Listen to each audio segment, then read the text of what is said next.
Mutual Broadcasting System presents the first of a series of new and unusual dramatic programs written and directed by Wyllis Cooper and featuring Ernest Chappell.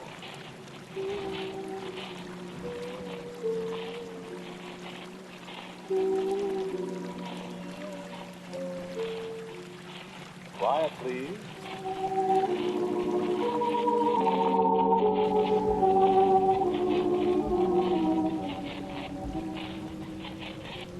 Quiet, please.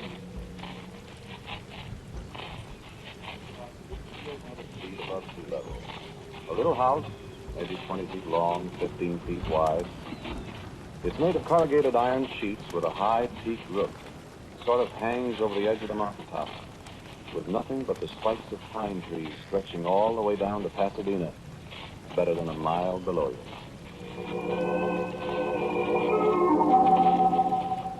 You ever get out to California? Well, if you do, go up there sometime and take a look at that little house. But look at it through the fence that surrounds it. That's far enough, through the fence. You go out Foothill Boulevard toward Pasadena, but you turn off on Angeles Crest Highway at Black Mountain. Just keep on driving uphill. You'll get there. Keep right on going. The top of Mount Wilson is the end of the highway. You ever look through a big telescope? At the sky at night? At the things up there? Things so far away you sprain your brain just trying to imagine how far away they are. With nothing between you and them. Billions and billions of miles of nothing. I don't know what it does to you, but, brother, I freeze. Listen, do you know there are holes in the sky? No, I mean it. I've seen them. There's a thing in the constellation Andromeda. No, wait a minute. I'm not going to get technical with you. Just listen. There's this thing, astronomers call it the Horsehead Nebula. You know what it is? It's a hole. It's a great big patch of nothing. Just nothing. There aren't any stars there. It's just a hole. No, nobody knows anything about it. Astronomers look at it, they take pictures of it, and there it stays. There it is now and tomorrow and the next day and 1,000,000 years from now. And it's been there always. Yes, it has.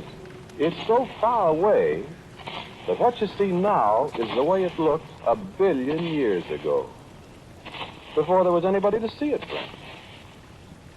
And there's lots more of those pictures. So what's all this got to do with a little house up on top of Mount Wilson? I'll tell you.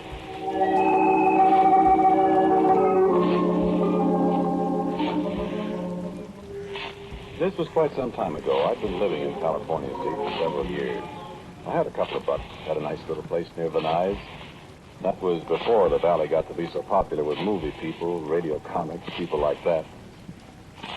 And it wasn't bad living alone, waking up in the middle of the night hearing the Southern Pacific lark whistle for a crossing out around Chatsworth, listening to a dog howling way out across the valley, going back to sleep.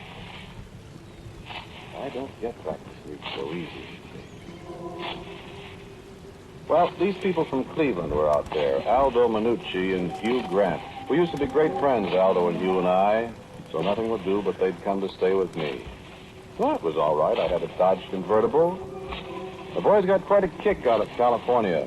That's how we came to go up to Mount Wilson that day. Aldo and Hugh had been, looking around for odd places. They had some ideas. So one day we were having breakfast, and they were looking at an automobile club bulletin. Aldo said, let's go to Mount Wilson. So we did. I've been up there once before. You know how it is in California. I knew everything. I thought I knew everything. I found out different. We were inside the big dome where the 100-inch telescope is. It's like being inside a giant's watch. The telescope is in the middle, a big spidery framework with ladders climbing all over it up under this dome. The tourists stand on the kind of a catwalk around the edge while the astronomer explains as much as he thinks the apple knockers will understand. There was just a few of us that day, standing close to a little kind of pulpit, listening with our mouths open. Yeah, it is like a pulpit.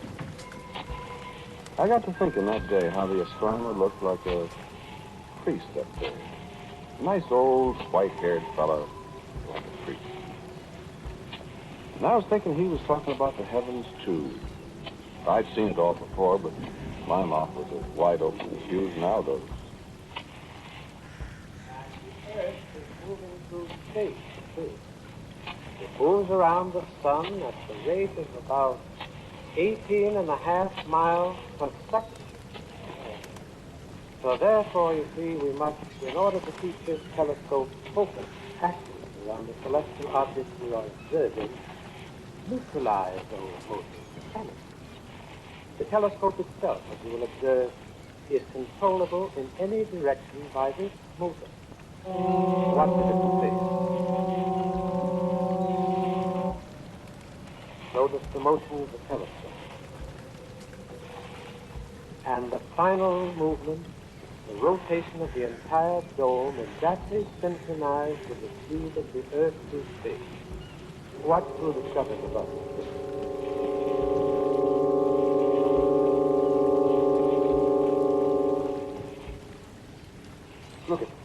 Look across.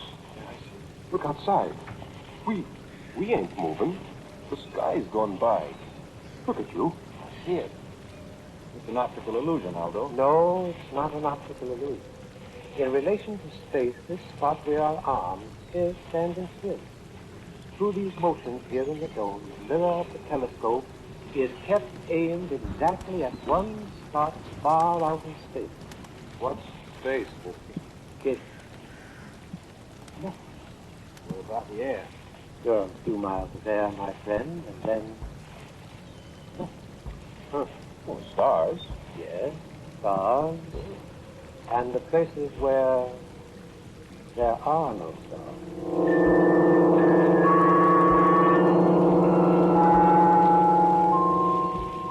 My skin twitched a little when he said that. The places where there are no stars. Did yours? Well, the show was over. We went outside into the sunlight. We walked across the long wooden bridge. There's a deep gully in front of the dome. And down a little path past the thing they call a coelostat. A small dome on legs about 100 feet high. Thing they study the sun and sunspots and things like that with. And it was quiet up there along toward the middle of the afternoon. There was a chill in the air. We were just talking. It's an odd place, and you get kind of impressed. The people impress you. The astronomers. They live up there all by themselves. They look at the sky. They see things. You always get the feeling they know a lot more than they're telling. Doctors. Like priests, I guess. Oh, I said that, didn't I? Well, that's what they're like. The path leads through the woods. Biggest live oaks you ever saw. Leads through the woods over to the old hotel. So I said, hey, how about a beer before we start down, huh? A beer? Not for me. You can get hard liquor up here, Ross? No, I don't think so. Anyway, I wouldn't want to drink, not with all that mountain road ahead of me. No, sir. Don't take no drink, Ross. I don't want to ride that road with nobody's had a drink of liquor. Maybe you couldn't have a beer either. Oh, wait a minute. Beer won't hurt me. Hey, what's this fence for? Huh? No, I never noticed that before. That's quite a fence. Have a hard time getting over that. What would you want to get over it for? I don't know. What do you suppose is on the other side where they got this heavy fence? I don't see anything. Except that little house out there on stilts. Yeah, funny looking place. Fence goes right around it. Want to get a gate? Oh, come on. Let's get a beer. No, I want to look at this, Ross. Probably they got something valuable in there. Sure, scientific instruments or something. This place is all full of that stuff. Hey, look. Sign. Huh? Where? Here. Oh, come on. Oh, wait. What's it say? The public is forbidden to pass beyond this fence under severe penalty. At all? Yeah. What do you suppose they got in that place? Don't know. I don't care. Hey, there's a door up at the end of that trestle. Maybe we could get back and get in through that other shed where the trestle starts, huh? What do you want to go in there for? Oh, come on. We got to get going. Oh, I'm just curious. You know what I mean. The place might come in handy. Oh, yeah. See? Especially if they beat everybody out like this. Well, the thing must be full of stuff you like. Ross said, scientific stuff. Yeah, it might be, might not be. Hey, here comes that fellow that made the spiel up there. No, ask him. He'd know. He won't tell you. Well, we'll find out. Hey, fella. How are you? Hey. Were you talking to me? Yeah. What's in that funny-looking building? Over there? No. Yeah? What's the idea of the fence then? You don't want people to go in there. Oh, I'd sure like to see what's in it. Said there's nothing in there. You sure, mister? Yes, I'm absolutely. Could we get a pass to go in there, maybe? No. You saw the sign, didn't you? Yeah, it said something about the penalty of the law. You didn't read it very carefully. He didn't read it. I did. Read it again. Wait. The public forbidden to pass beyond this fence under severe penalty. See? I see what he means. He didn't say anything about the law. Ah, that's right. Well, then, there are other things. Ah. That's right, huh? Not at all. Well, what does it mean then? I'll give you a little friendly advice. I wouldn't try to find out. Oh, is that so? Yes. Do you really know what's in there, mister? Yes. What? Nothing. Okay, lads.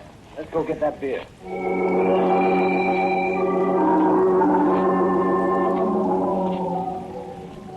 Well, of course, you know it was up your way ahead of me. My Cleveland pals weren't in California just for a vacation. There was a bank I'd had my eye on for a while out in Pacific Palisades. It wasn't the first bank that Minucci and Hugh Grant and I had worked a deal on. I didn't go much for this place up on Mount Wilson with nothing in it and a fence around it. Aldo and Hugh, well, after all, could you find a better place to stash away some dough? Nobody could get in, they said. And if we could, well, so I bought the idea finally. And to make a long story short, we took, I think it was $53,000 out of the bank. 53, 54, what's the difference? It's all gone now. It's a long drive from Pacific Palisades over Sunset Boulevard, then up Beverly Glen to the valley, through Venice to Sunland, down past the sanitarium on Foothill Boulevard to where you turn off on the Angeles Express Highway. The long drive, especially at 1 o'clock in the morning. That was when we pulled out of Pacific Palisades. It was summer. If after you turn on the mountain road, you're not allowed to smoke. You see, a fire warden might come along, and those guys can tell somebody smoking in the car a half-mile off. They throw you in the can for it, forest fires. Well, we didn't want anybody stopping us. It was risky enough anyway, because practically nobody ever drives up there late at night. Well, early in the morning, I mean. Well, we didn't meet anybody. All three of us were jittery with no cigarettes. That road, tough enough in daylight. Boy, in the dark. It was 4:30 when we got to the top. The hotel was dark. Cabins were dark. What the sky? It's just like southward sky. Why you could put in and reach up and touch it. I remember the old guy on the 100-inch dome. Nothing between us and the sky. And down below, and if you've ever been up there at night, you know what I mean. It's like looking down at the stars. The lights are 17, 18, 19 towns. Pasadena, Los Angeles, Hollywood, Venice, San Fernando, Culver City, Santa Monica. Makes my hair stand on end when I think of it. And I haven't seen it for, never mind how many years. Well, we stumbled through the pitch dark. We got off the path 3 times, nearly fell down to it. And brother, that'd be a fall. We still couldn't risk a cigarette. It was dark. Hugh Grant was in front, then me, then Aldo. We each had briefcases. Hugh had a pair of those big spring wire cutters that would go through a steel cable. All of a sudden, he bumps into the fence. Ouch, what's the matter? The fence. Hey, where are you? Stand still, will you? Dark. Shut up. Listen for a minute. Hear anything? No. No? See anything? No? Look, What? the dome over there. You see somebody? No. Them two big windows up there. With that big round dome looks like somebody watching us. Sure does. No, cut it out. I'm going to try the fence with a cutlass. Want the flashlight?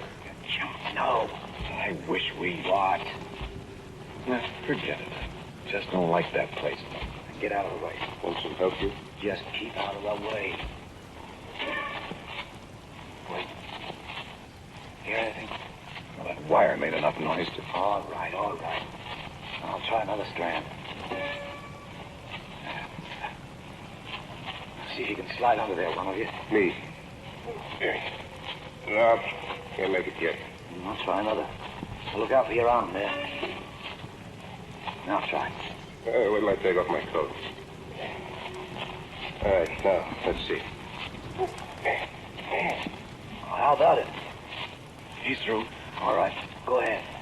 Me? You. All right. Cut another strand, you. I'll make it now. Yes, sir. Yeah. Where are y'all, though? Right here. Come on, Joe. Hey, slide the briefcase too far. Coming up. Got him. Got it. Here I come. All set? All set. I'm all set. I'm as all set as I ever will be, I figure. I don't like any part of this place. I don't like the dark. I don't like the stars up above us. I don't like the lights down below. I don't like the silence. I don't like climbing around the top of a mountain with nothing under me but thin air for a mile or more. All I can hear is you and Aldo in front of me, cracking through the weeds, cursing when one of them whacks a shin against a sharp rock. And all I can see is two black shapes in front of me. Blacker shape, that's the building, the little house with nothing in it. Aldo and Hugh are panting. 6,800 feet, you know. Your breath is pretty short. It's tough going, especially when you're dragging a briefcase full of money, too. You're scared and sweating and tired. And then all of a sudden, we're under the building, alongside one of the struts that hold up the little trestle. Loose me up, Aldo. Aldo boosts him up. He was a little guy. He's spry. Lots sprier than I am up there a mile in the air, and I guess he's not as scared as I am. So I look up, and he's sprawling on the trestle with 9 million stars behind him, reaching down to me. Grab my hand, Russ. I scrambled up. I'll never know how I made it either. Here we are, and in a second, Aldo's up there with us. Keep quiet a minute and rest. Don't knock down. Yeah. You hear anything, Joe? Just the wind. Russ. No, I thought I heard something. Guess it's just the wind. Listen. It's the wind. Well? So we stood up. So Hugh walked the rest of the way down the little trestle. We followed him, stumbling over the planks, and there was the door. We rattled the bar on it. It was padlocked. So Hugh took the big cutters and he wrenched away at the bar. We shivered there in the cold, waiting to see if anybody heard us. There wasn't a sound.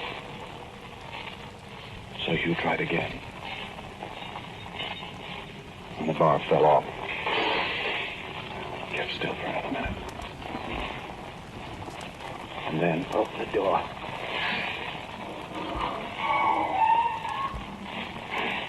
Hey, where's the flashlight? Wait. Nobody can see us. Put your fingers over it and turn it in there. Okay. I don't see anything. Well, the guy said there was nothing in there. Can't see a thing. Open up the light a little more. I got it open. So black in there. There's something the matter with the light. Oh, there ain't. Look. Turn that light off me. Well, look now when I shine it inside. Nothing. Well, there's got to be something in there. Nothing, the man said. Can't even see the floor. Well, I'll find out if there's anything in there. No, don't go in. Can't tell what's liable to be. Well, look out. I'll toss the briefcase in. No. Throw the wire cutters in. Well, where are they? Here. For the love of Mike, look out, will you? Keep still. You'll wake up the dead. Well, nobody heard us, I guess. A shot with luck tonight, no kidding. I'll give you them cutters. Here. Shine the light in there. Sure can't see anything, can you? Throw 'em in. Get out of the doorway. Keep the light in there. Go ahead. Throw 'em against the far wall. All right. Look out. Where'd they go? Tossed them hard enough to bounce. Move the light around. I can't see a thing. I can't either. There ought to be. The light just kind of seems to... Oh, cut it out. There's probably some kind of stuff on the floor. Powdered. Maybe they fell into it. Here, stand to one side, Ross. What are you going to do? Well, I'm going in to look around. You got a gun, Aldo? Just this little 32. All right, come on. Ross, you stay here and watch and listen. I wouldn't go in there, Hugh. Nobody asked you to. I'm going. Come on, Aldo. Now, listen, you. You've got the screaming meanies, too. Now, come on with that gun. There's nothing in there. Look, Hugh. Come on, let's get out of here. Oh, shut up. Yeah. Might as well take the dough, too. We can stick it in there. Well, go ahead, Aldo, with the light. You go first. All right. Now stand there and keep your ears. Hey, Hugh. Where are you? Can't see him. Listen, Aldo, don't go in there. I got to. Hey, Hugh. Hugh. Where are you? Listen, Aldo. Keep your eyes and ears open now. We'll be right back. Hey, Hugh. You all right? I'm coming in, Hugh. Hugh. Aldo. What's in there? Hey, Hugh. Okay, Ross. Something's the matter with him. Here I come. Hugh. I'm gonna... Hugh. Hey, Hugh. Aldo. Hey, what's in there, you two? Hugh.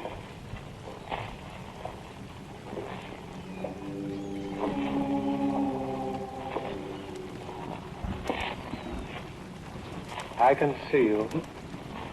You can stand up now.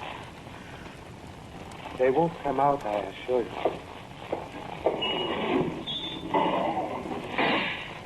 Come on, son, stand up. I've got a gun. No, you haven't. Stand up. When my friends come out... They're not coming out, my friend. Stand up. You wouldn't believe me when I told you. What's in there? What's in there, I said? I told you there's nothing behind that door. My friends went in there. They're not there now. There's nothing in there. You understand me? There's nothing in there. Listen. No, you listen. No, I suppose it's no good to tell you. Tell me what? I'd better show you. Show me what? Come with me. No. Come with me. I won't. You got it. Wait. Wait for me.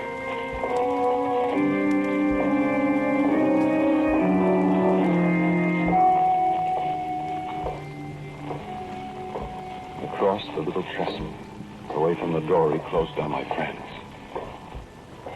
Through another door. Into a long shed in the dark. And I was glad I couldn't see the stars. Out another door at the end of the shed. Down the path past the coelostat, reaching up into the sky, shining in the starlight, looking like one of those visitors from Mars you heard about on the radio. Across the little wooden bridge with the two eyes of the 100-inch dome staring down at me in a cold wind coming up the other side of the mountain. Up the ramp into the dome itself.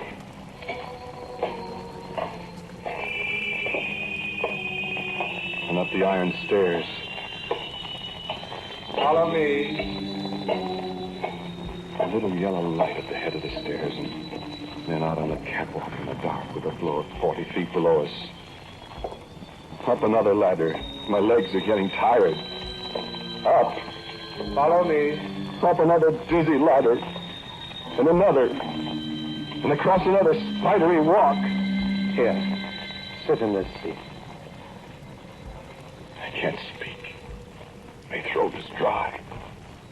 My legs are trembling. I'm icy cold in that great dome how far above the floor, I can't tell you. Sit still. You won't fall. Sit still, I said. You'll have to be sure. Wait. Magnetic declination. You can look now. Look. At what? Look through the telescope. No. Look, son. What do you see? Stars. Millions of stars. Wait.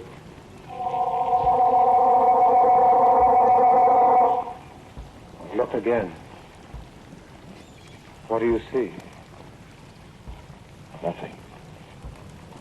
Nothing. What?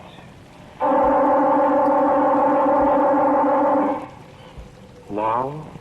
Stars again. Millions. No, a black cloud. Now? Nothing. That nothing you see is 1,000,000 light years away. What is it? There's nothing there to see. My friend, there are scores of places in this universe where there's nothing. Far places, near places. You understand what I mean? Is that what you meant when you said? When I said there's nothing behind that door? Yes. Well, where? Where? Your friend? Your misguided friend? I don't know. Perhaps. Take your eye from the telescope. Wait.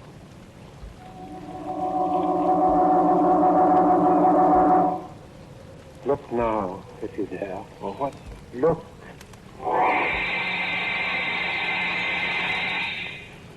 Yes. You guess what I saw. You guess what I saw clawing through black clouds of nothing. You guess what eyes I saw. I saw nothing.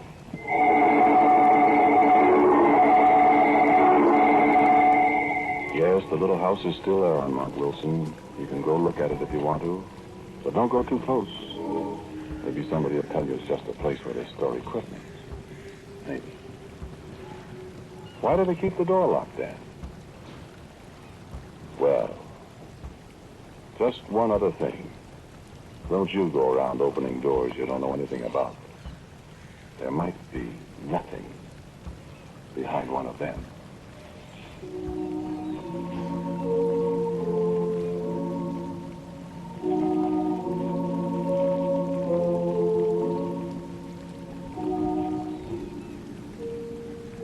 You just heard Quiet Please, which is written and directed by Wyllis Cooper. The man who talked to you is Ernest Chappell. And the man who played Aldo Minucci is Martin Lawrence. Pat O'Malley was Hugh Grant and James Van Dyke, the astronomer. The music was composed and played by Gene Perazzo. And now for a word about Quiet Please for next week, here is our writer-producer, Wyllis Cooper. Bill. I've written what I think is an exciting and unusual love story for next week, Chappie. We'll welcome as our guest the charming star of stage and radio, Claudia Morgan. Quiet Please for next week is entitled, I've Been Looking for You. Until next week, then, quietly yours, Ernest Chappell.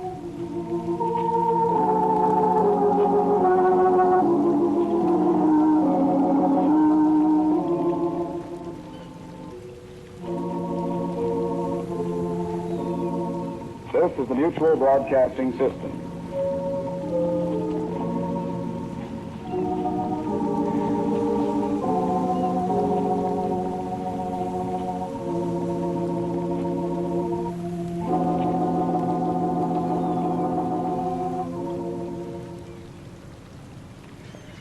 Quiet, please. Quiet, please.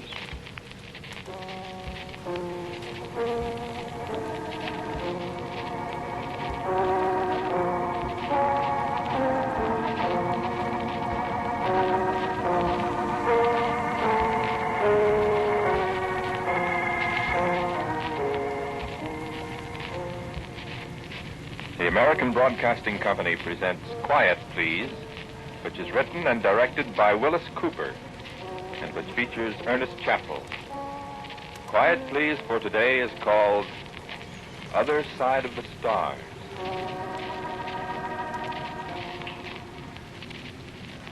I remember Mount Wilson and the 100-inch telescope. And I remember the astronomer Van Dyke and the little house of galvanized iron on the very edge of the summit. That was the house that had nothing inside it. The absence of everything. No, I have no explanation of it. I think perhaps Van Dyke knew something about it. Up there where you used to be able to look down at night on the lights of 6 dozen cities and towns. You could look up, too, at the stars and the planets that seemed so tantalizingly close above you. If you wondered about them, well, maybe Van Dyke might tell you about them. Maybe. Remember that flying saucer craze about a year ago? Well, Van Dyke could probably tell you something about that, too. If he wanted to. I don't know why I'm laughing. I've got plenty of reason not to laugh. Oh, don't you grin at me. You and I are both in the same boat. You and I and everybody else. Up that old creek without oars, friend. No, I'm not a refugee from Stupefying Stories magazine. My name isn't Glob Glodge XB314, and Tars Tarkus Jetic of the Tharks is still Edgar Rice Burroughs' personal property as far as I'm concerned. I'm not even the eagle-eyed, needle-nosed mad scientist with the 2 heads. I'll take that back. Maybe I have got 2 heads. But I know something you don't know. Yet. I know what's out there on the other side of the stars. Or shall I say I know what was out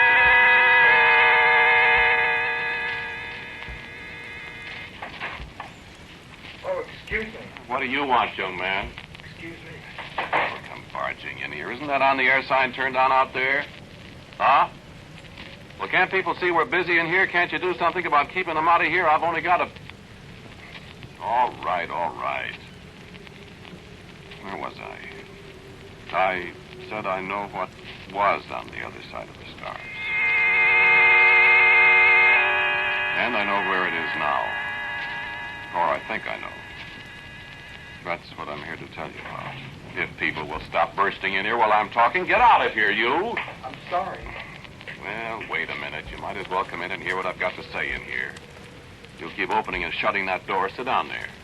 No, there. Sit down and keep quiet. Yes, sir. Who are you, anyway? I'm Dorothy's brother. What's your name? I'm her brother, Steve. She did have a brother named Steve. Steve, that's me. Now, what do you want? I just want to hear this. You know what you're going to say. How did you know I was... I heard about it. Well, I've known Dorothy for more than 20 years. Your name is Esau, isn't it? Yes. Esau. Excuse me.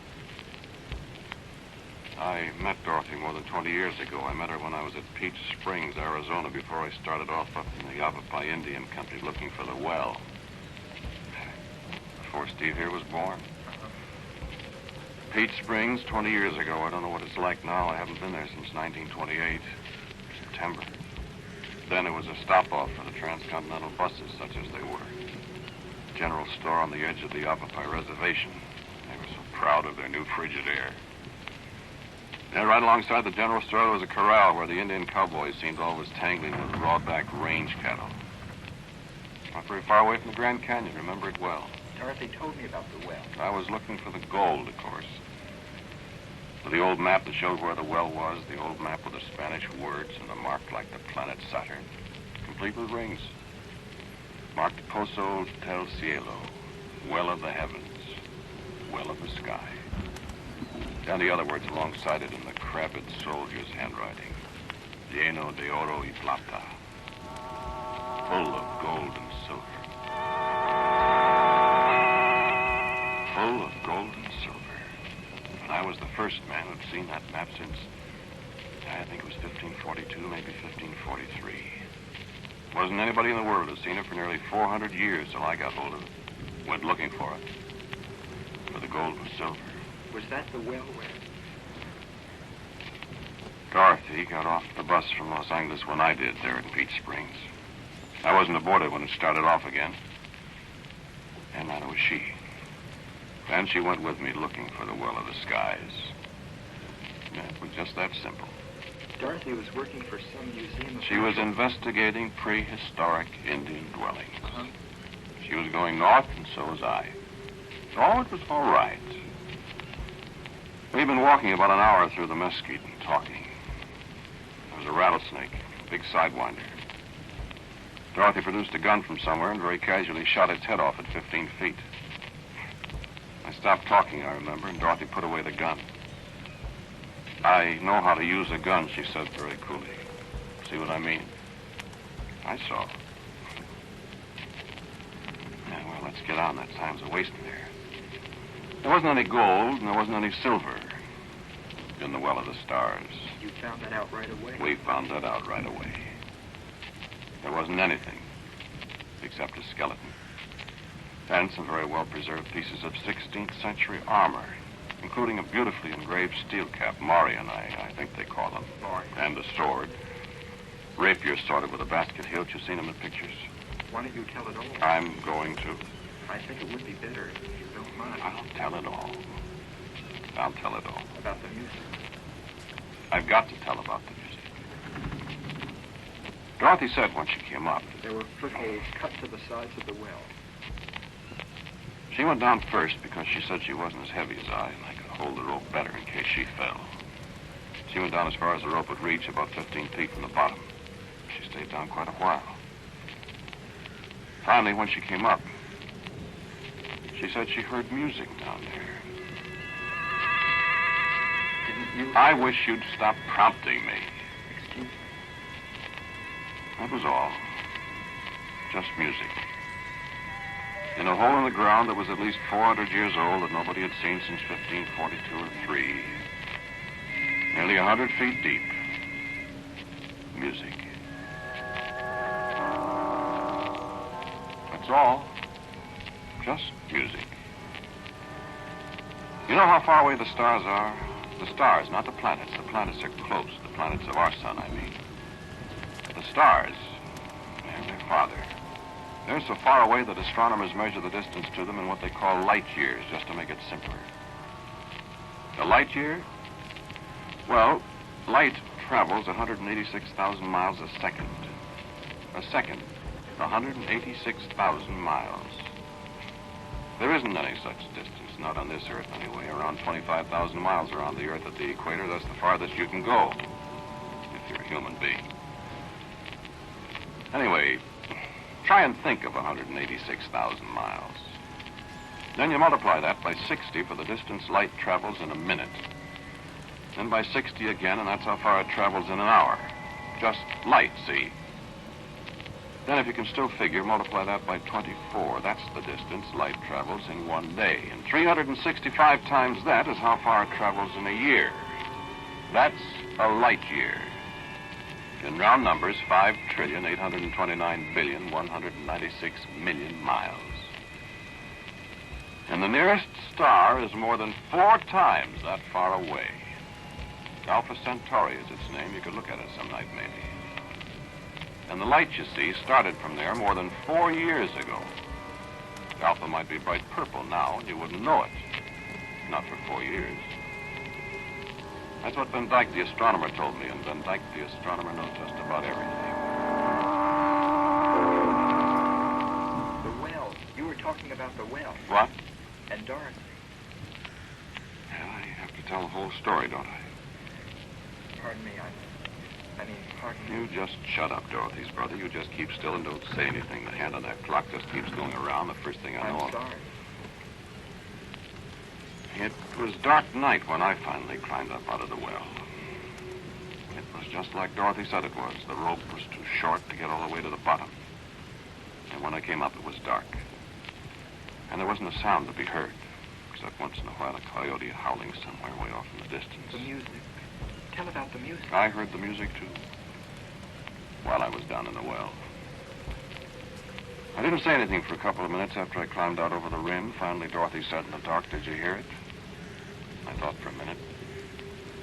I wondered if I had heard it, or You see, there wasn't a sound up there on the ground, like I said. And I thought for a minute. Finally, I said yes. Yes, I said I heard it, too. I don't hear it now, though, I said. Listen. Do you? No. I don't hear anything. What do you suppose? I don't know. I never heard anything like it before. Echo, maybe. No, it wasn't an echo. It came from Where? up above. Nothing here to make any music, though. Indians? Not like that. Esau. What? Build a fire. Yeah, I guess I'd better. Go ahead. All right. Well? Listen. What? Well, listen. Honest, I'm scared. What? So am I. You've got that gun. I don't. I'm not sure that gun would be much use. You think there's something down there? Do you? I don't know. Maybe we ought to go back to Peach Springs. We break our necks in the dark. I don't know which way it is either. Go by the stars. No. I'm cold. Blankets. You got blankets, too? Yeah. Esau. What? What are you thinking? Oh, Now what? look there. At the mouth of the well. What? You see a kind of light? No. Don't look right at it. Look kind of to one side. I don't see anything. Hear anything? Do you? Do you? Moving. Listen. I hear something. Something. In the well. Nothing down there. Nothing but that skeleton and the armor.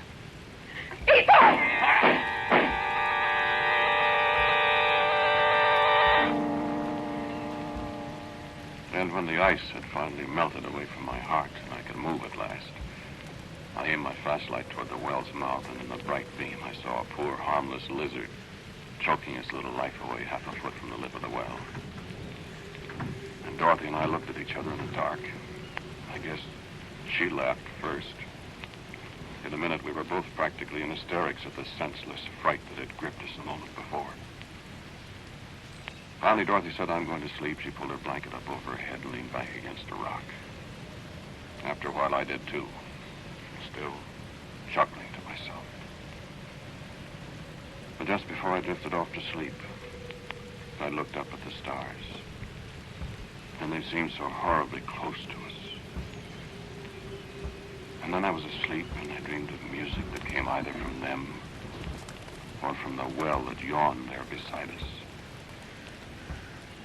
And when I woke up, I was all alone. There wasn't a sign of anybody as far as I could see.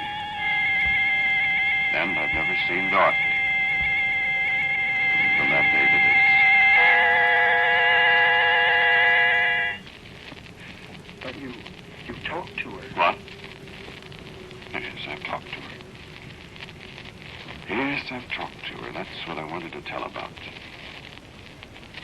Van Dyke, the astronomer, told me a lot of things when I talked to him. Van Dyke knew what that well was, and he knew about the music. He knew where that came from, too. Music. Yeah, I'd better tell you about it. I never heard music quite like it before. I couldn't place it.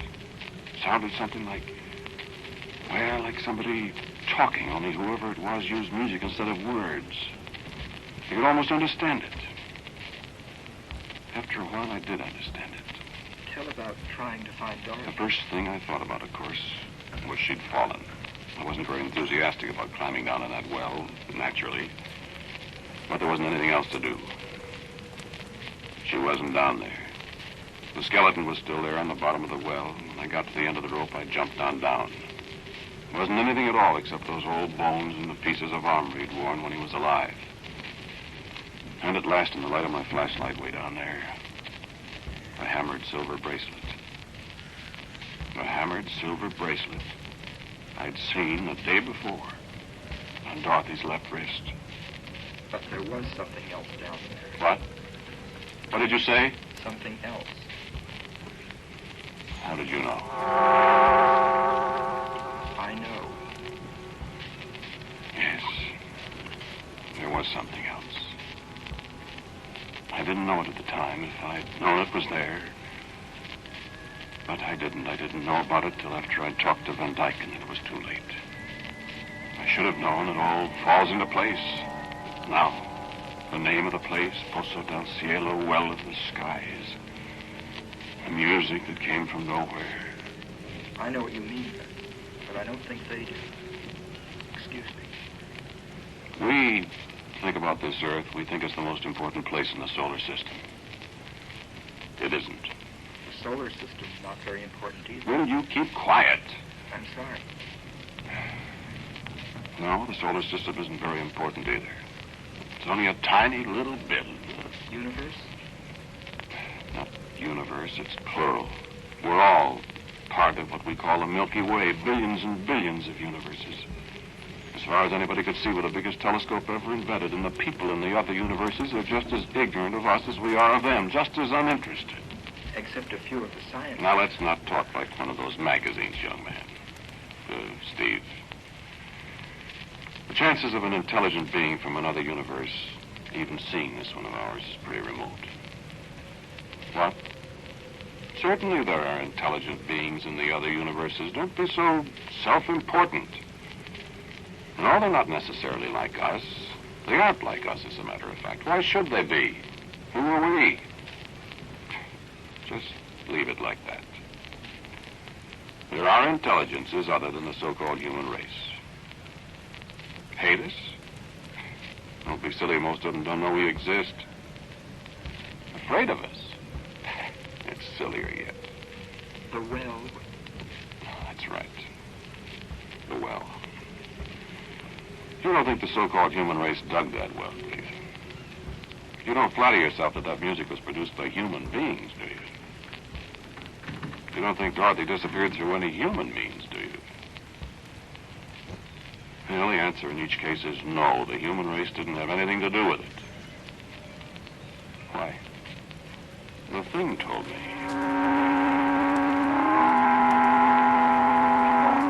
The thing at the bottom of the well. The intelligence from the other side of the stars, friend. Van Dyke told me all about it. Van Dyke knows an awful lot. Sometimes I think Van Dyke is... Not human?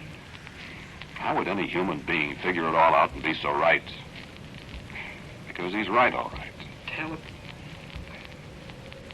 The well, Van Dyke said, was a kind of telescope. Telescope isn't the right word, but it was the same thing as a telescope, only...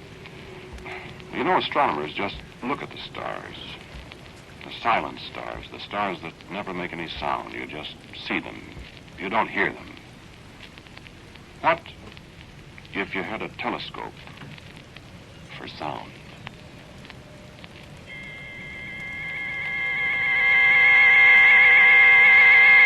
Why should the stars be silent? I'll tell you something. They're not. They're just so far away we can't hear them. Yeah, talk all you want about having to have atmosphere and stuff to be able to hear sound. That's human reasoning.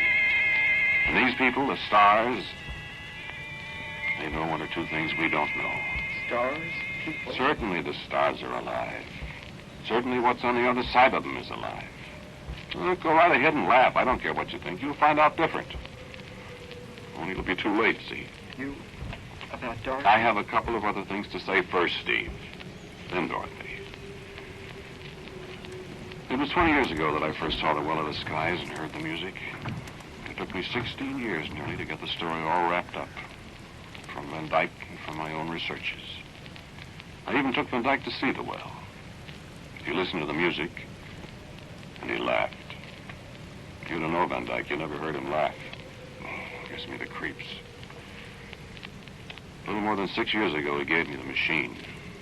You've heard of the electrocelograph. A machine that does something about recording thought waves, brain waves. Works, purely scientific. Hard facts, all that. This thing is something like an electrocelograph, Van Dyke said. Put on these earphones, turn it on, watch the dials. That's all. Understand the music? That's right. Understand the music. Translates it into thoughts. Translates it so you can understand it. The music, the conversation that comes from the stars and the other side of the stars. And from the thing in the well.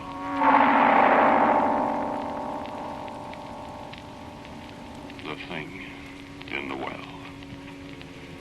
And Mike told me what to look for. Too bad this isn't television. You could see it.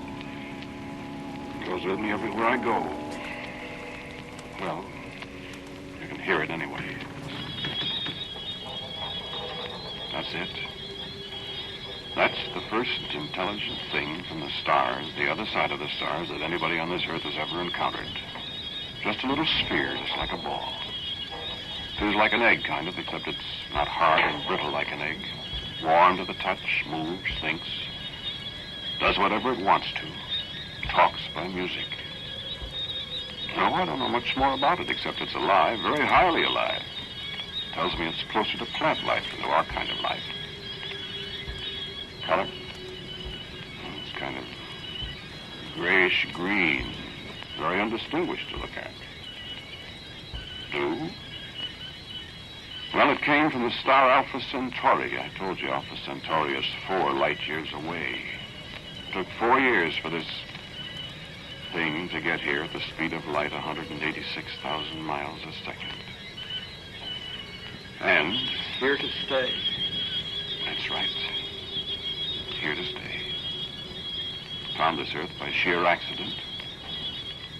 Curious about us. Do anything it wants to. It can do anything it wants to. Yes. Maybe you'd like to hear it. Hold the microphone over here close, Steve. Here, closer. Yeah, that's it. Wait. Yes. Yes, of course. Over here by the cigar. Thank you. We'll let you hear it through the machine now, so you can hear. So you can understand what it's saying. Just a second, I'll turn on the machine. Steve, move the microphone over here closer to the earphones. That's so. Now, just a second for the tubes to warm up.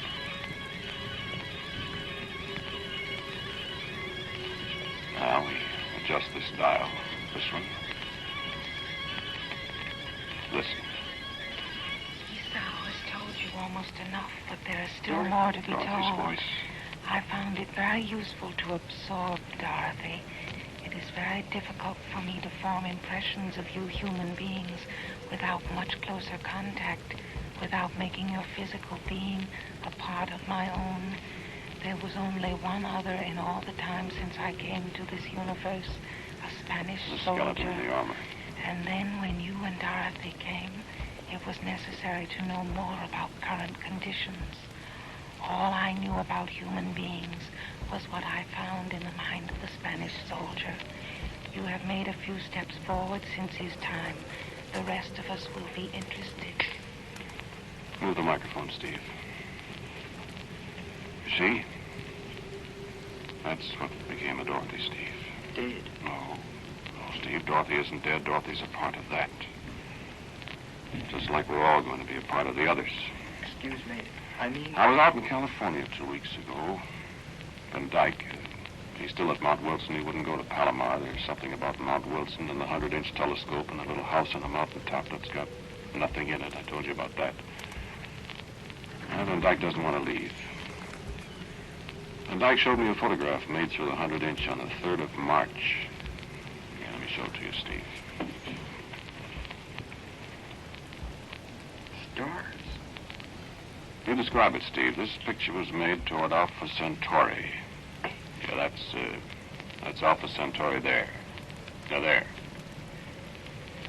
You describe what you see, Steve. Oh, no. Go on. Stars. Millions of stars.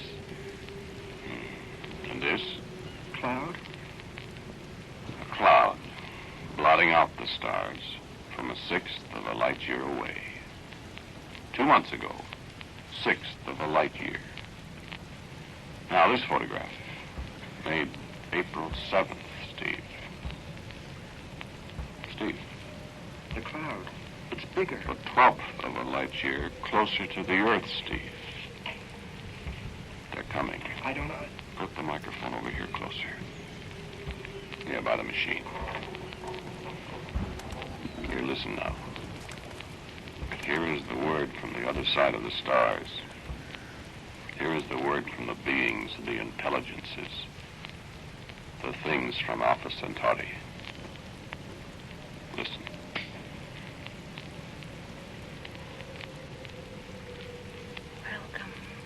Welcome to this place. Welcome to all of you. This place they call the Earth, it is not bad. It is an interesting place. I am glad you have come after all this time. The inhabitants will give us no trouble whatever. They are very inferior grade of intelligence. Is that... What can we do? I mean... It's too late now, Steve. Much too late. At the speed of light, we're less than a day away. But they... From the other side of the stars? That's right, Steve. They've come to take over the Earth.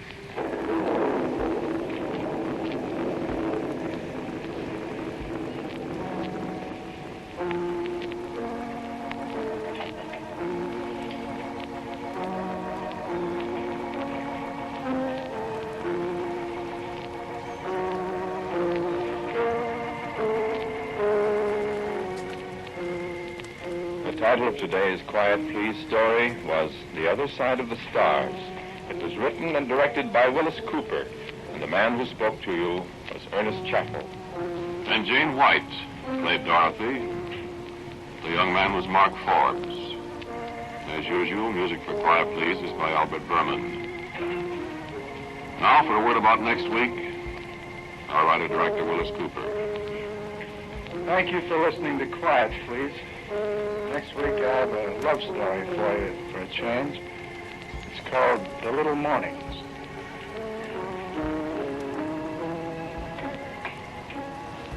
And so until next week at the same time, I am quietly yours, Ernest Chappell.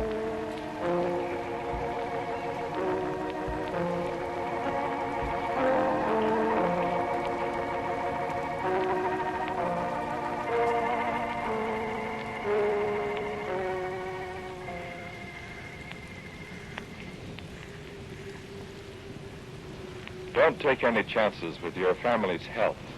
Each year, be certain that you and the others in your family have a chest X-ray to determine whether or not you have TB. Chest X-rays are available at your local tuberculosis clinic. Please take no chances. Have a chest X-ray. Help wipe out tuberculosis. This is ABC, the American Broadcasting Company. This is WJZ, New York's first station, and WJZ-FM. For the inside version of the news, the factual highlights that lie behind the headlines, listen for Drew Pearson coming up next. Stronger, shock-resistant. Yes. Quiet, please.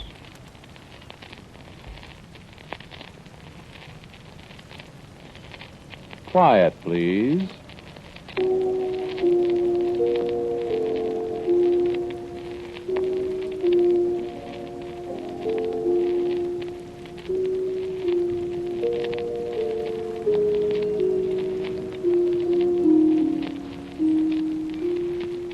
Today's story, written and directed by Wyllis Cooper and featuring Ernest Chappell, is called Inquest.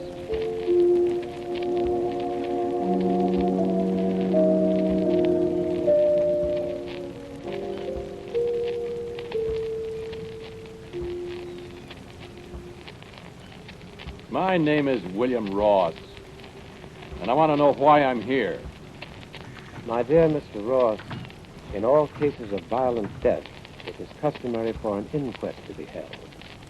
Surely you know that, don't you? Well, who are those people? The jury, Mr. Ross. And if you're wondering, my office is that of coroner. Now, may we proceed, please? Well, now, wait a minute. I want to know what these people are wearing those funny clothes for. They look more like a masquerade than a coroner's jury. You are referring to the gentleman in kilt? Him and the others, too. Well, who is he? Will you identify yourself to Mr. Ross, please, sir? My name is Duncan. What's the idea of the Scotch outfit? Thus, I'm a Scot. These are my usual garments. Thank you, sir. You may be seated again. Mr. Ross? Well, I think it's a funny outfit to wear at a coroner's inquest. Your garments may be quite as unusual to some of the members of the jury as theirs are to you, Mr. Ross. I must look pretty funny, then. That is a matter of opinion, Mr. Ross. Shall we begin? I want counsel. That will not be necessary, sir. This is not a court of law, but an inquiring body whose function it is to determine the causes of death in the case. Well, you find it was justifiable homicide, brother. I'm telling you. We shall see. You were on bad terms with your sister and your brother-in-law? They were on bad terms with me. I see. This is a state of affairs that has existed for some time? Long enough. How long? Since before she married him. And they were married? Just a few months. They'd been married just a few months when this thing happened. When the murder took place. We call things by their right names here, Mr. Ross. Well, you haven't proved anything yet. We shall. You find it was self-defense. All in good time, Mr. Ross. Well, you'll see. Go ahead. Go ahead, ask me questions. Very well. You'll tell the truth, the whole truth. And nothing but the truth. Yeah, I know. Yeah, sure. I regret that it is impossible for us to call your sister and your brother-in-law as witnesses. So we shall have to depend upon your testimony completely. Sure, yeah. I know. But perhaps you can tell the jury something about the causes behind this ill feeling between you and your sister, Mr. Ross. I certainly can. Do so, please. Well, it's pretty simple. Eileen was born in 1908, 2 years before me. There were just the two of us. I understand your parents were wealthy, Mr. Ross. Yes, they were. That's part of it, too. I suspected it. Go on. I haven't got any money. So what's he laughing at? Well, none of the people who come here to testify ever have any money, Mr. Ross, for one reason or another. Well, that's not funny. I agree with you, Mr. Ross. Kindly refrain from unseemly mirth, gentlemen. Go on, sir. Well, our parents were drowned in the wreck of the Vestas. When was that? 1927? 1928. Yeah, that's right. 28. They left everything to us. Quite a lot of money. Yes. But there was a catch to it. Address the jury, Mr. Ross. What? Well, I said there was a catch in it. We weren't to get all the money right away. We were both underage, you see. Eileen was 20 and I was 18. Will you speak up, please? All right. We got $5,000 a year at first, and we were to get the rest of our shares when we came of age. That was a considerable amount, Mr. Ross? It was. So I was supposed to wait 3 years. Eileen got hers the next year, in 1929. I had to wait. Did you wait, Mr. Ross? Yes. Well, I waited till Eileen got her share. I mean, after all, it was our money. It wasn't fair for Eileen to have that much and me not have a cent. Was it? We're not here to judge such things, Mr. Ross. This is a coroner's judge. Well, you see what I mean. Go on, sir. So I saw people making money that year hand over fist. All you needed to make money was the money to start with. And I didn't have any. What about your $5,000? Oh, I lost that. Gentlemen. Well, I borrowed money from her. I mean, I didn't borrow it either. I showed her how I could make a lot more money for her by just investing her money. But I don't want any more money, William. I told her if I had my money, I'd put it into investments and double it or triple it. And she just smiled at me. She had the most aggravating smile I've ever seen. No matter what I'd say, she'd shake her head and smile at me. Was that when you forged her name, Mr. Ross? I don't think that's forged. Well, of course, I'm no judge. You promised to speak the truth, you know, Mr. Ross. Well, I signed her name to a bank draft, sure. I was doing her a favor. I was going to make a lot of money for her. Of course. And I was going to have my money in another couple of years. There isn't anything wrong with that. After all, we were brother and sister. And it wasn't my fault the market crashed. Was it? Of course not, Mr. Ross. Well, of course it wasn't. Just for the record, Mr. Ross, how much did she lose? All her money. Well, not all of it right away. There was about $65,000 on the draft, you see, but when the market started to slip, there was margin that we had to get up, you see. I explained to her in words of one syllable how if we didn't put up margin, we'd lose everything we'd invested. Well, that's where the rest of it went. Of course, you couldn't put up your own money. How could I? It was tied up in government bonds and things like that for another year. I couldn't touch it. I explained that to her. And she was still unreasonable. Well, I should say she was. A thief.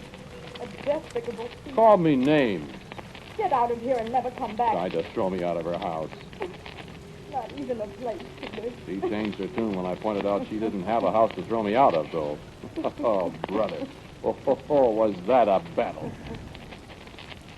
That was when when her arm was broken? Well, how did I know she was going to fall down? I just gave her a little push, pushed her away from me. Women are so delicate. It's too bad, though, really, that her arm was permanently deformed. Yeah, it certainly was. But is that my fault? I offered not once but a dozen times to take her to a doctor and have the arm re-broken and set again. Could have been done very easy. Just re-break it and set it again. But what did she do? No, William, I like it this way. This way is a reminder. Keeps me from forgetting.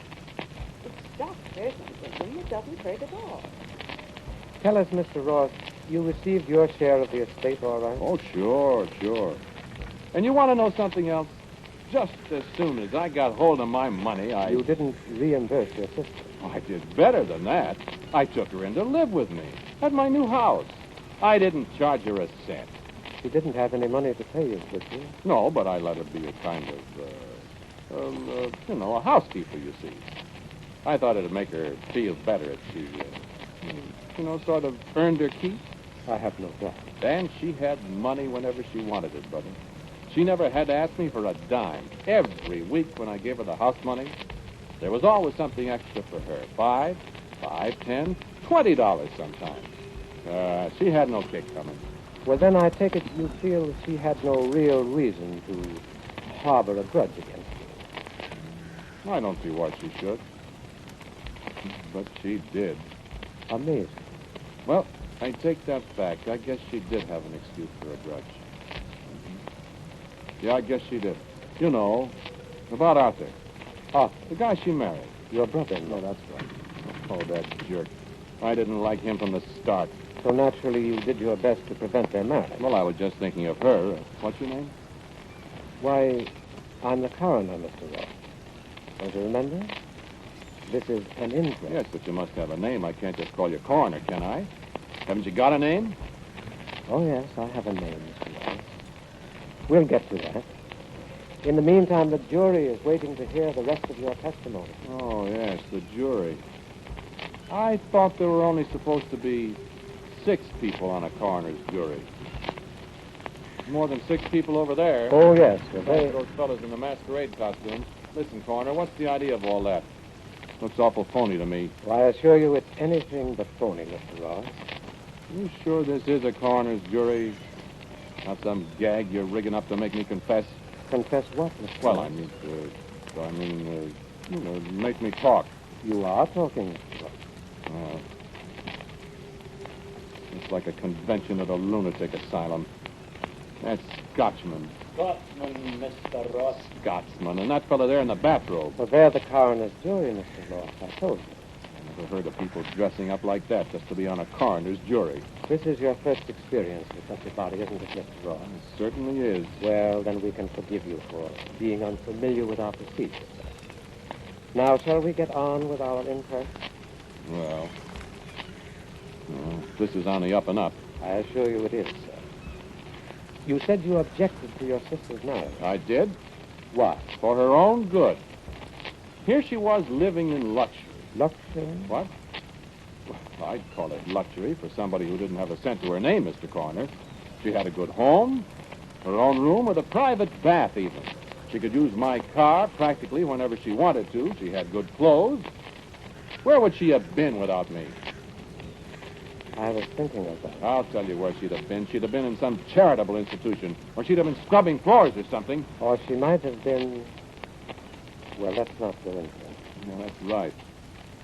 And so this Arthur came along, and she falls for him. I love him. God, he's tested on sight. I love A guy with no more money than she had. I love I him. told her flatly I wouldn't take him into my house. We're not asking that, William. He'll be all right. Said she'd be all right. How could she be all right? What would they live on? You took my money and lost it, William. Wanted me to give her money. You stole my money. Called me a William. thief.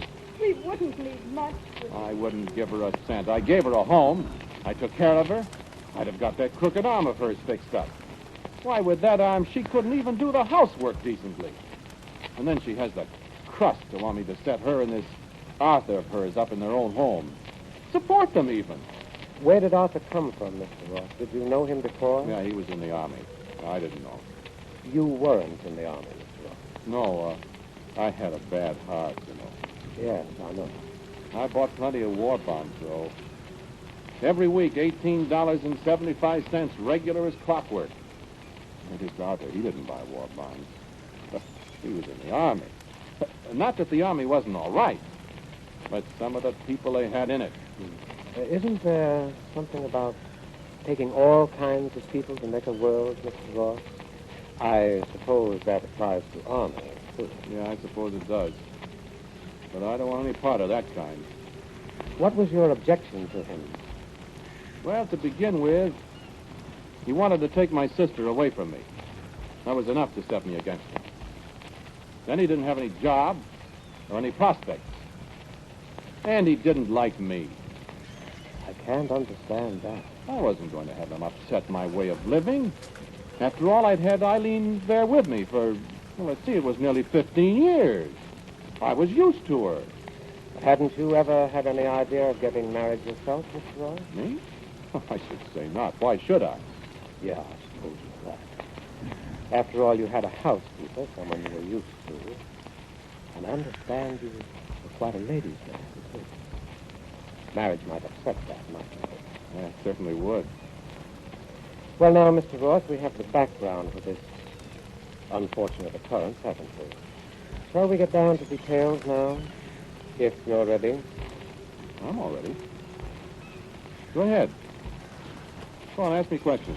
Well, I think we'd all rather have you tell the story in your own words, without prompting. Well, say, listen. Yes, Mr. Ross. I didn't see all those other people before. What other people? I thought an inquest was a private thing. I didn't know you had an audience. Do I have to make a spectacle of myself in front of all those people? Which people, Mr. Ross? Those people back there behind your jury. The shadow back there. There's millions of them, far as I can see. Who are they? Oh, those people. Yeah, who are they? The people listening to you on the radio. Radio? Are we on the radio? Didn't you know, Mr. Ross? Well, I certainly did not. Oh, that's too bad. Well, I never heard of a coroner's inquest like this. You said this is your first experience. Yes, but we're wasting time, Mr. Ross. So what am I supposed to do? We want to hear your story. I've told it to you. Not all of it. Come, Mr. Ross. Listen. Come, Mr. Ross. Come where? Over here to this microphone. I won't do it. Oh, yes, but you will. I'm not going to talk to all those people. Yes, you are. Stand up, Mr. Ross. I've got my rights, you know. We are very considerate of your rights. Just step this way. Now, if you please, Mr. Ross.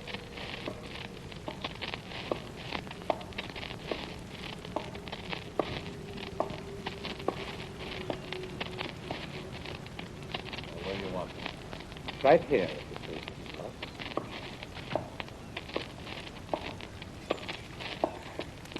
You can speak into this microphone so the audience will hear you clearly. I'm not going You're to... not so close to the microphone.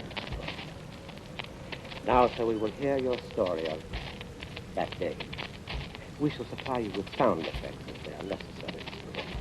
And we even have music for you to put you in the mood. Well, I don't know what kind of monkey business this is. An inquest, Mr. Ross. Simply an inquest at which you are the principal witness. You're on your own, Mr. Ross. A great many people are listening. Music, please.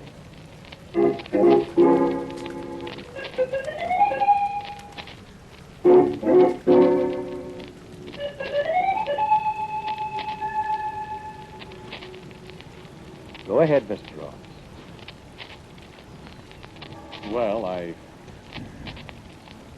Well, I told Eileen I wouldn't let her marry this Arthur. I told you that, didn't I? After all, I've taken care of Eileen for all those years. And I think it's very unfair of her to want to walk out on me after all I've done for her. She's got a good home. And you have to remember that she's a cripple. With that crooked arm of hers, what could she do? What kind of wife would she make? And she's 39 years old now. That's too old to start in married life. And this fella Arthur is he's nearly 10 years younger than she is. Not only that, but how is he going to make a living for her? Sure, he was a lieutenant colonel in the Air Force. He got a lot of medals. He was a Japanese prisoner and all that. But lieutenant colonels are a dime a dozen now. And he's got no money, and no prospects. He probably thinks Eileen's got money. He thinks he's going to get some of that. Well, Eileen, you know, hasn't got any money. It's my money. And she isn't going to get a cent of it. Unless I die before she does. And there's small prospect of that. So get out, Arthur, I said. Get out and stay out. And Eileen, you see that he stays out of my house.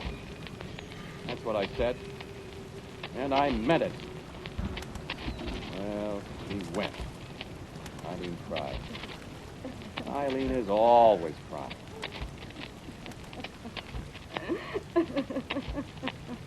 What's that? What's that noise? That's a sound effect, Mr. Ross. Perhaps you'd better listen to it a moment. Sounds like Eileen crying. Listen, Mr. Ross. I won't give you up, Arthur. I won't. Can't be Eileen. You said that... A sound effect, Mr. Ross. Listen.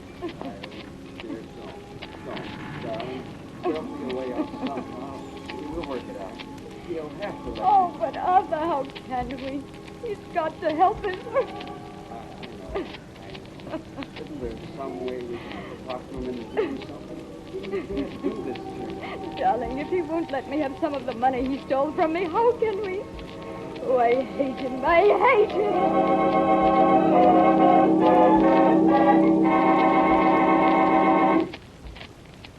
Did you recognize our sound effects, Mr. Ross? I don't know how you did that. Well, that isn't important, Mr. Ross. You did recognize it, didn't you? Certainly I did. That was 3 weeks ago. That was the day that... Well, that was the day I really went into action. You remember? I came into the room. Eileen was sitting with her back to me. She didn't see me. Arthur was facing me. Eileen didn't hear me come in the room, and of course he couldn't see me. And... perhaps you'd better explain to our radio audience why Arthur didn't see you, Mr. Ross, if he was facing you. Why, sure. Didn't I say he was blind? I walked right up to him before he saw me. Hate me, I said, huh? And she jumped up in front of me. I'll show you, I said, and I reached out for him. He got to his feet, and he was turning his head looking for me, but he couldn't see me. I grabbed him by the collar. I'll show you, I said, and she leaped at me. See those marks on my face? Her fingernails. And she kept screaming. Hate you, hate you, And he got an you. arm around her, and he tried to pull her away. And we struggled, and I started pushing him toward the door, and she grabbed up a heavy ashtray and struck at me with it. And you grabbed her arm? Well, I couldn't help it if it was her bad arm, could I? Of course not, Mr. Ross. And, of course, Arthur couldn't see you.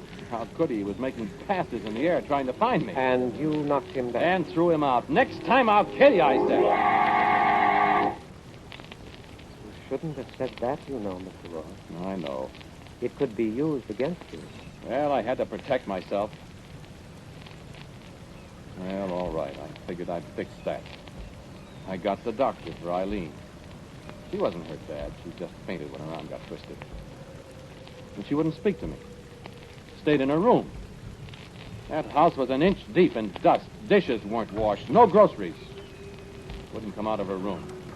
I was pretty sore. I've got a violent temper, you know. I don't brood about things. I do something about them. Well, I let her stay in her room. And then finally I got tired of it. I went upstairs one morning with blood in my eye. I hammered on her door. I said, "Open up that door, Eileen." There wasn't any answer. I hammered some more.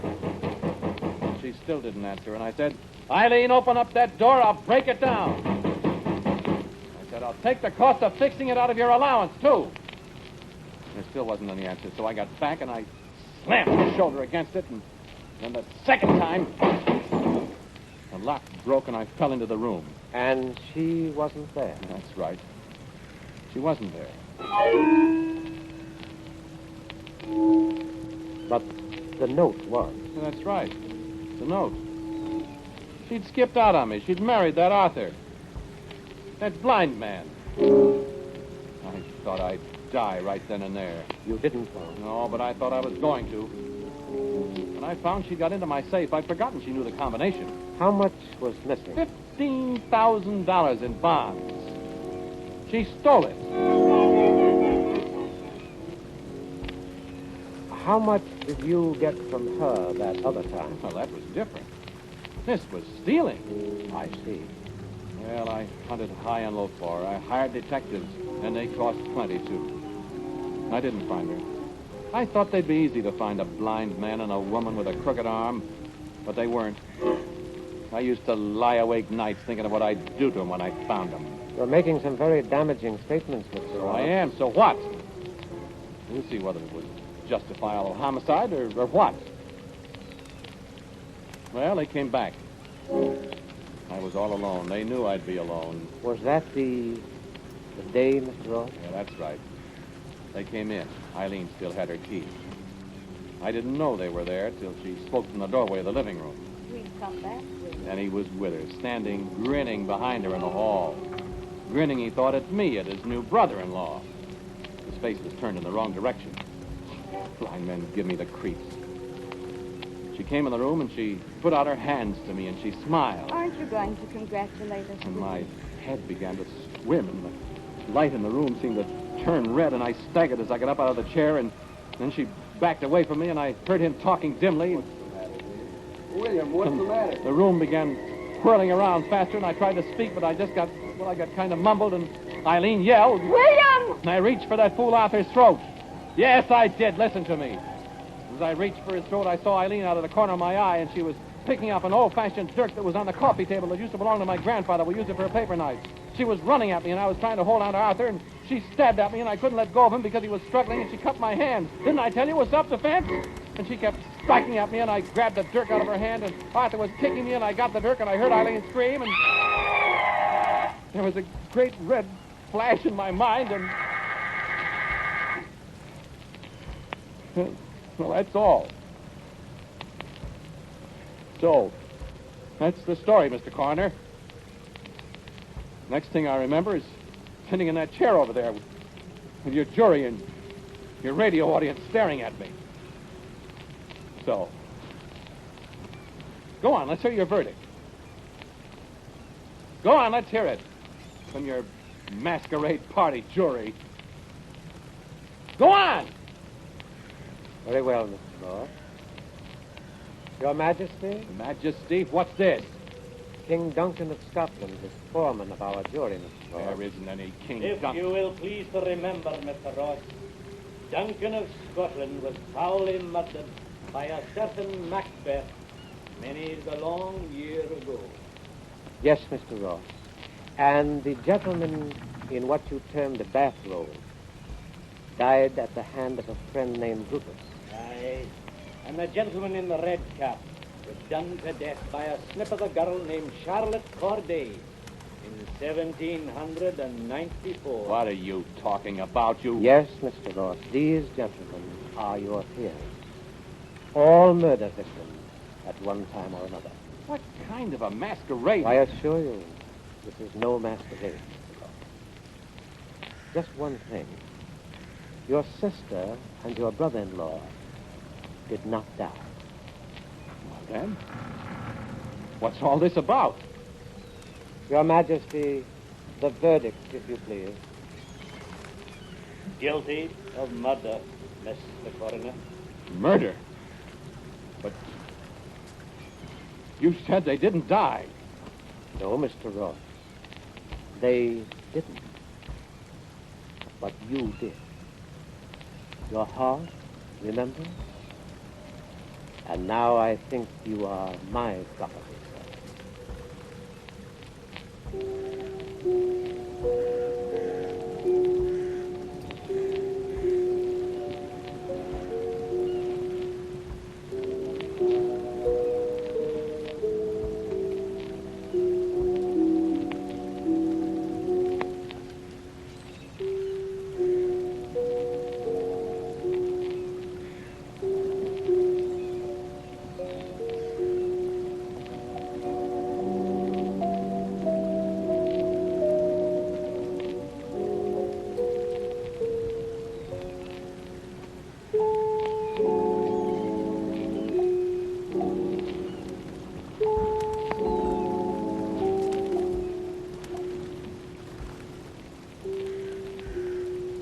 Listened to Inquest, a Quiet Please story written and directed by Wyllis Cooper.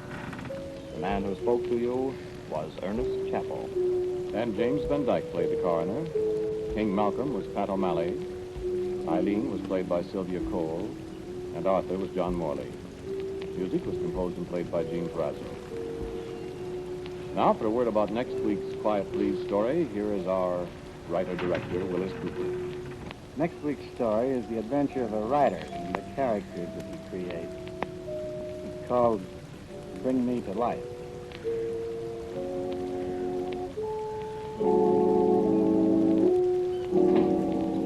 And so, until next week, I am quietly yours, Ernest Chappell.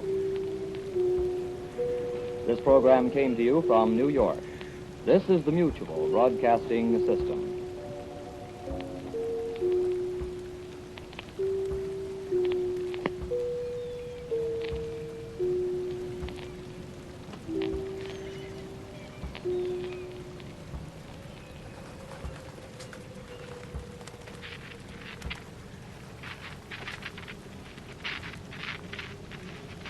Quiet, please. Quiet, please.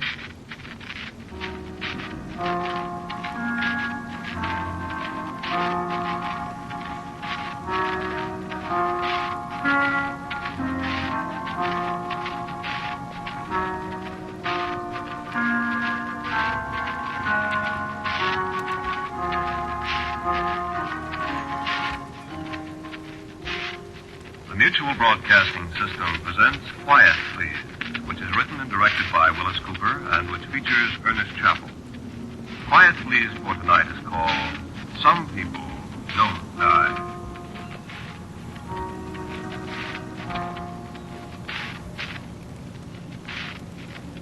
My name is Dewey Lancaster.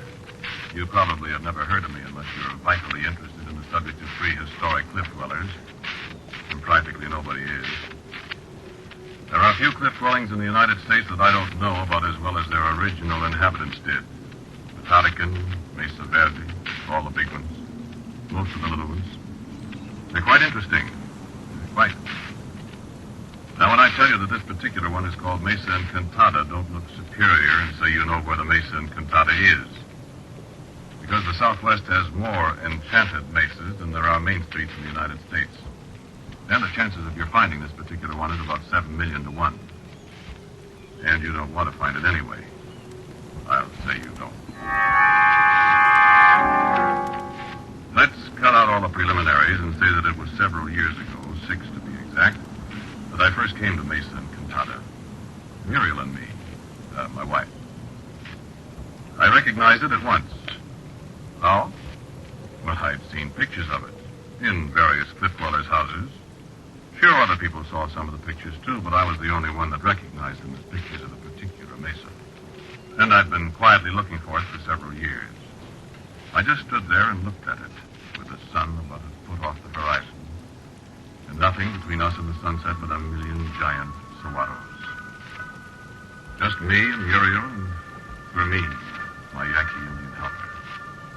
It was pretty impressive, rearing up out of the desert about 1,000 feet, and that peculiar shape, and the walls sheer red rock, so smooth you couldn't imagine a possible foothold all the way to the top. I was pretty happy. I just stood there and looked, and all I could think of to say was, well. Well, I said, here we are.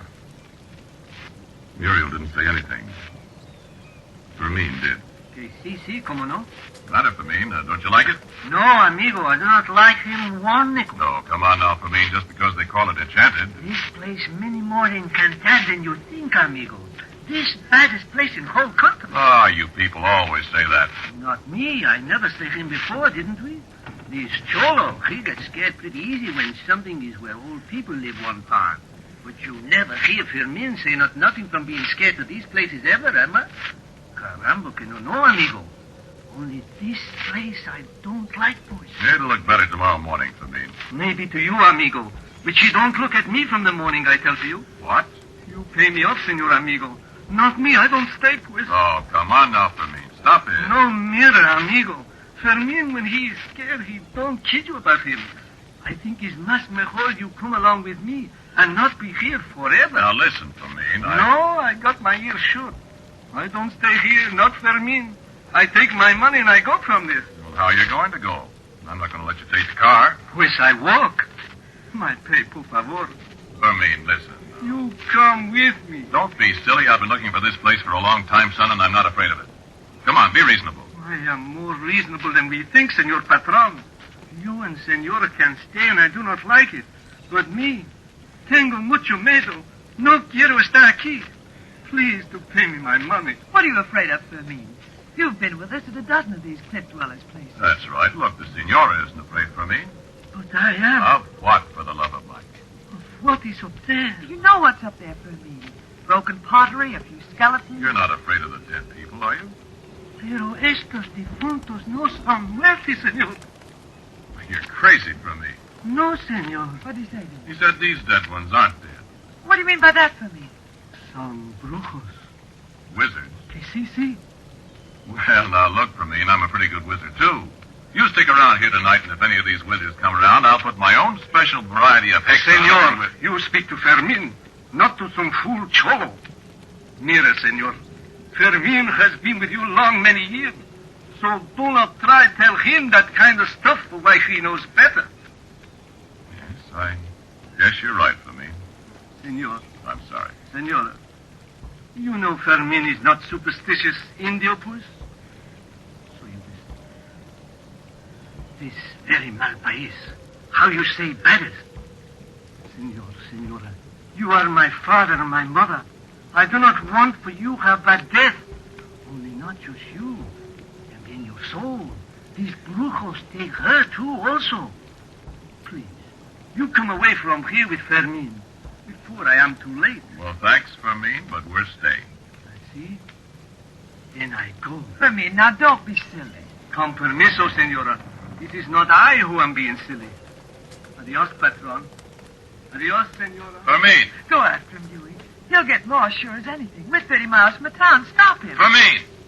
Fermin! I caught up with him in the gathering darkness, and we stumbled across the desert together for half an hour, tripping over the straggling roots of greasewood bushes, snagging our faces and hands on the cholla patches that seemed to lie in wait for us. And I used every argument in my catalog. Finally, I got mad. All right, Fermin, if you want to desert us, I said. And I told him where he could go. I can still see the bulk of him, stocky and sturdy against the stars that splattered the sky. And I can still hear his voice. and remember the sadness. No, senor. It is not I that will go there. They will take you there yourself. You and the senora. And the day will come when you will remember what Fermin has told you. And the day has come, and I remember you, Fermin. As you turned and moved away to become a part of the night. So I came back to the place where we'd parked the car close under the shoulder of the mesa. Muriel had turned on the headlights, and they were a beacon for me as I plodded back. And when I got there, Muriel was gone.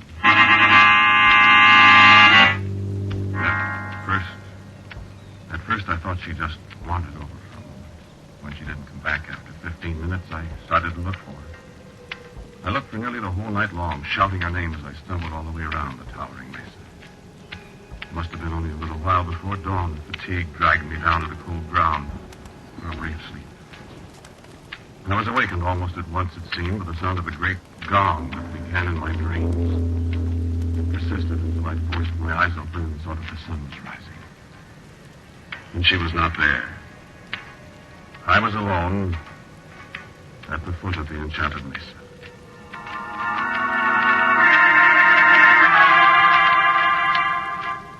In the quick daylight, I took the car and drove in ever-widening circles around the base of the mesa, sounding the horn and shouting Muriel's name until the needle on the gas gauge warned me to continue on foot.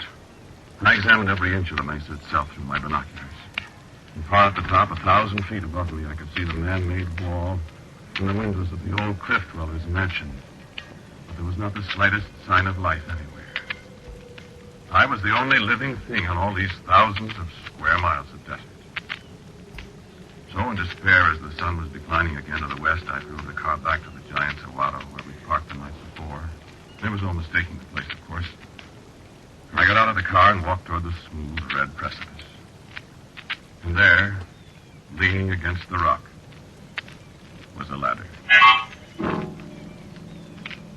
A ladder of mountain ash wood. And the rungs lashed onto the uprights with rawhide strips that looked to be 1,000 years old.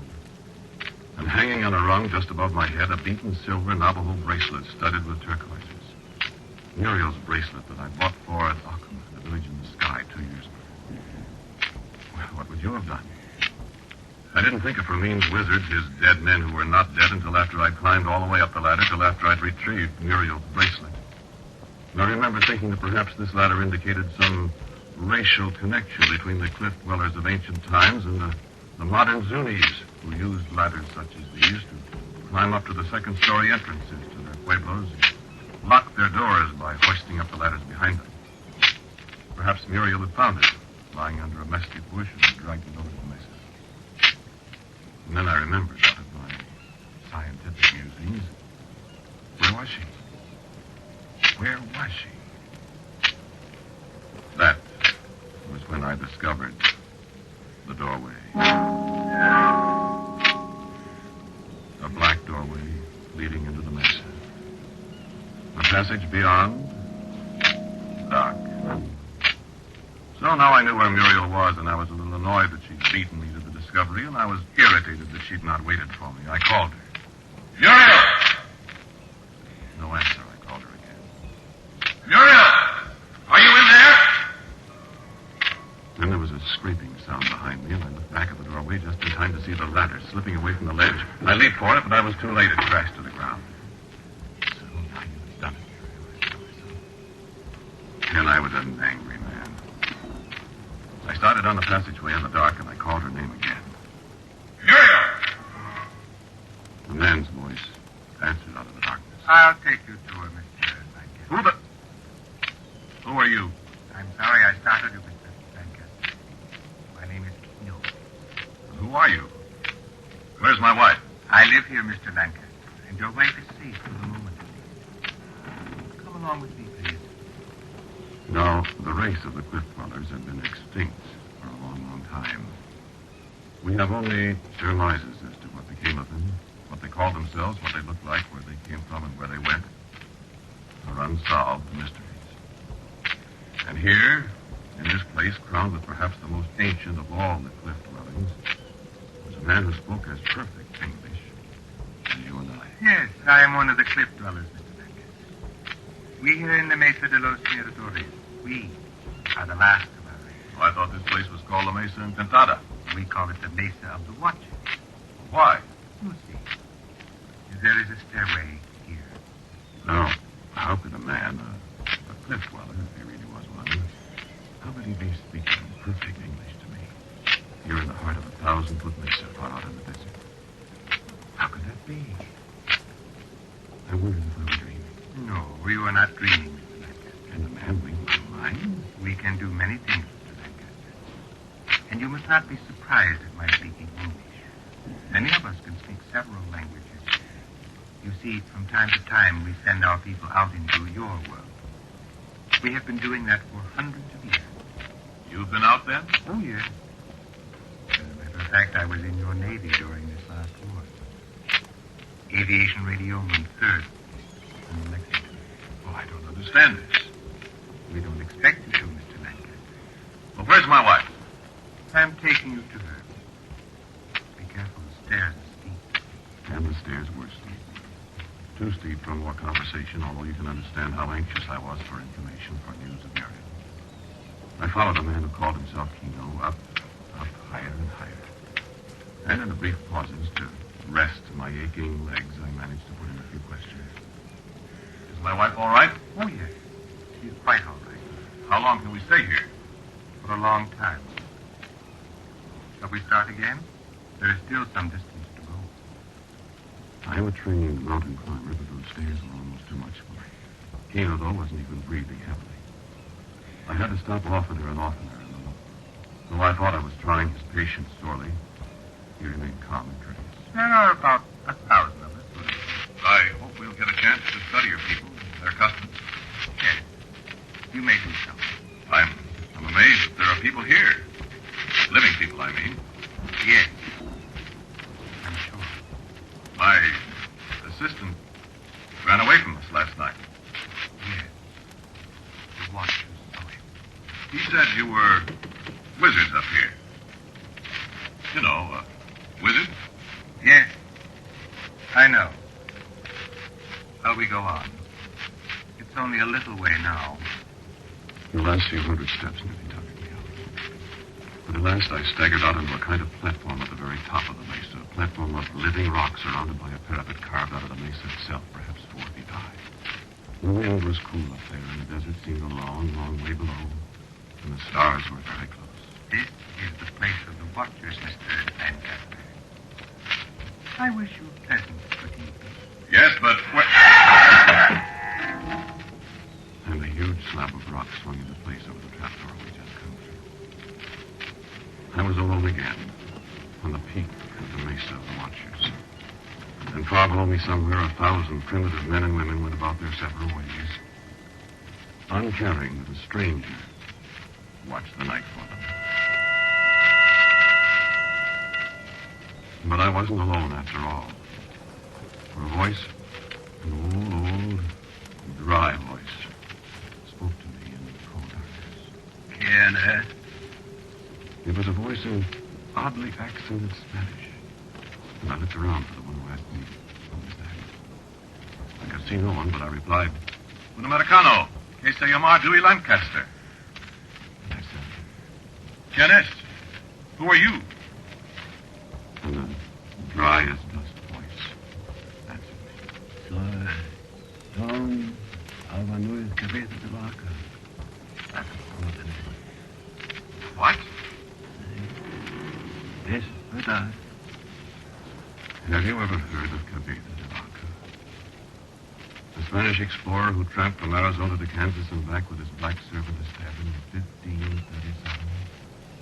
In 1537. And I heard his voice. But I couldn't see anything but stars and the blackness of the desert down below. What kind of tricks were Kino and his cliff dwellers playing on me? I lost my head for a second. I yelled at the top of my lungs. You're trying to scare me? You can't scare me!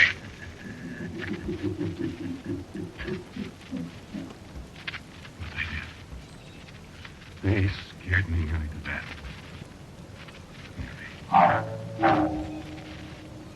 The first way they scared me dream.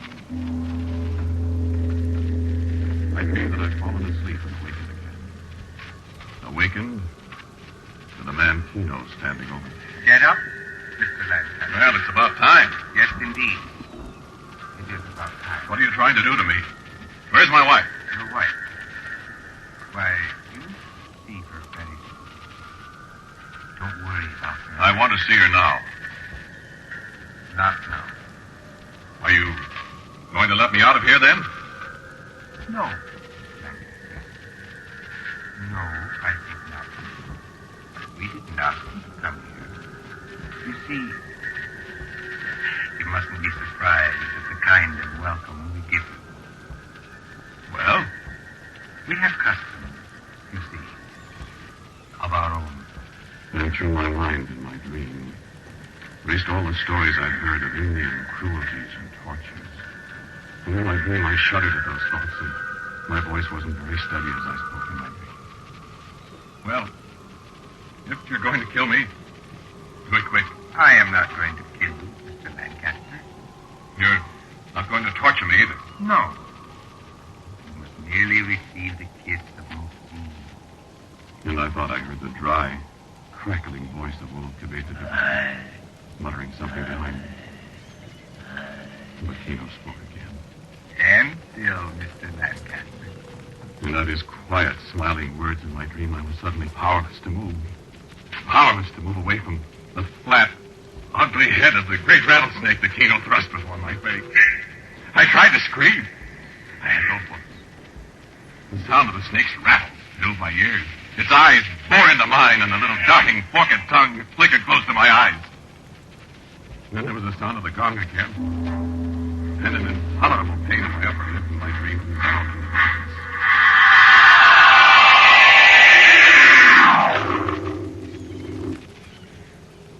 The second time they scared me. I awoke, and the pain on my lip was something unendurable. And I knew it was no dream. I remember a sense of surprise that I was still alive, though I knew death was not far away. And a voice spoke to me in the first rays of the morning sun. Huey. Muriel, where have they been keeping you? And then I saw the mark of the snake, the kiss of Otsine on Muriel's lip, too. And I cried out. Muriel! The snake! Yes, Huey.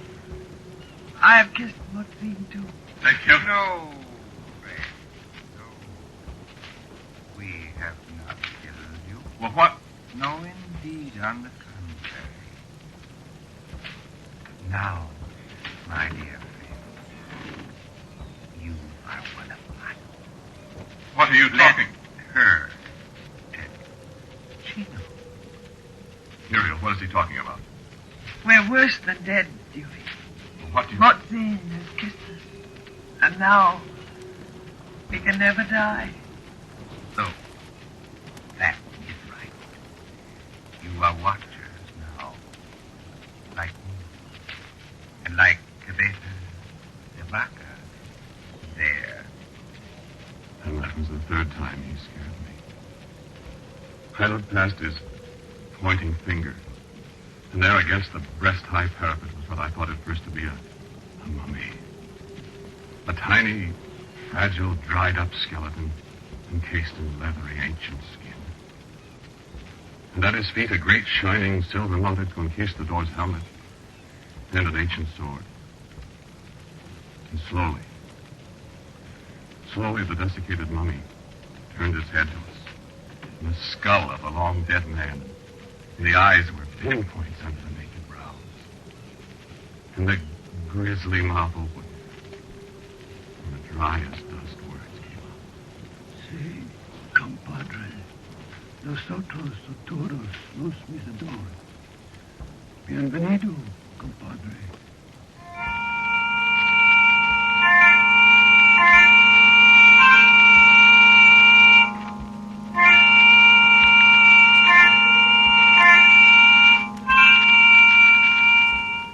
Yes, it was truly Cabeza de Vaca.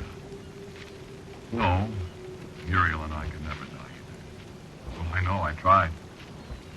I could tell you first-hand stories of the conquest, stories I had from Cabeza de Vaca himself. I won't. I won't tell you how I escaped the place so I could tell the rest of the world about the last of the Cliff Brothers and the Enchanted Mesa. Here, 16 floors above the street, in a hotel room in a great city, I had the word from Kino yesterday. He said they'd followed me. They knew where I am. He said I'd better come back on account of Muriel, he said. Well, they can't kill her, of course. But these people of the Mesa are true sons of their cruel ancestors. So I'm going back. Muriel and I, and Kino, and Cabeza de Vaca will be there for a long, long time. Maybe they'll let us out to see what this world is like 100 years from now. If we're good. And if the world is still here. Good night.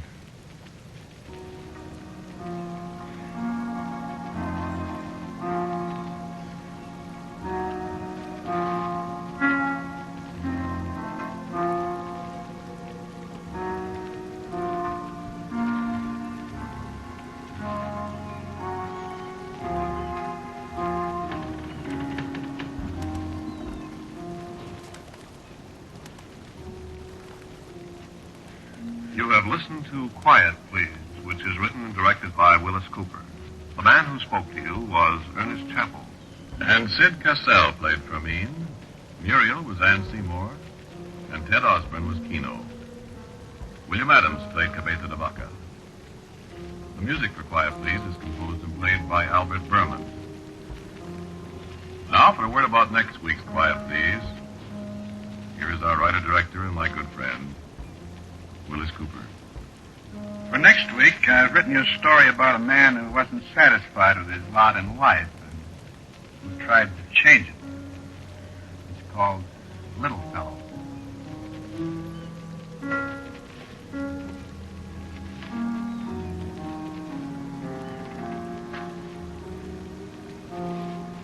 And so, until next week at this time, I am quietly yours, Ernest Chappell.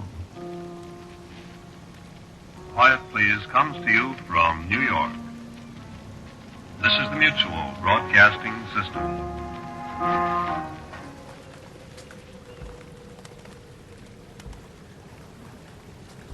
Quiet, please.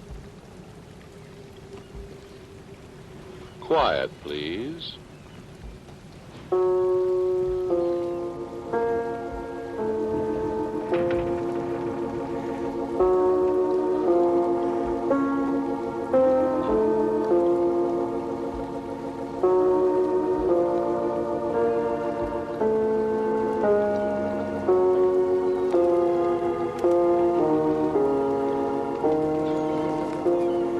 The Mutual Broadcasting System presents Quiet, Please, which is written and directed by Wyllis Cooper and which features Ernest Chappell. Quiet, Please for tonight is called Whence Came You?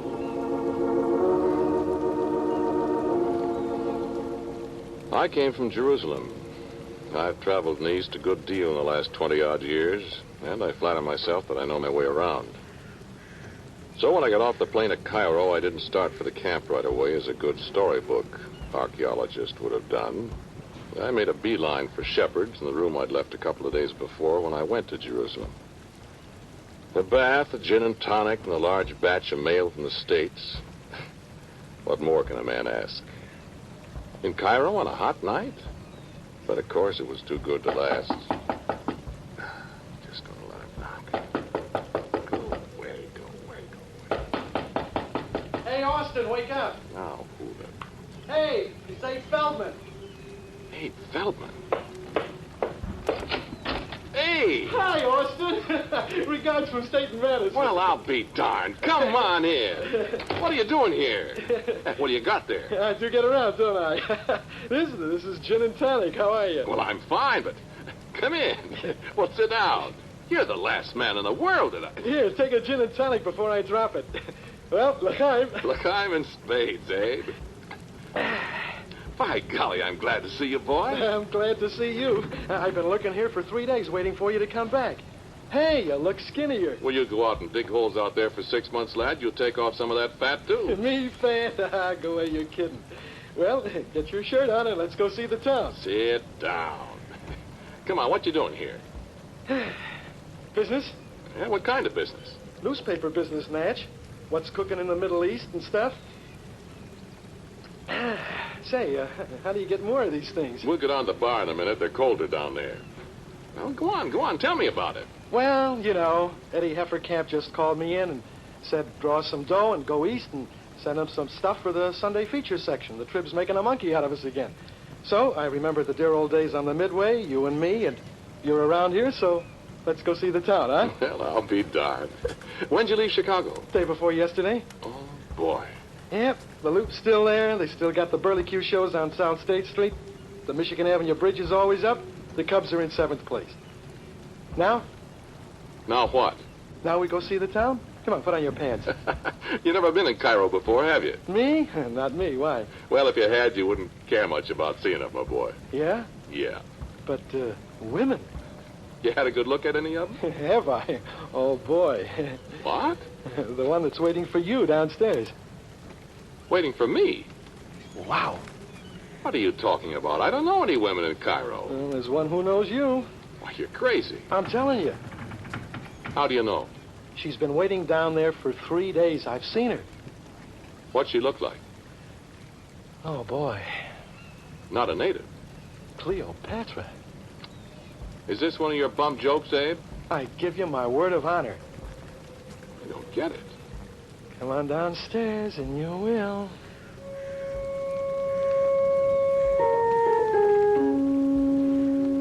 So we went downstairs. British colonels, American traveling salesmen, Egyptian army officers, a thief or two, a bevy of the ugliest women in the world. And I don't see any woman waiting for me. There, by the door to the bar. And I looked. And there by the door stood the one most beautiful woman I have ever seen in all my life. She was no Egyptian native. She might have descended from one of the marvelously lifelike paintings of a queen of the Hathor dynasty that I've seen on the walls of tombs 2,000 years old. How can I describe her? Her eyes were black. Her hair was black and cut in the manner of the days of the shepherd kings that ruled the valley of the Nile 1,000 years before the pyramids were built. Red lips that smiled at me slowly. I felt my knees tremble as she looked into my eyes. Come on, let's go ask her if she's got a friend. And when I looked back at her, where'd she go?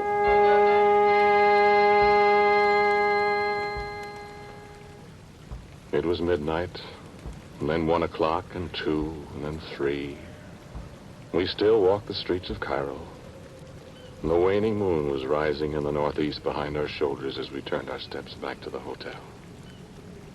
Twice I thought I'd seen her, and twice she, if she it was, disappeared into a narrow, winding street where we couldn't follow. No, I never followed women about the streets of a foreign city before, not in all my life. Well, there's little enough of that in the life of an archaeologist. The women we followed died 1,000, 10,000 years before we were born. We know them only by their portraits painted on the walls of a musty tomb. By what we find in great hermetically sealed stone caskets, wrapped in rust-colored linen and smelling of the ghost of cinnamon and myrrh and spikenard. I don't know why I did this. I know. She wanted you to come after her. That's ridiculous, Abe. I heard her ask for you. Well, what would she want of me? What does a pretty gal usually want of a guy? Drinks, something to eat, a good time? She could have had that from anybody. Yeah, me, for instance. But she wanted you, Austin. Well, why? Maybe she's a spy or something. A spy? Maybe she wanted to sell you something. You know, you grave robbers. Maybe she knows where some old pharaoh or somebody is planted. Yeah, that could be, I suppose. Well, I'm for bed. I got to get out to the diggings early. Fine night we had. Yeah, forget it. You got a room, huh? Yeah, right down the hall. Well, knock on my door when you get up. All right. Good night. Night. Say, they have this incense all the time around this place. What do you mean? Don't you smell it? Smells like a funeral. I don't. Oh. Yeah, I suppose.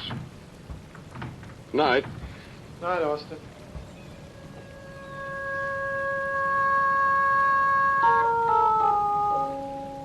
I could have told him what the incense was.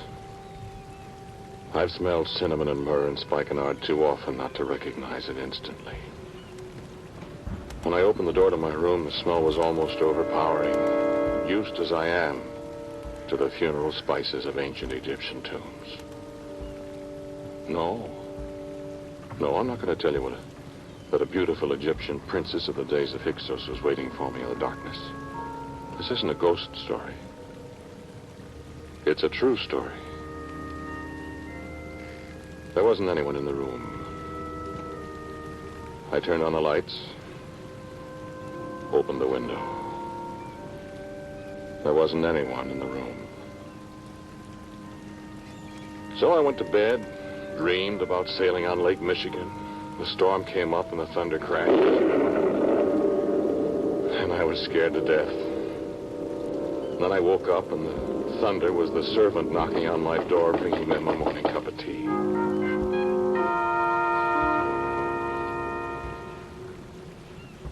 Abe and I got in my Jeep and rode out to the excavation. It's quite a distance from Cairo.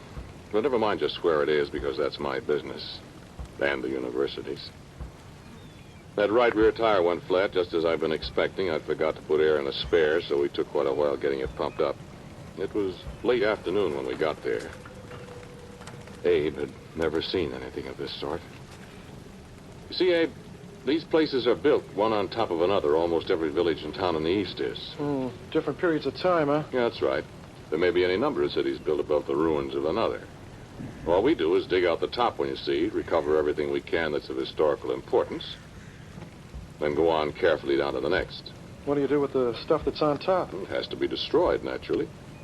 Oh, gee, that's too bad, ain't it? Well, we make careful records, photographs. And then you just peel off the stuff and go on to the next. That's right. This is the fourth city from the top we're working on now. See that big pile of rubble over there? Yeah. That's the remains of the other three cities. Gee, that seems a shame. All those years of work and living and everything. Well, we save artifacts, of course. Save what? You know, things that people made, potsherds, fragments of wall paintings, decorations, that sort of thing. What do you do with the people you find? People? Yeah. Oh, mummies. Various things. We read the inscriptions, decide whether the fellow is important enough to investigate further. The Egyptian government has a great deal to say about the contents of tombs, you know. Find any gold? Not here so far, but we probably will. This part where we're standing was the necropolis of this particular city. Uh-huh. The cemetery, you see. Oh, yeah. It's reasonable to suppose that there are other tombs under here. That's where you find the jewels and the gold and stuff. Generally, yes. Say, Austin, why don't you get a steam shovel in here? You'd move this stuff a lot quicker. And probably smash some priceless inscriptions or paintings into bits. No, my boy, we do this gently. Uh-huh. And you can read this stuff, huh? The hieroglyphics? Hieroglyphics comes from two Greek words originally meaning carving by priests. Okay, Professor. Can you read it? Yeah, of course. I can read a good deal of the later writings by sight. When we get down to the real ancient stuff, that's a little more difficult. What does this say? What? This slab here. Now, let's see. Here was I, Hotep, presented with I guess you'd say invested with, the working tools of those who build.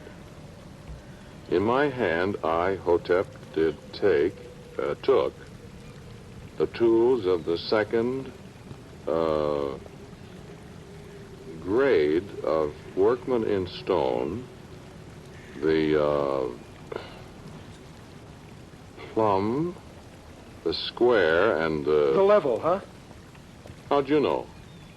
There were masons in those days. Well, sure. How do you think they built all this stone stuff? Hey, look at that. What's that there? It's a name. Sholem. It's probably Solomon. Yeah, this was in Solomon's time. Right alongside the name. The middle stone of an arch, which is secret. The keystone. These fellas didn't know how to build an arch. Oh, that's right, they didn't. Why are you so excited about it, though? Hey, What? look at that. This? Yeah, that's a very fine example of wall painting. Look how the colors are still bright. Look how they... Yeah. You see the same thing I see, don't you? You know what I saw. You know whose portrait was painted on the edge of the slab that came from a tomb that was old in the time of Augustus Caesar. Coincidence or not, here was the face of the woman who waited for me the night before in Shepherd's Hotel.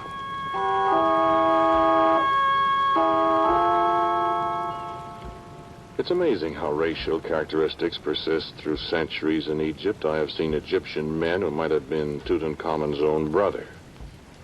I've seen women, but you wouldn't blame me for feeling my hackles rise a little at this uncanny resemblance to the woman who disappeared. I kept smelling myrrh and spikenard and cinnamon. But I hadn't much time to think of it then. Martin Weaver, who was in charge of the actual excavation, came up behind us. Well, I'm glad you're back, Austin. Oh, hello, Martin. How are we doing? Zabe Felden, Martin Weaver. How are you? Hello. Well, day before yesterday, we broke through a place, Austin, that goes down to the city underneath this one.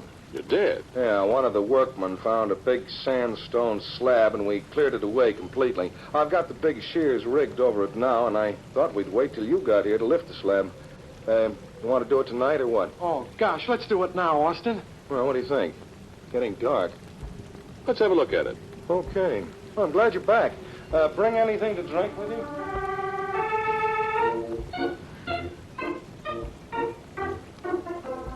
We walked half a mile. There was a little clearing at one corner of the necropolis, and the beams of the shears stood stark against the darkening sky. There was something elemental, something deathly about them. It's not an archaeologist's job to be sentimental or superstitious. None of us would stay on the job very long if we were. But the half-inch steel cable was attached to a block of stone was the only thing that separated us from something that happened perhaps 40 centuries ago. And, well, there are times when a man's entitled to shiver a little in the wind that rises over the desert at sunset. Abe was beside himself with excitement. Let's pull it up, Austin. Go on, let's pull it up, huh? Go ahead, Martin. Okay.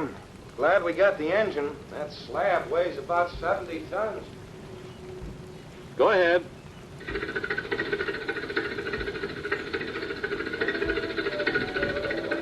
A little higher. Gosh. The air from down there. That air you're breathing, Abe, was breathed by pharaohs long before Moses led his people out of this country. Gee. Okay, hold it, Martin. Right. You going down there, Austin? Tomorrow. Oh, not now? No, it's late. Oh, gee, I'd like to go down there. We will in the morning. How is it? Let's take your flashlight. Yeah. Mummy case, some wall paintings. Let me see. Take the flashlight. Oh, boy. It isn't far down there. I'm going to jump down. No, wait. Don't do that. I'll be all right. Now, don't go running all over that place, tracking it up, Abe. I won't, boy. It's dark down here. Get a ladder, Martin. Yeah, okay. You hear me, Abe? I hear you. Throw me your flashlight. Doggone it, that's the last time you... Here. Now stand still. I'm standing still. Hey, Austin. What? The picture on the wall. What picture? Over here on the wall. Oh, turn it. I dropped the light. Well, stand still. Martin will be back in a minute with his light. Austin. What? There's something in here. Well, be careful. It might be a snake. No, it ain't a snake. Abe! Abe! Abe, what happened? Look out, Austin! Look out! The slab!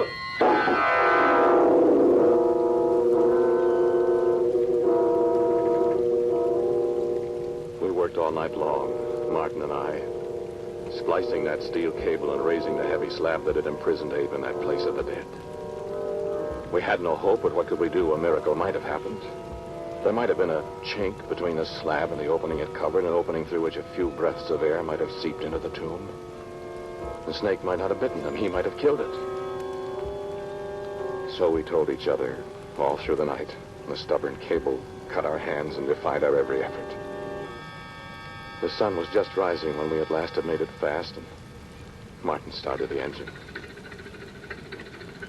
We'd fastened a rope onto the cable, and we swung the great stone slab aside. I was down in the tomb almost before it had cleared the opening. It was too late. I nearly sickened as I called to Martin. He jumped down, too. Oh, my good... What happened to him? I thought it was a snake. No snake did that. No. I saw a pigeon once that a hawk had been at. We'd have been too late even if the slab hadn't fallen. Well... Austin. What? That mummy case. Was the cover off it last night when you looked down here? No.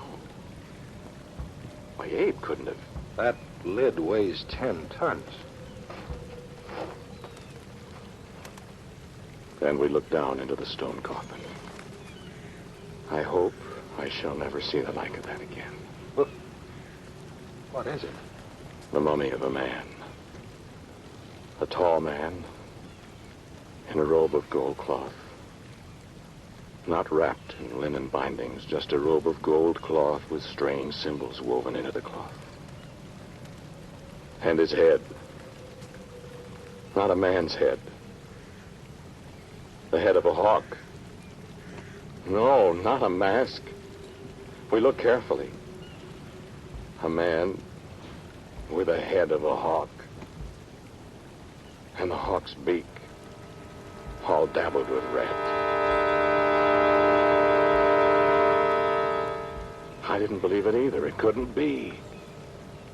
But it was. It was the father of all the Egyptian gods, Osiris.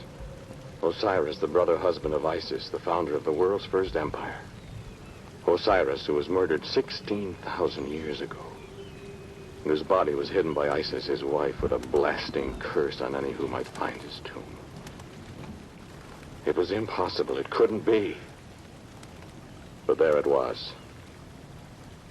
And Martin and I and the dead man were there in his tomb with him.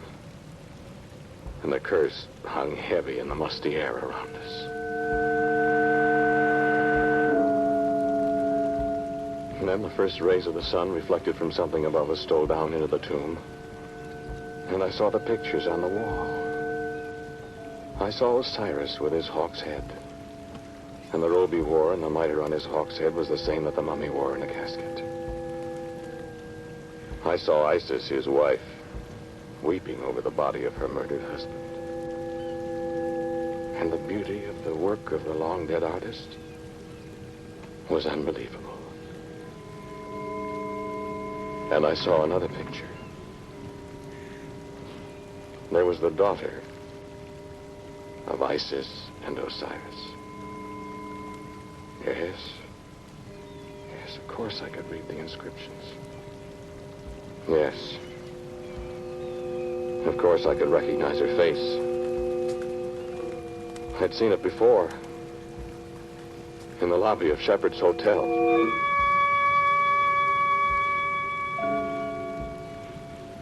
And the inscriptions on the wall were terrifying. There were secrets there that men would give their lives to possess today. There were secrets there that we've only begun to imagine today. I'm a scientist, I know. Or do I? We forgot the thing in the coffin. We forgot the thing on the floor. And it grew darker and darker in the tomb. And I read on and on. I stood before the painting of the one who was Osiris' daughter. Long black hair, red lips that smiled at me. And my heart stopped at the inscription under the portrait. I read it over again. Be not afraid. Us tin. Carved into the living rock in the ancient hieratic characters uncounted centuries ago. Not by the hand of the artist. I knew who had carved my name there. Be not afraid, Austin. And I wasn't afraid at all when I discovered that the thing that was making it dark down there was a great slab of sandstone, slowly swinging around and down to imprison us all in the tomb that the wife of Osiris had cursed.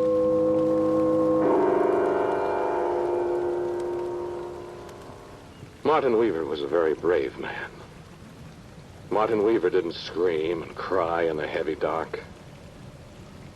Martin Weaver talked to me quietly. It'll be all right, Austin. The workmen will be here before long, and they'll see the slab, and Ibrahim knows how to run the engine. I hope so, Martin. I hope they'll be in time. They'll be in time. He'll start the engine and pull the thing off. All right. I hope so, Martin. Sure. They'll know that something's wrong. Where are you? Right here. Well, stand still. I am standing still. I thought I heard you move. No. You afraid, Austin? Are you? Not particularly. But I... Yes. Well, the thing in the... Where are you going? I haven't moved. I thought I felt your hand on my arm. No. Sit still. Don't use up the air. Well, you sit still. I tell you, I didn't move. Something's moving. It couldn't be. Austin? What? Martin. Martin. Martin. Answer me, Martin. And there was nothing but silence. And then another footstep. And I felt a hand on my arm, and I screamed with terror.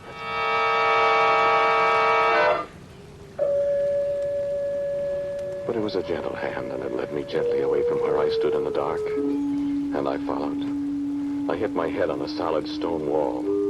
My feet dragged as I followed whoever it was through a door that I knew couldn't be there. And a voice breathed in my ear.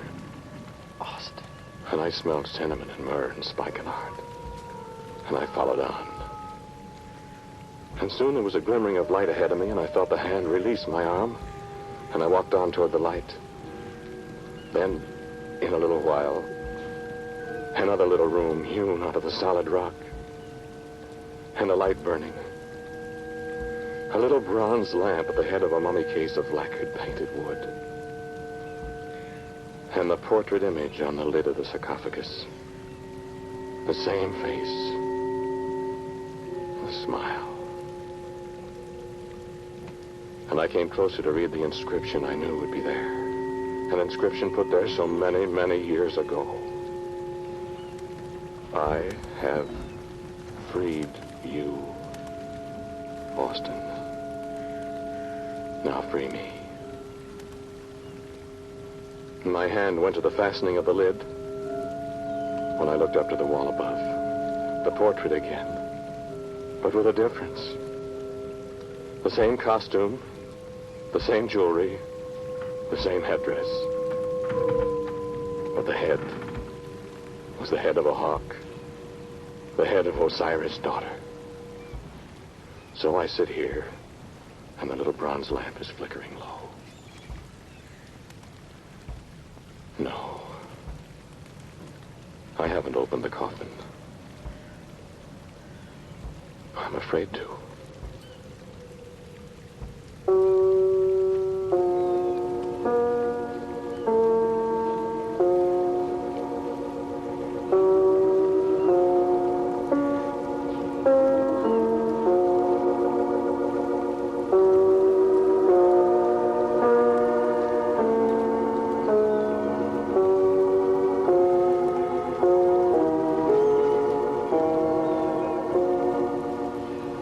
have listened to Quiet, Please, which is written and directed by Wyllis Cooper. The man who spoke to you was Ernest Chappell. And Murray Forbes played Abe Feldman. Martin Weaver was Don Briggs. As usual, the original music for Quiet, Please is composed and played by Albert Berman. Now for a word about next week's Quiet, Please. Here is my good friend, our writer-director, Wyllis Cooper. I've got a story for you next week called Put on the Dead Man's Coat. It's about a man who had an idea that wasn't good for him. Put on the Dead Man's Coat. The title of next week's Quiet, Please. And so until next week at this time, I am quietly yours, Ernest Chappell.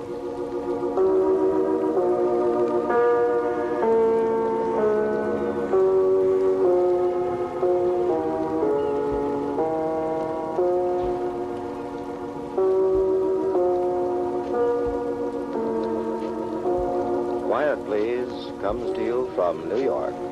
This is the Mutual Broadcasting System.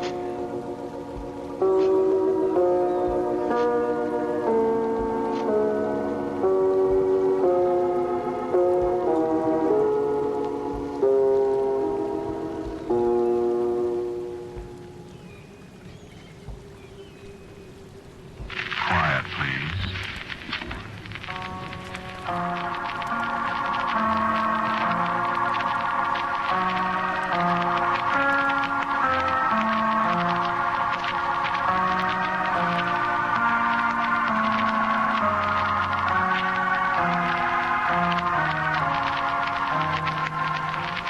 The American Broadcasting Company presents Quiet, Please, which is written and directed by Wyllis Cooper and which features Ernest Chappell.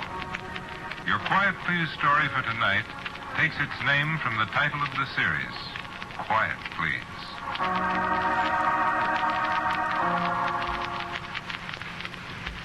There are books left, many books, and I suppose I have read them all. I remember things, too. I remember a long white road between the shoulders of the hills and the distant clusters of the live oaks against the uplands beyond, and the wide, light blue of the sky.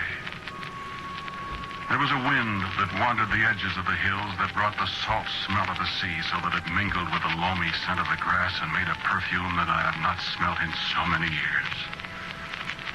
There was a great plain where the hills fell away in tumbled, rocky magnificence. A plain all cut into green and brown and yellowing squares, and a little stream with bridges of stone that strolled its way across the wide plain and sparkled at last into the distant western ocean. There was life on the hills and on the plains. The field beasts that moved serenely through the pleasant grasses and rested at noon under the shadowed kindness of the green-gray oaks. There were men and cheerful women in the white-walled houses where the road curved, and the children that played noisily and sweetly in the cottage dooryards are long since dust. Shall I tell you of the graceful beaches where the sound of the surf was a measured, majestic melody we thought would never cease? Shall I speak of the great ships prone upon the breast of the ocean, the ships that are seen no more? Would you hear of the wind-whipped nights and the lightning in the forests and the gentle rain in the dawn time? Would you remember and not forget? I remember. I alone remember. This was a temple. And this a place dedicated to the arts. And there where the waves fed up on the beach, the shattered walls of stone we made remain to mock us. And there where the white road was is the desolation. The winds die down, and the sun wanes, and the moon is sickly. Yet I remember the lights on the hillsides and the stars above them wheeling their ancient way across the sky. There was a day when I could name them all. They seem very far away tonight. Antares and Betelgeuse and Aldebaran. Arcturus and Vega and Procyon. In these days, Orion, the mighty hunter, draws away from us, and the glory of Berenice's hair is dimmed in the heavens. I would welcome the sound of the thunder again on the horizon, but all the manifestations of nature are ended, and only the twilight of eternity remains above the bleakness. I would welcome the voice of a hungry wolf even this night, or the hiss of the serpents that once we hated, that once we trampled upon. I would welcome even the voice of old Krog and listen with delight and laugh happily to hear him tell again the schemes he dreamed that brought us to this end. It is true that men cannot live without wars amongst themselves. Why should not we be the ones to win the wars? Every man plots against every other, and men speak of honor and laws and fair fighting. But if a war is to be won, then do away with fairness and honor, and let us win and be the master, and they the slaves. Yes, I could laugh to hear that voice, and to see those hard black eyes glitter again in the light of the little lamps. I could take old Krog and lift him up and say, look upon your work, old Krog, your work and mine and the work of all of those who could not live without wars. But Krog is dust and may not speak. And for a little time while I live, the dust shall speak its final words to those who would listen. It was a fair world, our world. And I would not have you believe that all who dwelt in it were like old Krog, plotting wars and seeding the countrysides with discontent. We knew love, too, and all the virtues. Some of them we even practiced. I am old now, and my speech is set in somber ways, for I've looked on somber things for long. But there was a time when I was young in this very world, and my speech was the speech of the young of every world, careless, gay, happy. And there was one whose speech was like mine, young and gay, and very dear to me, Morna. There was a night on the shores of a lake when there was music and laughter and light somewhere in the distance, and we sat alone together. And I remember I would speak, but Morna laid a hand on my lips and laughed and spoke. Quiet. And for a long time there was only the music, and we watched the stars.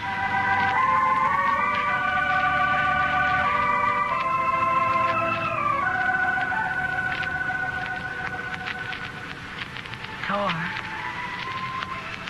You love me. Silly question. Do you? What do you think? Know what I think? What? I don't think you love me very much. You don't? If you love me, you'd kiss me. Well, lean over this way. Why, you conceited creature. You're the one who wanted to be kissed. Well, I don't anymore. All right. Just for that, you're going to get kissed. Come here. Oh, look out. You're mussing my hair. Quiet, please.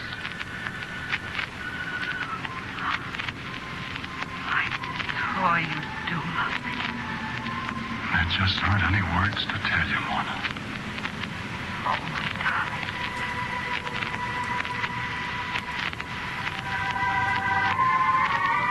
And the music began again. And we sat silently, and the stars moved above us. The stars are so beautiful tonight. They're not all stars. What? What are they then? Some of them are planets. Oh, Monty. Sure. Thor, do you suppose there are people in some of the other planets? Probably. Earth. That's the nearest one, isn't it? I think so. Do you suppose there are people there? I wouldn't know. people that look like us and have music and nights like this. Nobody on Earth could have a night like this. You. No, I mean it, Tor.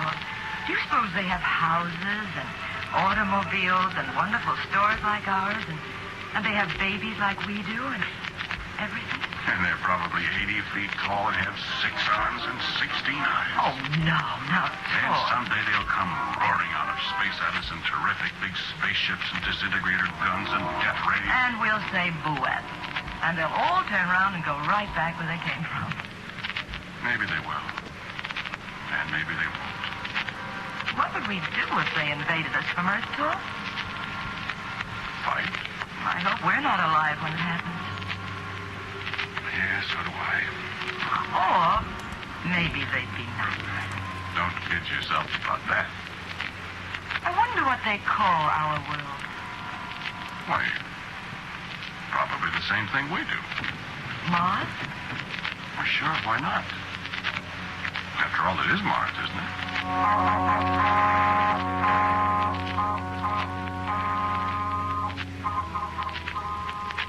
No, we were not 80 feet tall either. We did not have 6 arms or 16 eyes, and we didn't dream of conquering your world either.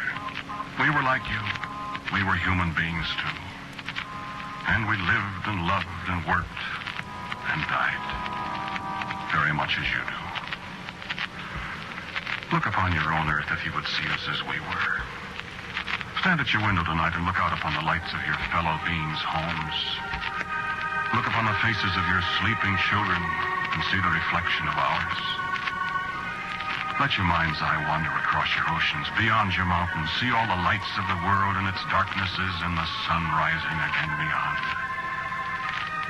Let your thoughts dwell upon the people of your Earth, and you shall know us as we were.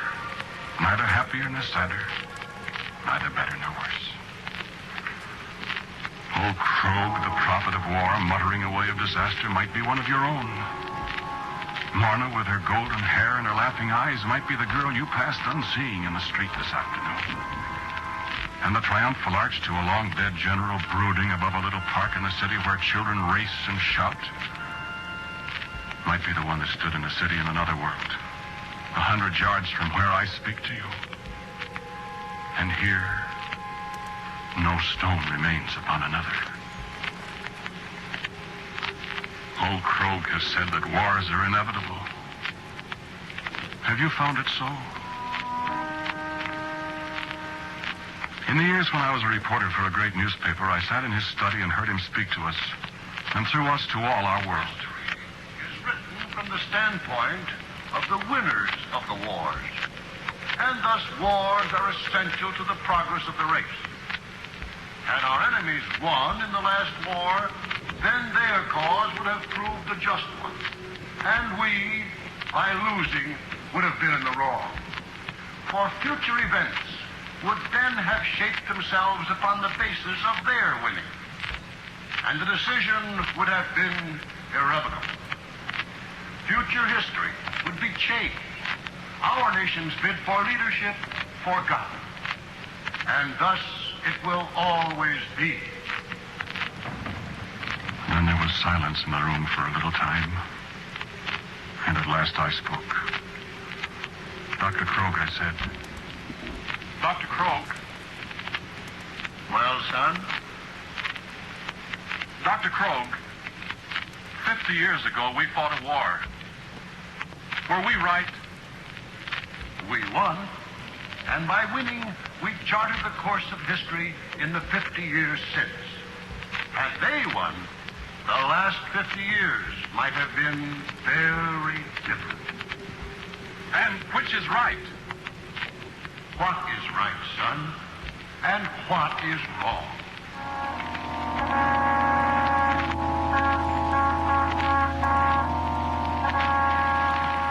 And then another war came against another nation, and the ones we had defeated before were alive with us.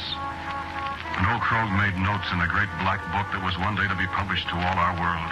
But no man's eyes of his have seen it.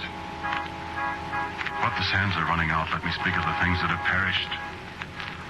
Our cities where people worked at 100 occupations, in the muddied brown slums of the cities and the great green parks. Go out tomorrow in your own city and set your feet upon the smooth concrete of the sidewalk. See the gleaming windows and marvel at the wonders within them that you men have created. Touch the garment of a passerby and joy to know that this too, this humble thing man has created. And know that I too have done these things. And that I have seen man destroy them.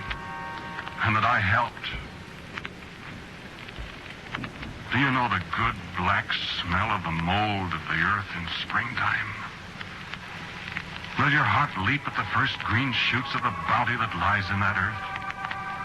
Have you seen the lilies and heard the bells of your churches? The bells rang in my world once. The flowers bloomed and men laughed and sang and hated. We have run our course, the course we chose, back to the ineffable dust from which we sprang. There was another time when Morna and I had been married for many years, and the war that had raged across our world had at last flickered out and died. We sat long at table that night, silently, each of us dreaming of a world purged by fire and sword, and full again of the promise of peace and perhaps happiness. I'm glad you didn't have to go, Tom. I suppose I shouldn't say so.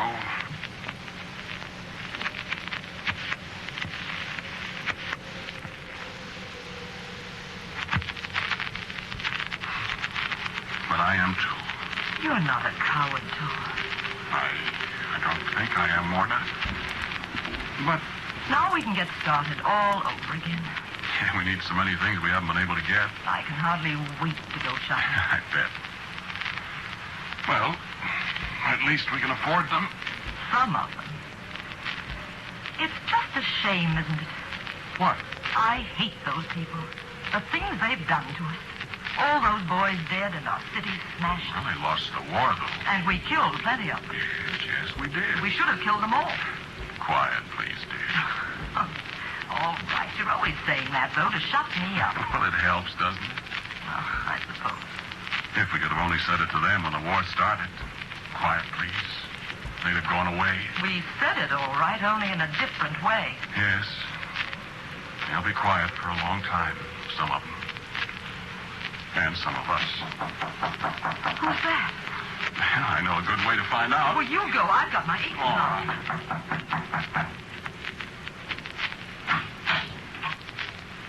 Well, hello, Thor. Dale. Why, you... Dale, when did you get back? Just now. Who is it, Thor? It's... I'm Warner. I'm home. Oh, are you? Oh, sure. Hey, don't break my rib. It's great to see you, boy. Oh, it's what... Oh, excuse me. Well, I wondered when you were going to pay attention. Well, I was so glad to see you. I'm sorry. Well, I want you to meet my wife. Dale, how wonderful. Why, you old son of a... Ray, this is my sister Morna.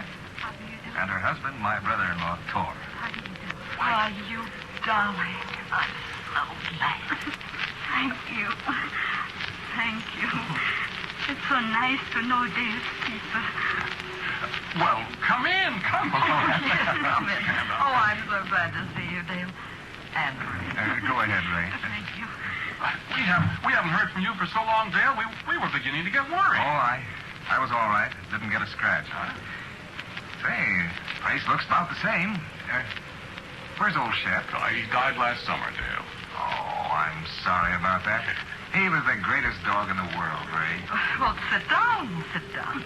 Have you had supper? Sure. Wouldn't you like some coffee, Ray? Oh, I would love it. I'll make some fresh. No, this will be fine. Oh. I'm finding it hard to get used to coffee again. Well, how was the war, Dale? I got all the war I want. Oh, the coffee, dear. Thank you, sister.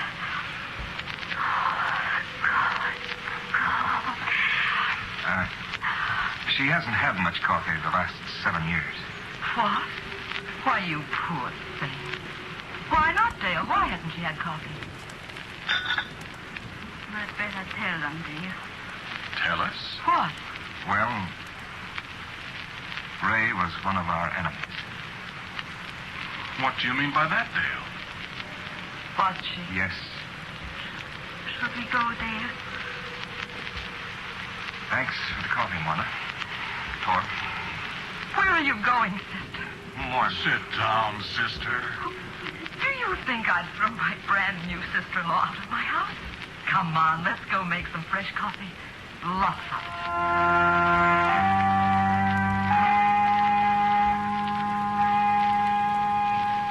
And in the early hours of the morning, I was awakened by Morna's sobbing.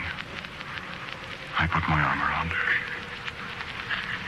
Oh, that poor child. They actually thought we were going to turn her out. Oh, sure, how can people think such dreadful thoughts of us? And she's so sweet.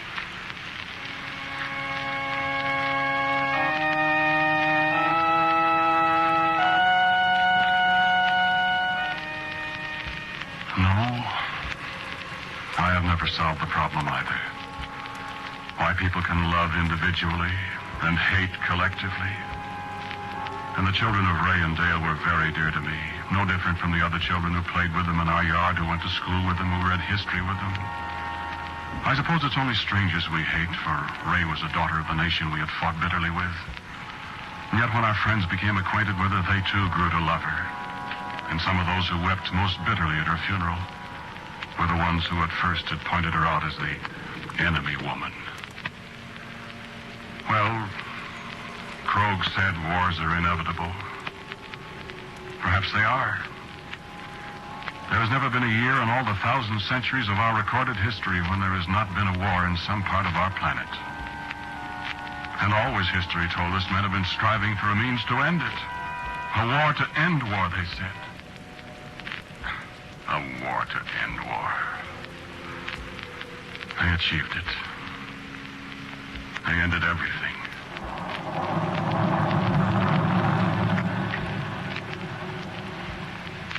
Wars had grown more and more destructive. And at last men laid wicked fingers upon secrets that were not for men to know. Men have always pried at the locks that nature has set upon her deepest secrets, seeking the power that was never intended for them. And step by tedious step, they came to the final awful knowledge, to the very card of creation and of destruction.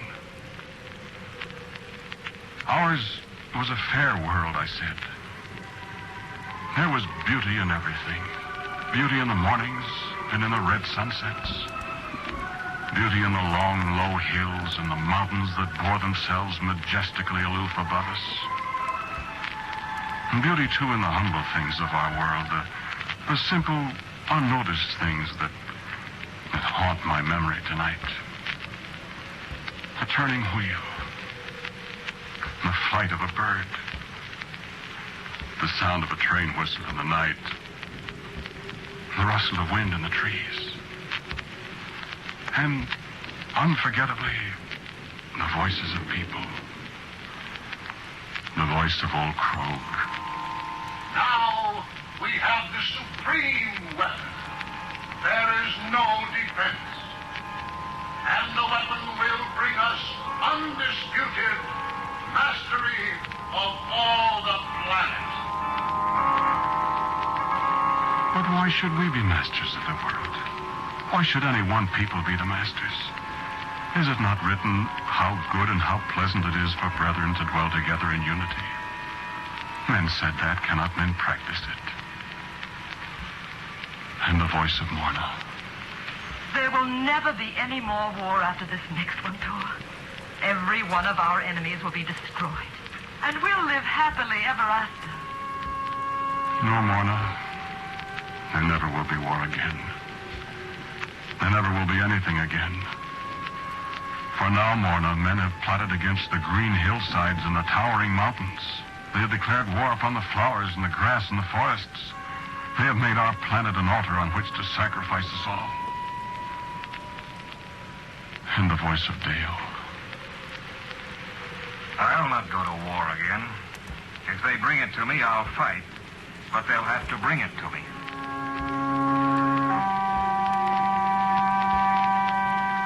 They brought it to you, Dale. They brought it to your very home, to your doorstep, to the gay little blue and white curtains at your windows. And you died before you knew it. And the voice of Ray, the displaced person, the alien in a strange land. Who is my enemy now? Dale was my enemy once, and you, and Mona. And now you are my own people as surely as if I had been born among you. Who will be my enemy when this new war is done? You will have no enemy, Ray. For there will be none left to hate or to love. Fortunate for you that you died before the war came. Your last sight was of the faces of those who loved you. And my own voice speaking to you at long last. Remembering the thoughts we had of you, of towering 80-foot giants swarming down upon us out of the cold black reaches of space, seeking to prey upon us and conquer us and at last destroy us. Did you have thoughts of us as demons, too? Did you think because we were another world, we must be monsters ravening for your blood? We were not. We were people like you. Older, perhaps, but with the same instincts you have, the very same. We gloried in the summertime and the white winters.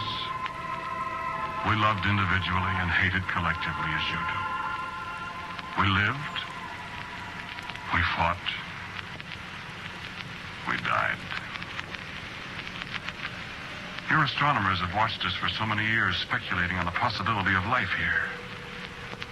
Well, there was life. Great cities, wide, peaceful farms, tall dams holding back the might of great rivers, great deserts flowering in the spring with all the dazzling lavishness that can be packed into a brief span of life. We had rivers and oceans and lakes, forests and deep valleys, great monuments to our dead, giant buildings to house our living. We had music and books and great schools and statesmen. Your astronomers tell you of the canals that cover our planet. I saw those canals created. I saw the solid earth splash and boil beneath me. I saw the mountains melt into rivers of molten fiery stone. I saw the great tawny mushrooms of cloud erupt from the floor of the ocean. And I smelt destruction near at hand. Yes, there will be no more wars on our planet. There is only silence and cold and dust that was once a people and a civilization. There is only one man, I, Thor, the last man of Mars, to say the last words. The two moons that circle our planet are rising now. Phobos and Deimos, fear and madness. Death himself marches back to the black draped cavern, and he pauses beside me to lay his icy fingers upon my arm. This is the end of the world and the people that you might have mistaken for your very selves. Honor us at last with your silence at the end. And pray, friends of Earth. Pray not for us, for that is too late. Pray for yourselves. Quiet, please.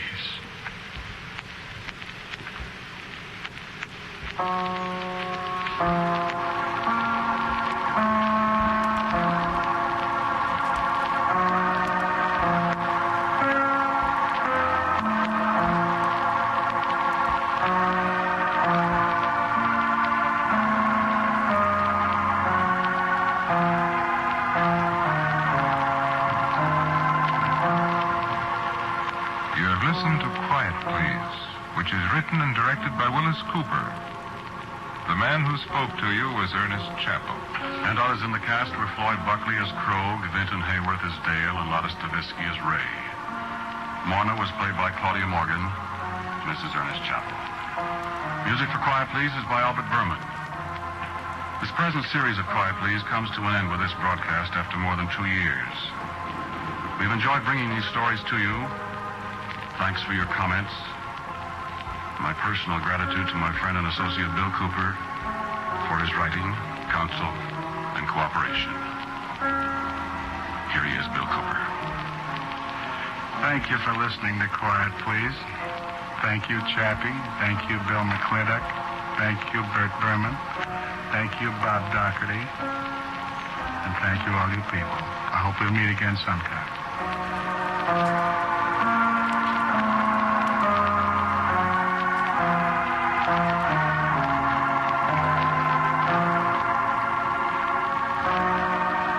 For those interested, the Quiet Please theme is based on the second movement of the César Franck D minor symphony. So for the last time, this is Ernest Chappell saying, quietly yours.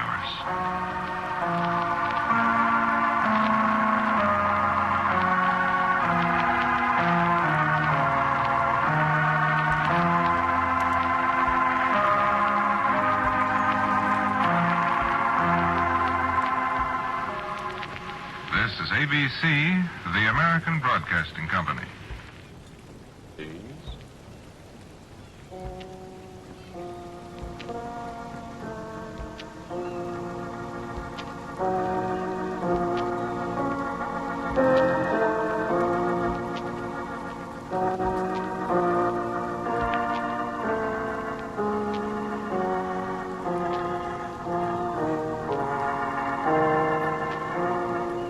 The Mutual Broadcasting System presents Quiet Please, which is written and directed by Wyllis Cooper and which features Ernest Chappell.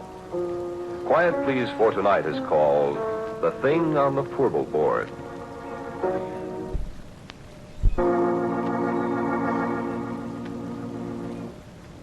Me, I'm a roughneck.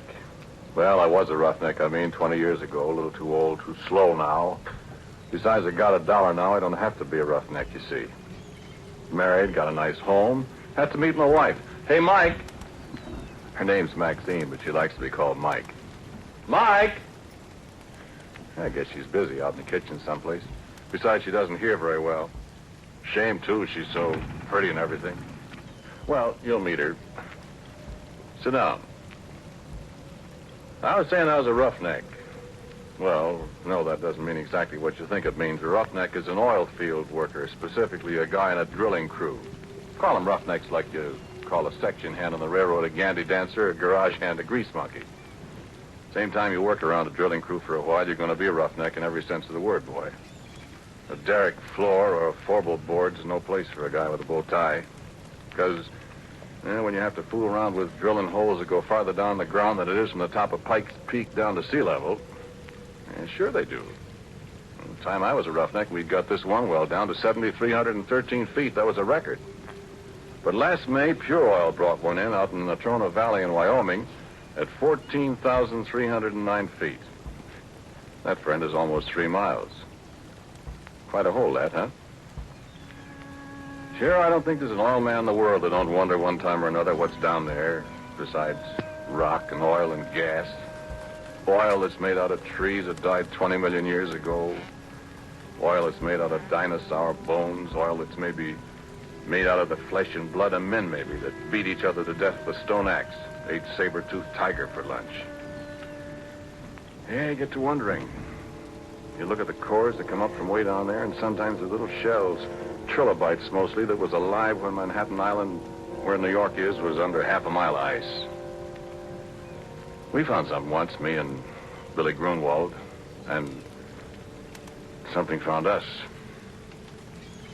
I'll tell you about it. We were down to around 5,400 feet. We'd set casing. We began to get water, so we had to stop drilling and cement off. Well, you see, when water begins to seep in the hole, you pull your drill pipe, then you let down a cementing shoe inside the casing, and you plug up the bottom of the hole, casing and all, with quick hardening waterproof cement. Then when it's hard, you drill through the cement and go on down, and the cement outside the casing at the bottom keeps the water out.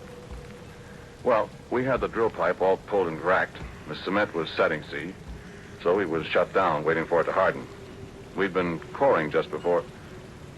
Well, you see, a core drill is hollow. And as the bit digs down, it stuffs the drillings up inside it, so when you pull it out, you got a sample of the kind of stuff you're going through. And a geologist can tell a lot from that. So there's nobody around the rig except me that night. The rest of the crew's going into town. I was toasting some pork chops over the forge for my supper. I heard a car pulling up. Look out, it's Billy Grunwald, the geologist, and I give him a hello. Hi, Billy. Come and have a pork chop. Hi, Porky. Where's everybody? They all went to town. I'm the whole crew. I had 3 blowouts between here and Oxnard. Yeah, I wondered where you was. Ted said you'd be in here about 3. Yeah, I would have been, except for my tough luck. Oh, I'm dead. Yeah, hungry? Starved. Yeah, I got 7 pork chops. And bread. And some coffee, kind of. Swell. Yeah, I got a bottle in the car. We're going to have a banquet. Hey, where's that core? That's what I came up here to look at. Yeah, back there on the bench. Look at it after supper. Hey. What? Didn't you say you were all alone here? I thought I heard somebody talking. I don't see anybody. Keep an eye on that pork chop. You won't have any supper. Yeah, I'm watching it. Here, let me put the coffee on. Like so. When'd you finish cementing? This morning. Last tower only made about 10 feet of holes, so Ted shut down before we get flooded out of house and home. Funny about that water. How? Oughtn't to be any at that level, according to my figuring. Well, there is. Is it salt? Sure, right out of the bottom of the ocean. That's funny. Well, maybe I'll be able to tell something from the core. Yeah, I hope so. The last core I looked at, I'd have sworn we were getting into shale. Ain't seen none yet from the cuttings. It's funny. Here, your pork chop's done. Yeah, take some bread. Yeah, thanks. Oh, man. Good, huh? Yeah, put on another. I had 2 already before you come. Yeah, much obliged. Yeah, you never can tell what's down there. You get it all mapped and plotted out, all the strata. And all you know is what comes out of the hole. Yeah, I'd like to go down there sometime if I was little enough. Never get you down a hole. Yeah, you'd fit. You're skinny. I'll stay up here and look at the cores, Bud. Where is that? Behind you. Over there. Oh. Well, I'll have a look at it. Well, why don't you wait till you finish your supper? I'm just going to look at it. Put on another pork chop for me. Okay. Well, I wish those screech owls... What's the matter? Wait a minute, Porky. Well, why did... Listen. What's eating you? You know, I'd have sworn there's somebody up there in that Fourble board. Ah, you're crazy. There's nobody up there. Can't against those stands of drill pipe. Ah, they're just rack crooked. One of them slipped. Come on back and eat your pork chop. Yeah. Yeah, I guess so. Only I... What you so jittery about, Billy? Come on, eat your sandwich. Here. Yeah, well, thanks, Porky. I don't know. I'm just naturally that way, I guess. I'm always scared of the dark. Doggone it, I hate to be a baby, but I can't help it. Scared of the dark? Honest? Stupid, ain't it? Oh, I don't know. Everybody's scared of something. Me? Spiders scare the tar out of me. Black widows. Oh. I know how you feel, Billy. There another light over here? Yeah. Here. Yeah. Oh, that's better. Hey, listen, Porky. Go out to the car and look in the left-hand door pocket and bring back that bottle, will you? That's what I need. Okay, kid. Okay. So I picked up a flashlight. I turned around and went outside. I found the car. Then I got the bottle. And the floor of the derrick was all lit up, and when I saw a beam of light suddenly flash up toward the Fourble board, and I laughed. Billy Grunwald and his ideas. Sure, I looked up. There wasn't a darn thing up there, except the drill pipe racked against the fingerboard. Oh, this Fourble board. Well, you've seen oil derricks, or pictures of them. You know that little platform that runs around the outside of the derrick about halfway up? Well, that's the Fourble board. Well, you see, drill pipe comes in lengths, and you handle them with several lengths screwed together so as to save time getting them in and out of the hole. 2 lengths is a double, 3 is a thrible, 4 is a Fourble. When you pull a pipe, you heist it up inside the derrick with a traveling block, which moves up and down from the crown block at the top of the derrick. And then when a Fourble of pipe is pulled out, it's held in the rotary table. You break the joint with tongs, like a great big Stilton wrench, you see. Snub a cable that's fastened to the handle over the cathead on the drawworks, and that breaks the joint. Then you hold the tongs on the pipe, give the rotary table a few turns to unscrew it. You heist away with the traveling block and swing it over against the fingerboard, lean it against the derrick. The guy up on the Fourble board takes off the traveling block. You do it all over again till you got all the pipe out, you see? Well, there wasn't anybody up on the Fourble board except a screech owl, and it flew away. So Billy turned his light off, and I come on inside. And just as I come up the steps, he let out a yell. Yay! What's the matter? What's the matter, Billy? Hey, come here. Look here. Well, what's it? Look, Porky. My... Where did you find that? Now, listen, Porky, I give you my word. That was embedded in the core. Why, it couldn't be. I tell you it was. Look where I dug it out. Hey, you know what? That rock there comes from a mile underground. And it's been a mile underground for 1,000,000 years. Man, look at this. And I did look. And what he was holding was a gold ring. And it was all carved and filigreed just like jewelry. And there wasn't any kidding about it. It was real.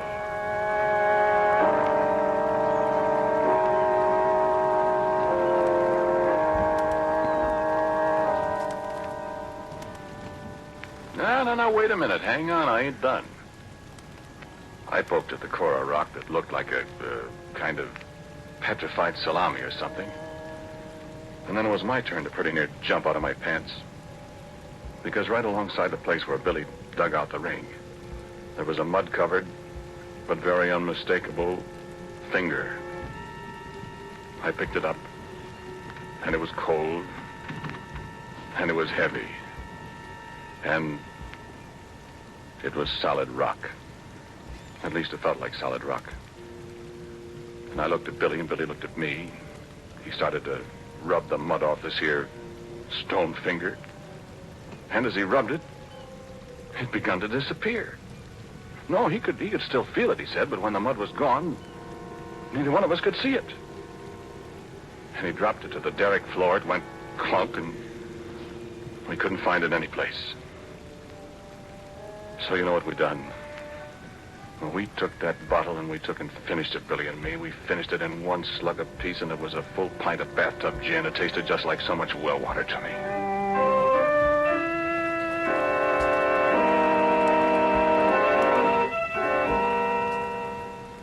And then we sat down on the derrick floor and we looked at each other. We didn't say a word. My eyes got heavier and heavier. The last thing I remember was I heard some kind of noise that seemed to be coming up from down the Fourble board 80 feet above us. I shut my eyes a minute. I guess I went to sleep.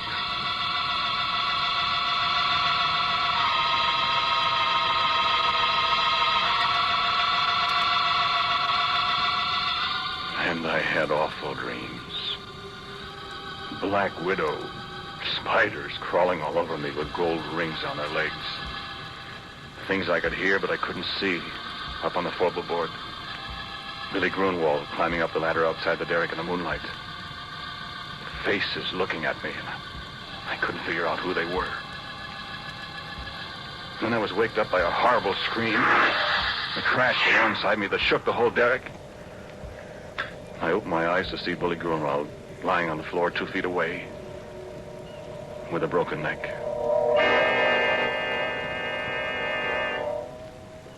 With a broken neck and his left hand, well, he put the gold ring on the little finger of his left hand, and the way his arms were spread out, his left little finger and the ring were gone. Well, friend, I got out of there. I run down to where Billy had left his car, and I got in. I stepped on the starter, and I couldn't get it to go, and then I remembered after I'm pretty near run down the battery that Billy had taken a key. I wasn't going up there and go through a dead man's clothes to get it. So I sat there in the car and shivered all by myself till daylight.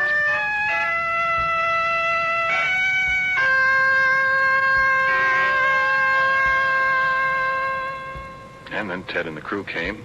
Afterwards, a state cop, and everybody in the world was asking me questions. Did you and Billy have a fight, Porky? I told you we didn't, Ted. But you had been drinking. We only had that little pint, Ted. Well, what was he doing up on the Fourble board? Did you threaten him, and did he run up there to get away from you? Listen, cop, don't be a chump. Billy Grunwald and I were good friends. Then why'd you push him off the Fourble board? I didn't, I tell you. I wasn't up there. Oh, what did he go up there for? I don't know. I was asleep. How do you know he was up there? I didn't say he was. You said so. Besides, how would he break his neck if he didn't fall from way up there? Well, look, officer. I think it was just another accident. I mean, we haven't got anything on Porky, and personally, I don't believe he did it. Well, it's mighty mysterious. So it is. But we got work to do. Now, how about it? That cement's hard down there. I want to start drilling again, and I'm short-handed. Will you let Porky stay here till I run in my pipe again, and, well, then you can take him and ask him questions till you're blue in the face.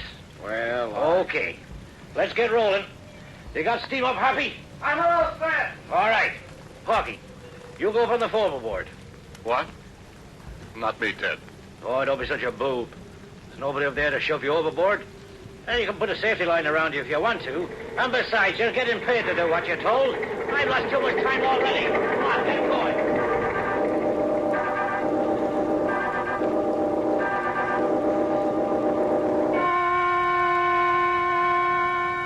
So, okay, I go up on the Fourble board. And you can bet I took a good gander around before I did anything else. No, I couldn't see a thing.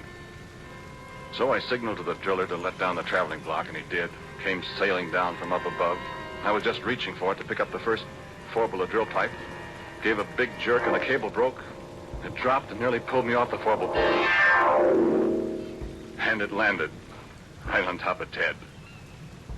And if you have any idea what a guy looks like after 2 tons of metal land on him from 80 feet up, yeah, you keep your ideas to yourself.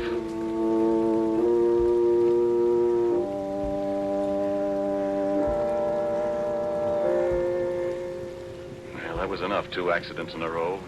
The whole crew quit. They wasn't going to wait for a third. And it was Ted's money that was paying off. There wasn't any more, and as far as I know, the abandoned derrick is still there. And that was 20 years ago. Oh, I forgot to tell you something. That traveling block was right in front of my face when it broke loose. It was hanging by steel cable, 3/4-inch steel cable. And I saw that cable break right before my eyes. It looked just like a piece of string when you snap it between your fingers. I could almost see the fingers. You know what? There was something up there on the Fourble board with me.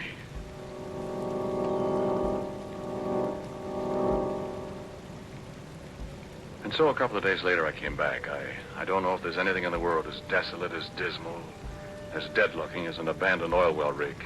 There it stands like a skeleton off on a deserted side road and the bare yellow hills surrounding it. And it's the deadest thing you ever saw. I sat in my car for a long time looking at it. Everything was just the way we'd left it. I looked in at the floor. The smashed traveling block was there alongside the rotary table. There was a little mutter of steam from the boiler. That was all. Then I heard a tinkle of something as it hit the ground alongside me. I looked around. There wasn't a soul in sight.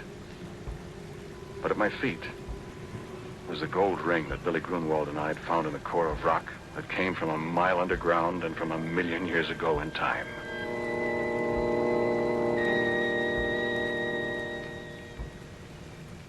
And I heard a little sound. The sound of a kid crying. And there wasn't any kid up there. And I heard it again, and it came from above my head, and I took out my revolver. I loaded it carefully. I started up the ladder to the Fourble board. Well, there wasn't anything up there, nothing I could see. There was a voice crying. The voice of a little kid. And then there was a movement behind the rack of drill pipes, and I saw the pipe move, and I yelled, "Come out of there, whoever you are!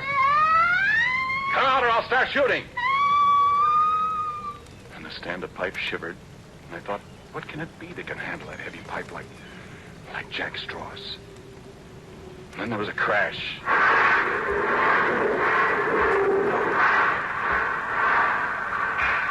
The whole stand-up pipe fell over, and I just got out of the way in time.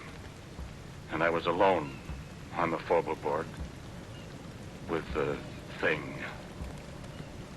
But I couldn't see it. I felt the platform tremble under my feet again as something moved toward me. I fired 2 or 3 shots.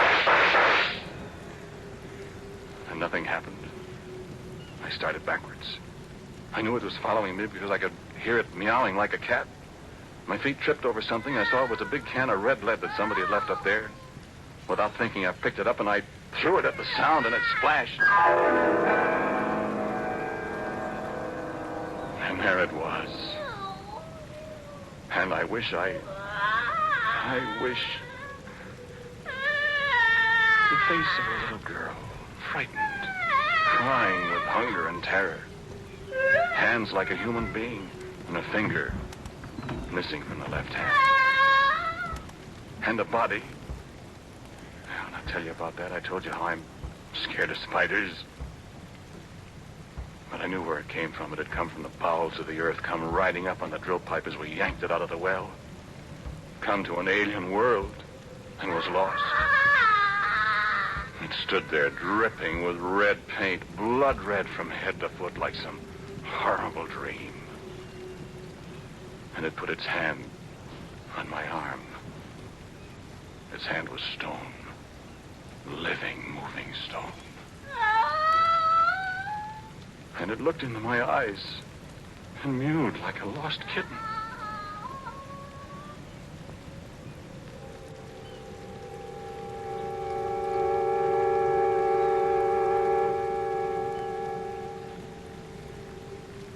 "20 years ago, I discovered many things about it, what it used for food, that it was deaf, that it was invisible and couldn't see people when it was invisible, that if you sprayed it with mud or paint, or grease paint, makeup, then it could see people. And believe me, I didn't want to see its body. I can see that in my nightmares. But its face, I can't help wanting to see that pathetic little girl face. I'm afraid maybe I've fallen. But it's very beautiful. And when it's well made up, it's... But making it up, rubbing grease paint on a stone face that looks at you and smiles, and it makes sounds like a lost kitten yet. I can disguise the body in long dresses. She can't hear very well, and when she's hungry, I have to stay out of her way. I found out what she likes to eat, remember? No, sit still. Sit still, do. Sit still or I'll have to shoot you. I want you to meet my wife. Or rather, my wife wants to meet you. Mike? Mike? There she is. Come on in, dear.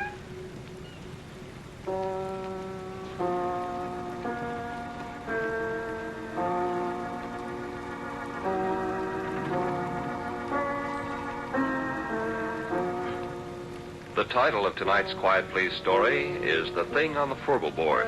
It was written and directed by Wyllis Cooper and featured Ernest Chappell. And Dan Sutter played Billy Grunwald. Pat O'Malley was Ted. And Cecil Roy was also a member of the cast. As usual, music for Quiet Please is played by Albert Berman. Sound by our good friend Albert April. Now, for a word about next week, here is our writer-director, Wyllis Cooper. Well, I'm reasonably sure that all the characters in tonight's stories were completely fictional. At least I, for one, hope so. Next week, the story is called Presto Changeo, I'm sure.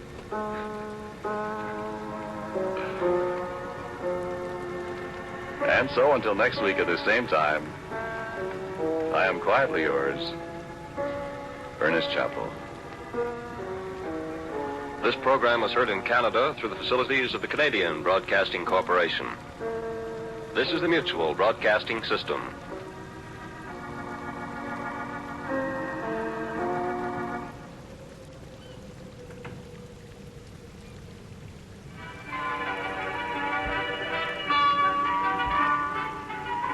Listen to them. Yes, they still laugh and dance and play the night away. But, I shouldn't have drunk so much wine. I must hurry now to the villa where she's waiting, yes. Waiting for him, for her Fortunato.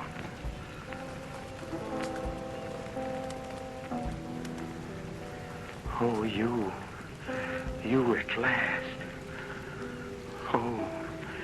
Oh, you're like a beautiful painting, soft in candlelight. But your lips, they're cold, and your face, what has happened to your face? Your eyes, your white staring eyes, and the light that grows in them. No, you don't wait for me, you wait for him. Yes, sir. I should have known, but I did not want to know. I could not believe that you would fall for that too pretty face, for that pretty voice, those pretty things said in so pretty a way. Oh, but now I know you. You wait. Well, and wait for your Fortunato. You know? No, you couldn't know, no. You only fear, yes. And while there is fear, there's life, huh? Just a little life, but it burns. It burns like a candle. The little wind of fear blows softly, and it whispers, he will not come. And then the candle flame flickers and almost goes out. But then a soft wind of hope whispers, he will come. He will. And the little flame struggles up with light.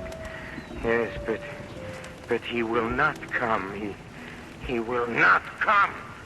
Ever. Huh? Have I seen him? Have I seen your lover, Fortunato? Oh, of course I've seen him in the street, and I knew it was he because I heard the jingle of the little bells on his cap, and I knew him despite his jester's costume, and beneath the mask I could read his foolish, pretty smile, and I took him and went down to the dark passageways under my house on a hill, and he followed me laughing and excited at what I promised at the end. There, I said, there you shall taste my greatest treasure, my finest wine, a cask of ancient Amontillado.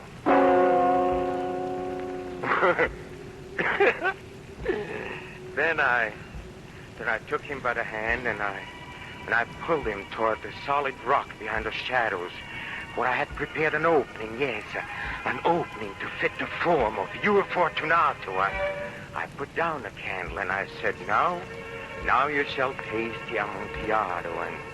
And he turned, and I was upon him as he turned, and I shoved him, and he fell forward into the opening that was waiting for him, and then I slammed the stone into place.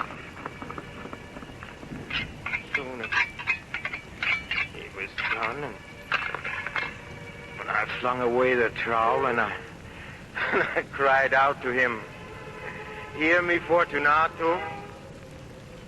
But he could not answer me now, for in his mouth there was stone, and in his heart there was ice, and I heard him shriek, and faintly the sound of his pounding hands, and faintly the little bells on his cap, jingling.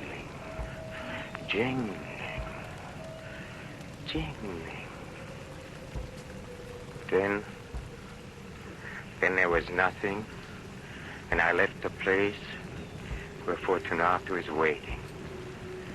Yes, he waits. And you wait. And you shall wait.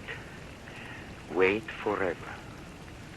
I have condemned you, and I've counted my words as they slowly killed you, as I looked into your eyes and watched the little flame slowly die. Now go down to him. Sit with him. Play for him, sing for him, and cry to him. Whisper to him and listen. Listen, and perhaps you'll hear him breathe, and perhaps you'll hear a soft tinkling of his cap. Yes, the tinkling of the bells. And so, dead among the living, may you wait for your Fortunato as he waits for you. And me, I'm condemned too, condemned forever by my own love.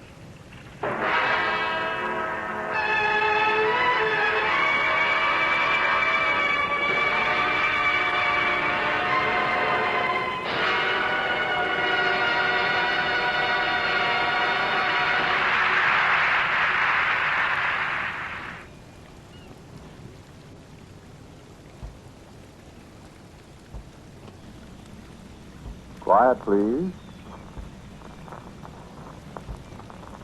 Quiet, please.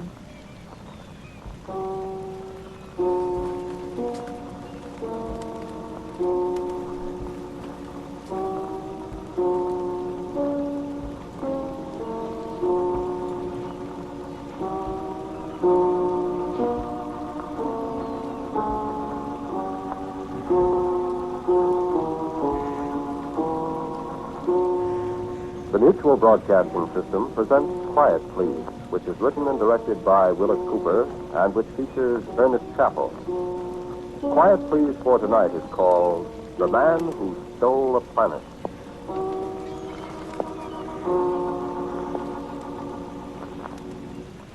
I've been a very fortunate fellow, having money enough to do what I wanted to do, knowing what I wanted to do with it. I suppose I'm the best-known amateur authority on Mexico and the ruins of the Mayans and the pre-Mayans there is. Although if you're not interested in that kind of stuff, you never heard of me. So what? So if you're not, go on and read the baseball scores or tune in a quiz program or just do whatever you want to. I can't stop you. And I frankly don't care what you do if you're not interested. But if you are interested, just keep quiet and listen. And sit still. No, don't sit still. Stretch your neck a little and look down into this thing. Ever see one before? A deep freeze. People keep frozen foods and stuff in these things. That is, most people do. I keep dead men in it. See? Oh, no, I didn't kill him. Matter of fact, I'm not entirely sure he's dead. He doesn't breathe. His heart isn't beating. If he isn't dead, he ought to take down his sign. He was just like that when he was walking around, like a mummy. And that outfit he's got on, that's the uniform of a very high priest of a race of people who inhabited a certain part of Mexico in the 5th century A.D. That fits him, too. It's his own uniform. Well, sure I know about these things. I've spent too many years at this business to be fooled. Fantastic, huh? Yeah, I know that's what you laymen expect to hear from archaeologists. Lots of stuff about walking mummies and weird curses and all that Boris Karloff routine. But take it from a practicing member of the profession, archaeology involves a great deal more grubbing in the ground and sifting wheelbarrows full of dirt than it does dodging zombies. However, here I am on a July evening in the year of our Lord 1948 with a house full of extremely dead high priests who were born in the Mexican jungle some 1,400 years ago. No, I didn't cart them back with me. No. They walked in on me. Take that supercilious smile off your face. Yeah, I know what you're thinking. More of that supernatural stuff. More of that H.P. Lovecraft stuff. That my blood froze in my veins at the Eldritch, whatever that is, being that towered above me. Well, don't kid yourself. What you people call supernatural is just as natural as apples growing on a tree. The only thing is, our great thinkers, our figures out, they all stop when they come to something they can't explain immediately with their slide rules and their log tables and spectroscopes and stuff. And once in a while, somebody finds out something, and a little chunk of the so-called supernatural slides over into the field of exact science, and everybody says, I knew it all the time. my eye. So if men dead 1,500 years can walk around, it's a perfectly logical explanation for it. They know the explanation, we don't. And if we ever find out, accidentally, there'll be 100,000 scientists to tell you they could have done it a long time ago, only they were working on nuclear fission and other more practical benefits to the human race. Thing is, I don't care how they do it. My interest is in why they're here. That's what affects me. Oh, I didn't tell you why they're here. That's quite simple. Well, they want something I've got, something I brought back from Mexico with me. Something I stole from them. And I may say something I want very much to keep. So, that's my problem, children. What's yours?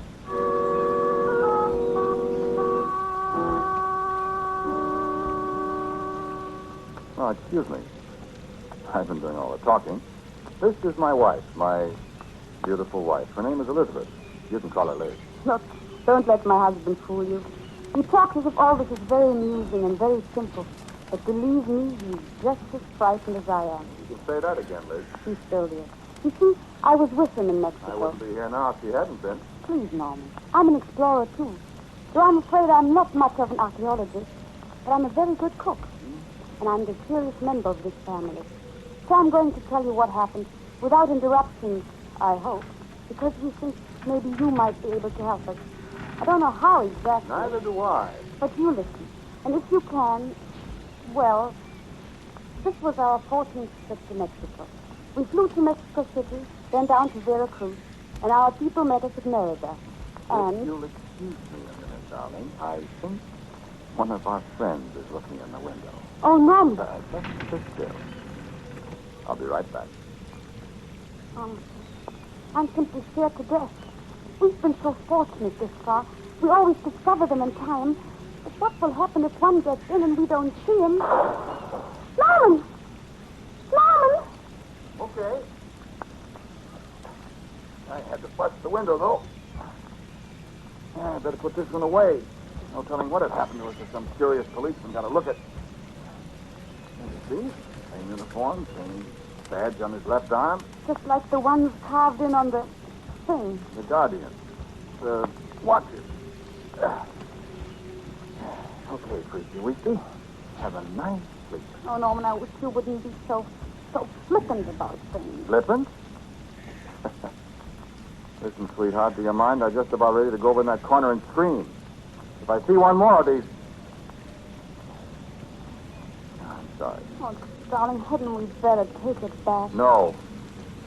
Only, how long is this going to go on?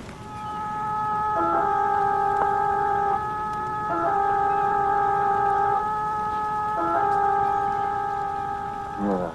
How long is it going to go on? You've never been inside one of those great stone pyramids the Mayans built in the Guatemala jungles so many, many forgotten years ago. You've never smelled a dead smell. The sour, sweet odor of the rotting vegetation that's crept in through the crevices between the stones and died 1,000 times.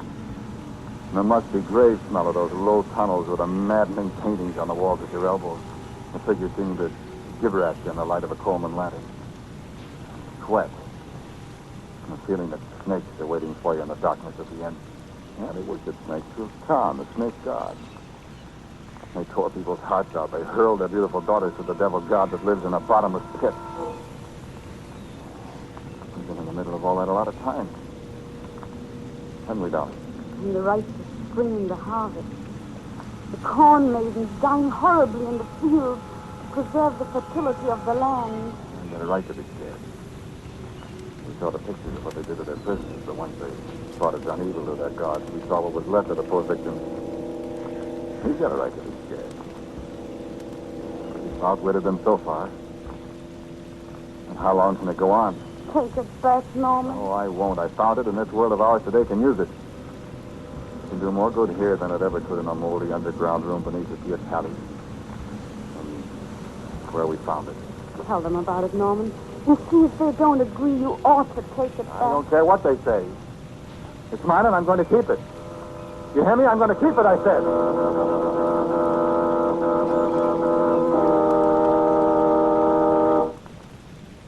We'd heard about the place so many times. The place where the world lives, they call it. And the place where the world lives is what it's still called, though the world doesn't live there anymore.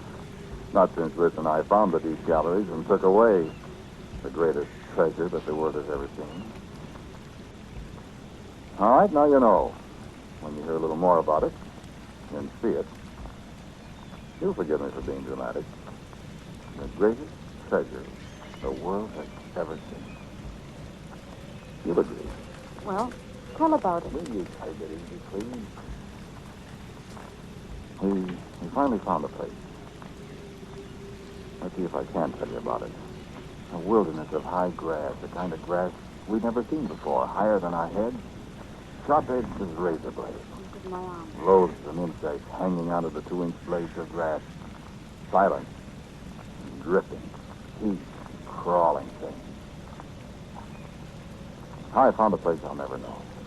There was nothing to warn us. We just flashed our way through one more stand of high grass, and there was the door. The door was open. A kind of ramp led straight down into darkness. Darkness that seemed to begin a little too close to the bright entrance. Darkness that... we could shiver there in the horrible heat that covered us like a coffin lid. Yes, of course we went in. We lighted our lanterns, went in alone. That was what we came for, wasn't it?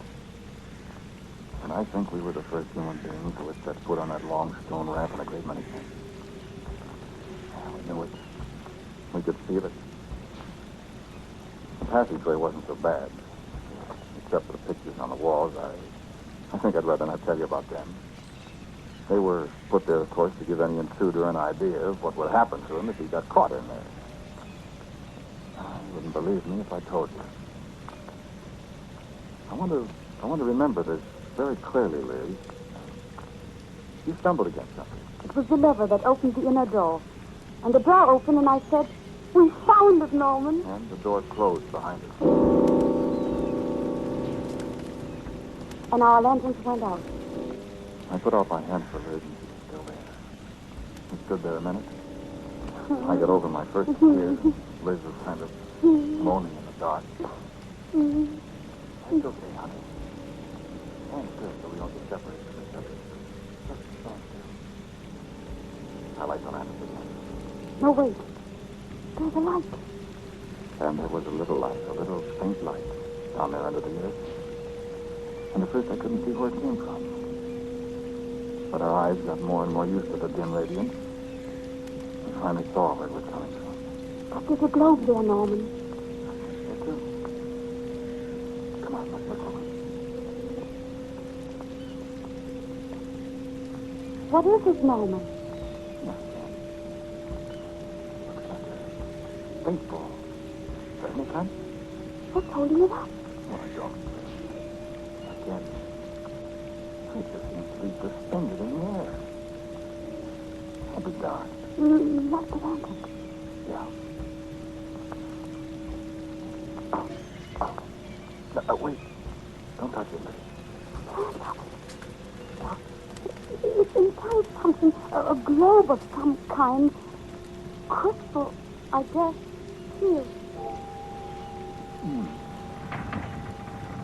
What do you know about that? Here, hold up the lantern a little. I want to look at it close. There. Liz, look here. Look at this. What? Well, look. Do you see what it is? Just a little ball of silver. Oh, Norman. You see? That isn't possible. Liz, this is the greatest archaeological treasure anyone has ever seen. It can't be. It is. See, there's the North American continent.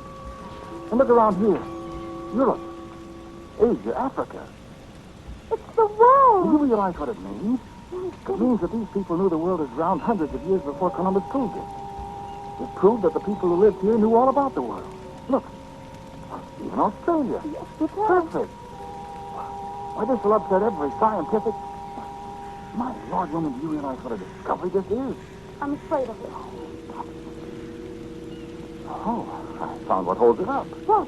It's not suspended in midair at all. See these two little wires? One from each pole? And you see? I see. Oh, Norman, it's so beautiful. And so terrifying. Terrifying, my eye. Now, this is one treasure the Mexican government isn't going to get. Are you going to take it? Are you kidding? What was that? The door blew open. I was wondering how we were going to get out again. Now everything's going to be all right. And I nearly dropped the lantern. Because when I turned around to look at the door, the rays from my lantern lit up the walls of the circular rock-hewn room we stood in.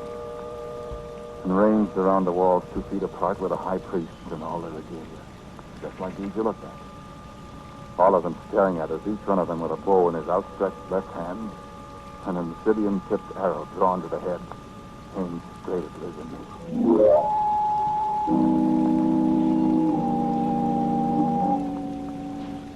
It was only a second before I realized they were all dead, that they'd been placed there long centuries ago, that they were harmless. And I laughed. I picked up the crystal globe that the little world lived in, and Liz and I made our way outside to the world of grass and sunlight. And I, like some 20th century atlas, carried the world on my shoulder. I turned and looked back for a moment at the door. And there, framed in the blackness beyond, stood an ancient man in the regalia of a high priest, such as we left behind us when we stole the world. And the arrow on his bow was pointed at my heart. So I shot him. Fell, kicking. I slapped Liz when she started to cry. And we came away. Let's look again at this first shot I showed you. See? You see the bullet in his head? Yeah, he's the same one I shot. Never forget his face.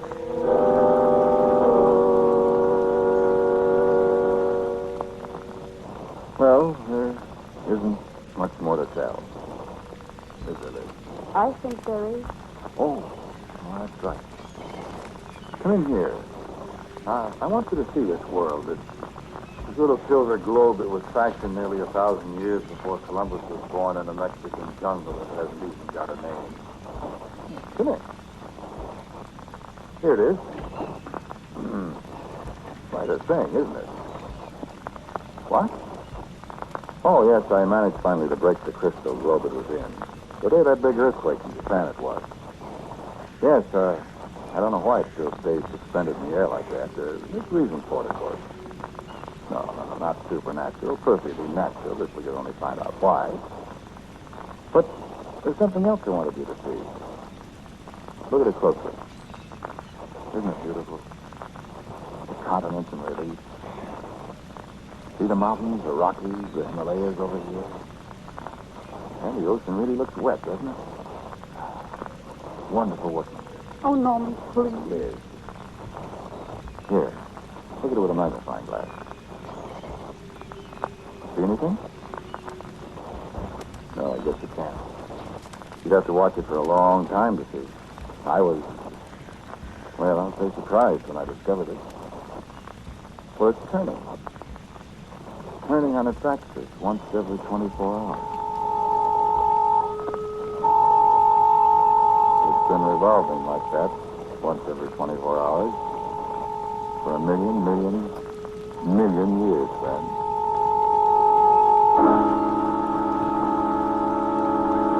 Now, you see, I have got the greatest treasure the world has ever seen, haven't I? I really did steal the world. And I'll tell you something, the world is mine. Sure. Let anybody do anything I don't like, I'll take care of them. It's my world, see? Don't believe it? Well, look here. This is a very fine platinum blowpipe. And this is water. See this? That's the Sahara Desert. What? No, Norman, please don't. Wait. What? You see? Nothing happened. Is that so? Liz, turn on the radio. There's a news program on now. Go ahead. Just be quiet for a second. Norman, I don't want... Turn it on. And be still. All of you. Hold for immediate peace in the Holy Land. Just a moment, please. Okay. Ladies and gentlemen, it is reported that the Sahara Desert, the driest place in the world, has been suddenly inundated by widespread cloudbursts of unimagined intensity. The rolling sand dunes of the world's greatest desert are now submerged below a sea of water. Hundreds of persons. There you see. Sorry if I killed some people, but... well, I may have to kill lots of people someday, so, let's practice. Don't believe it? Oh, here, take this needle. No? Well, watch me. What shall we destroy? No, not a town. We'll wait for that. Besides, I can't pinpoint a town on a globe this size, exactly. Let's see, where's this? Norman, please don't. Liz, will you sit down, please, and shut up? Now, I guess this is fairly uninhabited. Northern Minnesota, it's all deep forest there. And they've never had an earthquake. So... Norman. Just jab it a few times with a needle. Feel that? That, friend, is an earthquake a few thousand miles away. A very severe one. Liz, turn up the radio. I don't want to. In such a time of world unrest, Mother Nature herself takes a hand and shows her own power. Yes? Oh, no. Ladies and gentlemen, here is another catastrophe. The great Mesabi Range in northern Minnesota has been completely obliterated according to first reports of a devastating earthquake that has laid waste thousands of square miles of the United States. Well, what do you think? Norman. I don't know exactly what to do if I can just keep these high priests Norman, in the please. globe long enough. Maybe I ought to just sit tight until they've all visited me and I've put them all away and live. And then I'll be all right. I'd like your opinion. Norman. What do you want? Norman, the globe. Stop bothering. Oh, well, hello, brother priest. Put that down. Put it down, I say. Put it down or I'll... No, Norman, don't shoot. You might... Stop, I tell you. No, Norman.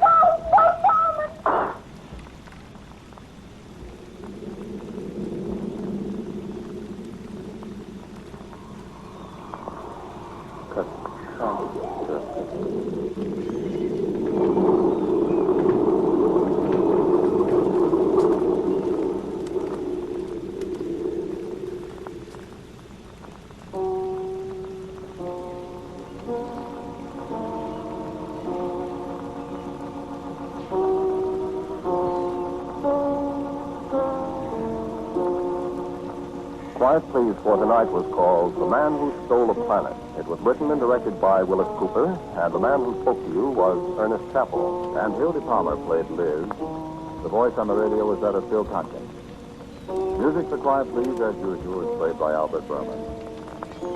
Now, for the word about next week, our writer-director, Wyllis Cooper. No, nobody is still in the world, really. Everybody in the studio is, at least at this moment, still alive, and while they were on the air, they represented nobody living or dead, or you wouldn't have lived to hear this story, you see. So for next week, I've written a story called It's Later Than You Think, and I hope you'll listen.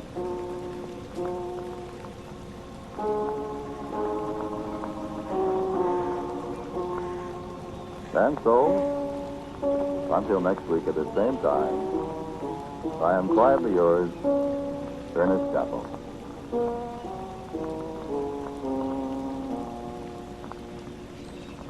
Everyone is aware that the high cost of living keeps going higher. But did you know that the cost of dying is also going up? Last year, the price was $2,200,000. That's right. $2,200,000 was the price we paid for 1947 traffic accidents which injured 1,100,000 Americans and killed 32,000. We complained about the cost of helping the war-torn countries of the world, and yet we recklessly squander lives and dollars and file the expense away under the caption, "Isn't it a shame it had to happen to them?" We forget that a moment's carelessness on our part might result in it happening to us. Whether you're driving or walking, obey all traffic rules. Look right, look left, look ahead, so you won't be looking up from 6 feet under. Be careful. The life you save may be your own. This program is heard in Canada through the facilities of the Canadian Broadcasting Corporation. This is the Mutual Broadcasting System.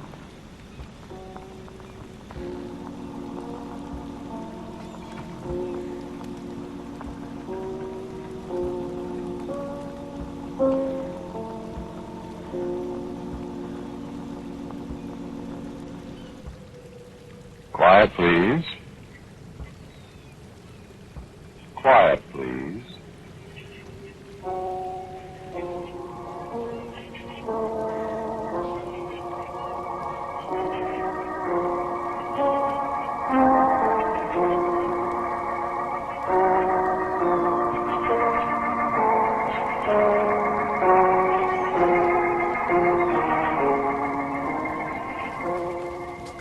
American Broadcasting Company presents Quiet, Please, which is written and directed by Wyllis Cooper, which features Ernest Chappell. Quiet, Please for today is called Dark Gray Magic.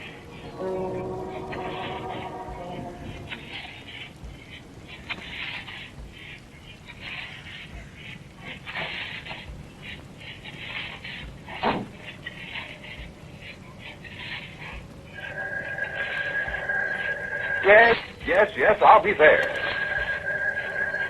Yes, I said. I'm here. Yes, hello. Yes, this is Mr. Barleycorn. Whom did you think it was? Well, this is my room. I'm not in the habit of having people in my room when I'm not here. No, there's nobody in my room. What? Yes, I'm in my room. But there's nobody in my room except me. All right. Were there any calls for me? No calls. Well, all right, hang up and let me sit down. All right.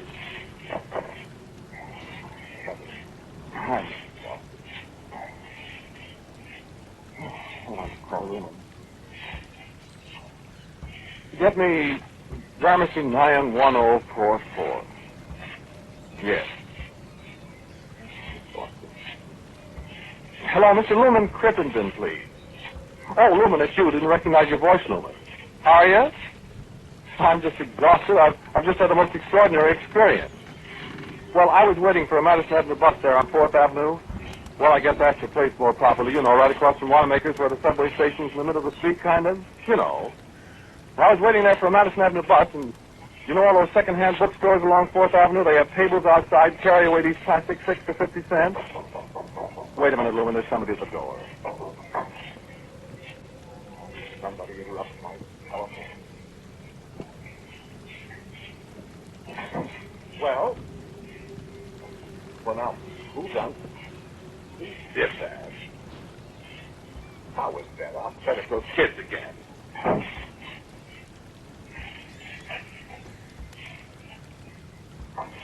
No, it wasn't anybody, Lumen. I mean, it was some kid or something. Hello, Lumen. Lumen, are you there? Hello, Lumen. Wouldn't that treat you? Somebody cut us off. Hello.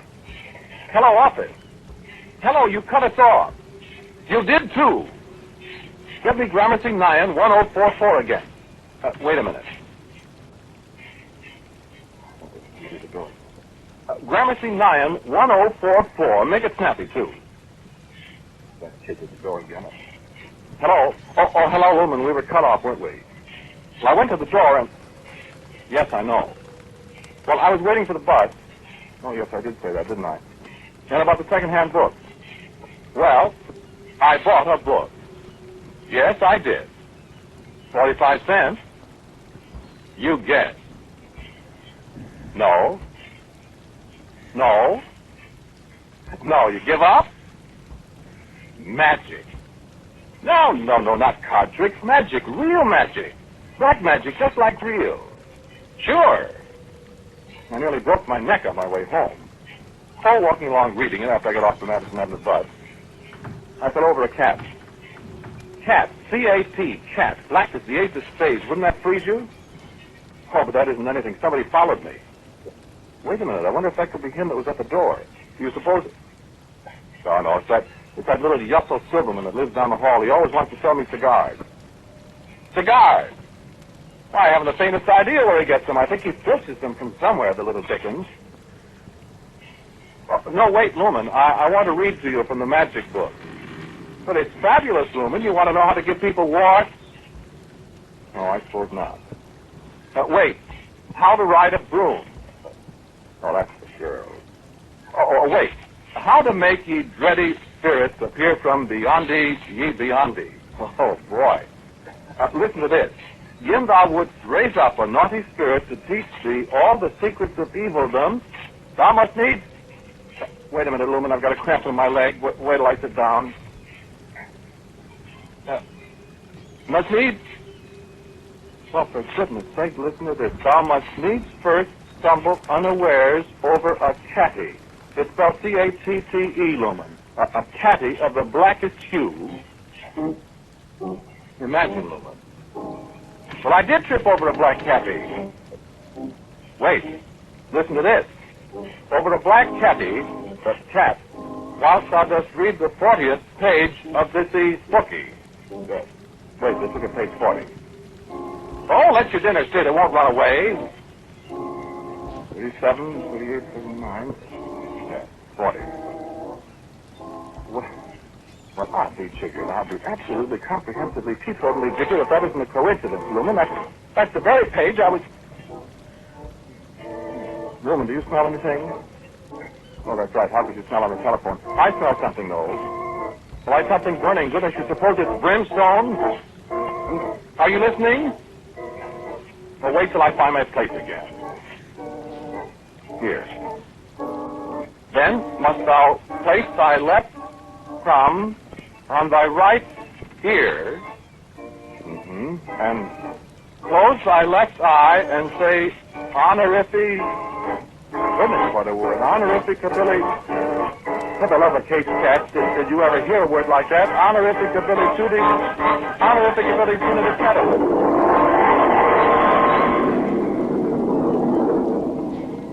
What'd you say, Lumen? Explosion? Oh, I didn't hear anything.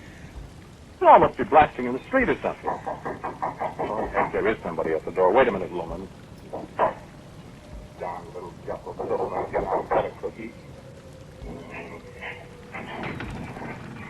Right here. Well, hello. Well, hello yourself. What do you want? You, Mr. Meredith Barleycorn? Certainly am. Who are you? You're not Justin Silverman. No, sir. May I come in, please? Well, come in. Thanks. Well? All right, little boy. What's so funny? I know, little boy, Mr. Barleycorn. What? Meredith? You ain't? Fine? I am not. You get out of here, you little devil. That's better. How? Oh, stop being such a silly fool, Meredith. You just called me, didn't you? Called you? Idiot, you tripped over a cat, a black cat, and you were reading the book, and then you said the word. Go finish your phone conversation with Lumen, Crittenden, Meredith. Then you and I'll talk. But I... Huh? Yes. Hello, Lumen. Yeah, there was somebody at the door. Scared? No, I'm not scared, Lumen. I just... Meredith. Wait a minute, Lumen. Yes? Who's this a picture of? On the desk? Why, that's Lumen. Oh, is it? Lumen, hey? Here. What's that? A pin. A pin? Just a second, Lumen. Just a pin in Lumen's picture, Meredith. What for? Just for fun. Here. Right here in its fat stomach there. Well? Sorry, Lumen. This little fellow is... What did you say, Lumen? Hello, Lumen. Hello... Lumen? Lumen! Lumen, where are you?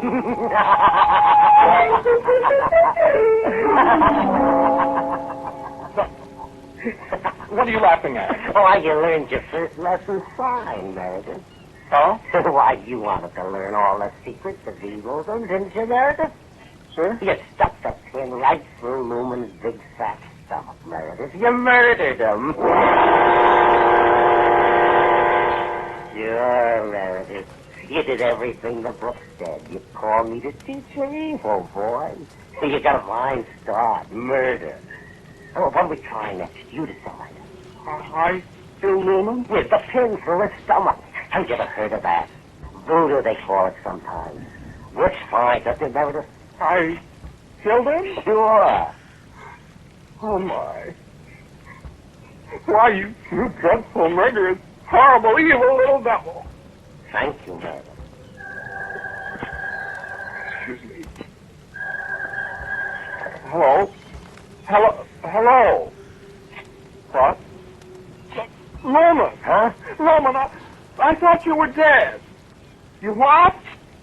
Stomachache. What? And you're not dead, Lumen? Oh, Lumen. Me? Matter with me? Why, Lumen, I'm so happy. Yeah. I'm awfully sorry, Meredith. I don't know what could have happened. It's always worked before. Oh, well, better luck next time, I always say. Who do you want to murder now? Got any more pictures? I want to know who you are. Excuse me. My name is Bodge. I'm a demon. So, you just get right out of here, you demon. I won't do it. You better. Won't do it. You call me, and here I am. Come on, what do you want to learn? I don't want to learn a thing. What can you learn me? Teach me. All the evil magic in the universe, Meredith.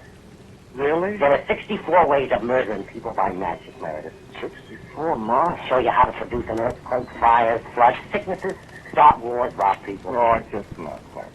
Turn people into fishworms. I don't think so. Bust radios. No, thanks. Well, make people jump out of windows. Very interesting, Bodge. Bodge? Bodge. That's right. B-O-J.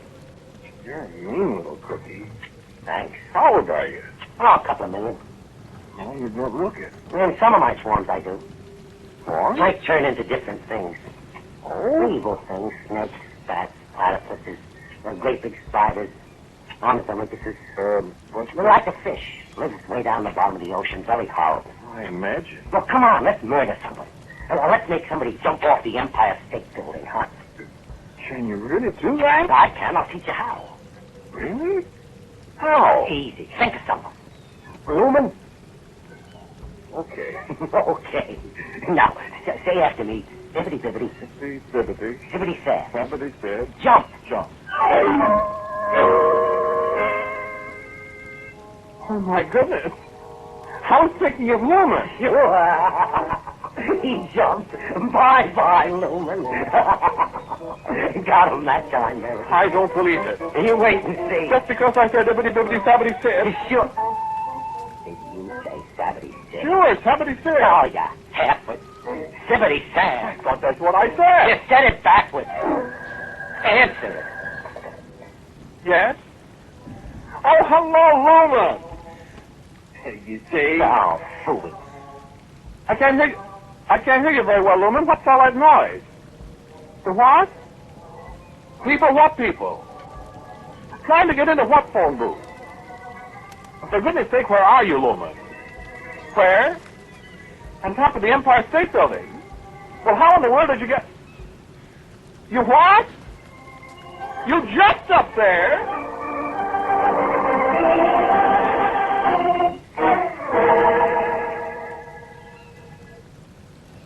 You, Meredith, you're the dumbest man I ever saw. You and your savage sib. You know what? That's the first good thing I've done in 2,708,202 years, 5 months, and 9 days. And I could cut your heart out for it. With a butter knife.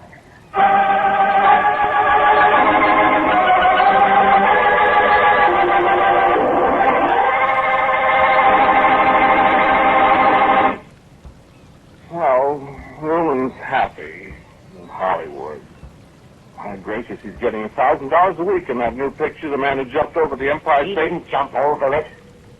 Well, you know Hollywood. Come on, time to learn how to poison dogs. I don't think I want to know how to poison dogs. I wonder how Lumen's doing. We could poison him. It's easy. Look, I hope he's happy. He's happy, all right, but shit. Oh, Dixie's happy, too. Who's Dixie? Lumen's wife. Women. Let's burn down a schoolhouse. Oh, no. All full of little God, children. it's that kid, that little yussel silver Well, man. let's burn down his schoolhouse. I'll show you. I should say not. Jesse. No, I wouldn't give a lot of kids that kind of break burning down that schoolhouse. I think I'll write Lumen a letter. Let me show you how to put epizootic germs in it. What is this? Some kind of disease horses get. I know how to give it to people. Come on, I'll put in a handful in the letter, and maybe his wife will get it, and she'll turn green, and... Heavens, no. Well, I wish I wouldn't say heavens. Makes me all icky. I wouldn't want Dixie to get up a... whatever it is. No? No. Why? You in love with Lumen's wife? I was once. Oh, you were. Madly. I see. But she married Lumen. I was heartbroken. I still am. I see. Well, can you push your little finger over the next one? Oh, I guess so. Sure, see? Both hands? Sure. See? Can you say, Uncle Deldoc? Uncle Deldoc? I guess so. Uncle Deldoc, why? Say it again. Why? 3 times, 4. Oh, Uncle Deldoc.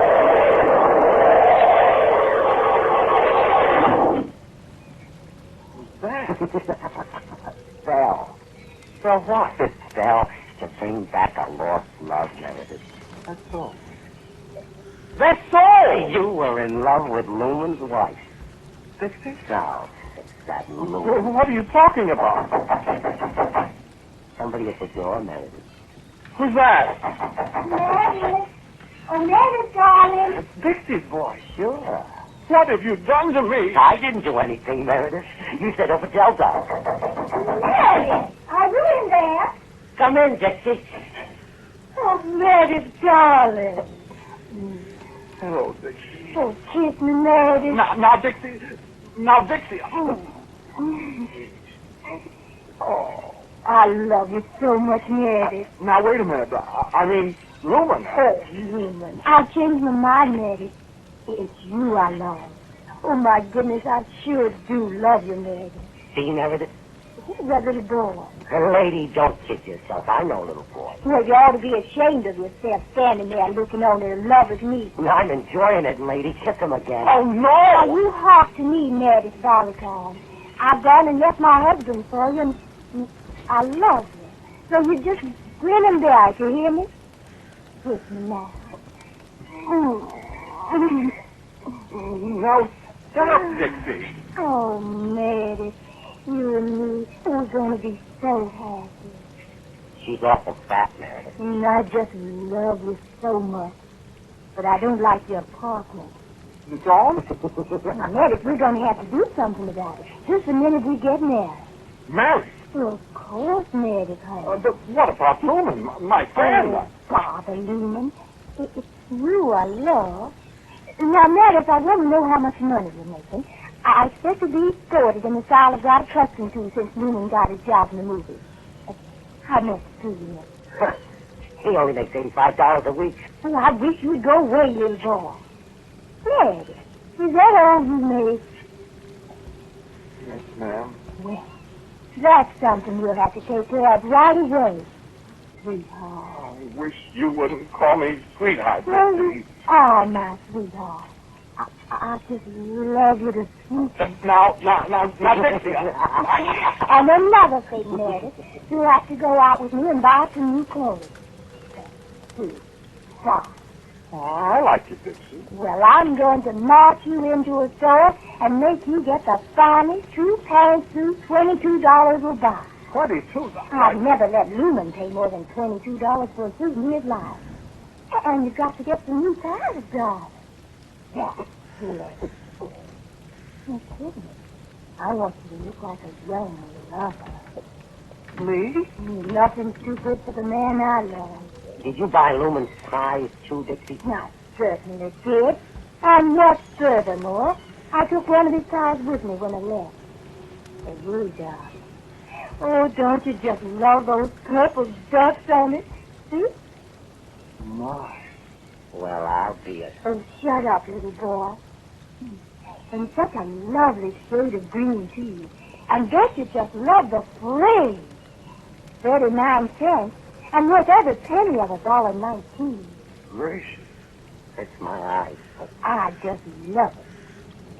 Kiss me, dear Mary. I sure do love you, sugar.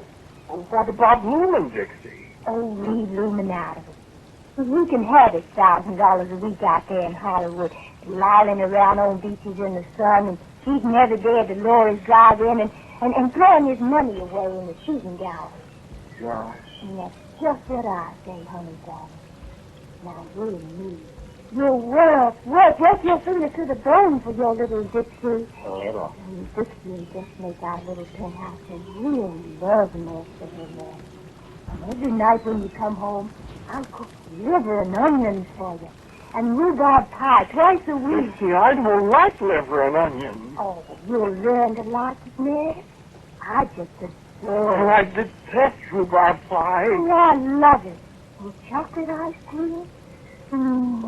Where are you going, Podge? I'm sick, Meredith. And you'll sit home and play harp every night and look at the television. No. Oh, yes, Ned. Don't you want to please, Dixie? Dixie, I do not. Why, Ned? Dixie loves you so much. Dixie. No. Meredith? No, sir, this has gone far enough, Dixie. I'm not going to stand for it. Oh, don't you love me, sugar pie? You not. You're much too fat, for goodness sake. And besides, you're Lumen's wife. But I love you, Meredith. Well, I don't care.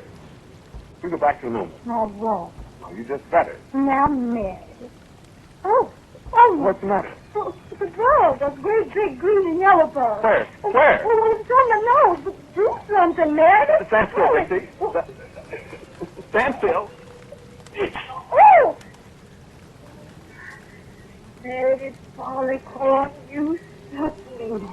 Trying to kill a bug. Nevertheless, you struck me. You're no joke. Oh, I tell you, I just... Oh, thank you to shut up. Hey? I thought I loved you, but now I know. I don't have anything to do with the gentleman that strikes ladies on their noses. Oh, wait, Dixie, where are you going? I'm going home to Lumen. He loves me. Oh, Dixie, wait. Don't you speak to me, you brute, you. Oh, my goodness me. Doesn't that freeze you? Now, Dixie... And you give me back Lumen next time. You monster.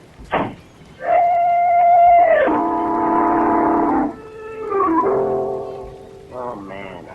Dodge? Yeah? Where were you? Me? I was the dog. The what? The green and yellow bug you were flapping at. Oh. The ball. Sure, I can change myself into things. See? The bug. Had to do something to get rid of it, so I turned myself into a bug. Well, you nearly got squashed. I jumped. Boy, you sure smacked your nose. I think I've got enough of you, too, Bodge. That's what you think, boy. You get out of here. Meredith, I can't. Look, you better. I'm a desperate man. You can't hurt me. I can, too. Look, if you make a pass at me, Meredith, I'll just change myself into an elephant or a chair or a horse or something. How? Look. My goodness, an elephant. See? Look, a teacup. I'll smash No, you don't. I'm still too fast for you, Meredith. Look, I came here because you called me to teach you evil. You certainly made my life a misery. I'll be reasonable, Meredith. If you'd let me teach you something, or if you weren't so dumb about doing things backwards, we could have a lot of fun together. Come on.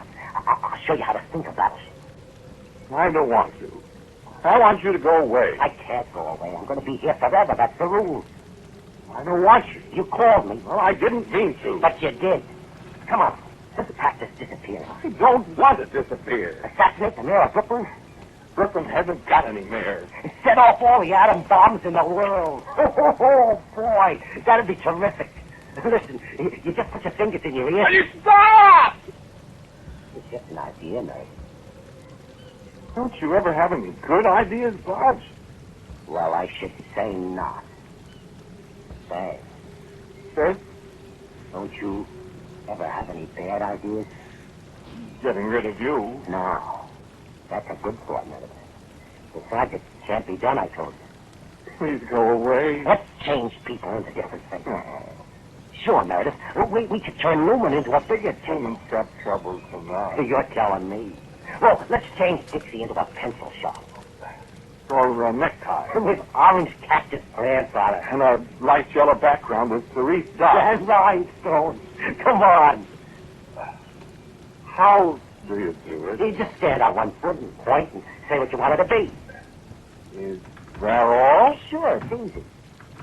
Maybe she could change herself back. No, once they change, they stop for good. Good. Huh? Can I change you into something, Bodge? Me? No, of course not. You can't change me, can you? Can you, Bob? I know all you can do is teach me how to do things, evil things. You wouldn't change me into something, would you, pal? You taught me how. No, Meredith. Sucked you in, didn't I? I'll run away. You can't. You told me you couldn't. Please, For Meredith. my own good, Bob. Don't say good, Meredith. Let me see. A butterfly. No. Yesterday's newspaper.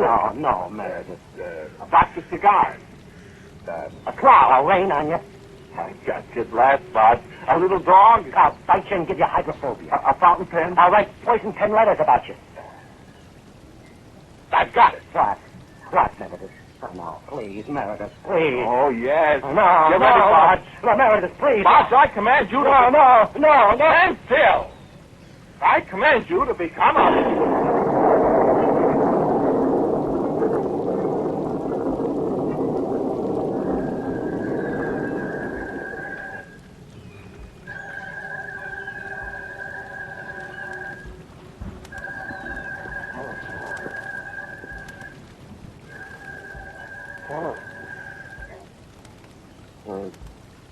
Hello? Who? Yes, I'm home. What? Who? Boss. Oh, yes, Boss. Why, I turned him into something. Yes, I know. No, I don't know, Lumen.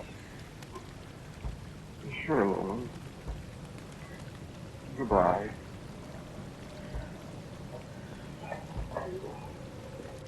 Wouldn't that freeze you? I forgot what I turned him into.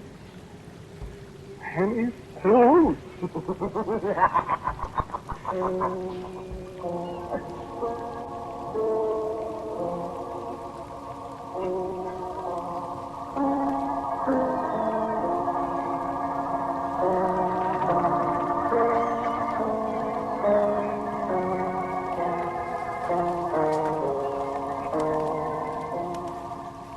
The title of today's Quiet Please story is Dark Gray Magic. It was written and directed by Wyllis Cooper, and the man who spoke to you was Ernest Chappell. And Bodge was, I think, if I changed marks, Dixie was Miss Polly Cole. And usual music for Quiet Please is by Albert Berman. Due sound credit today by Mr. William J. McClintock. Now for the word about next week, our writer director Wyllis Cooper. Thank you for listening to Quiet, please. Next week I have a story for you called The Other Side of the Stars.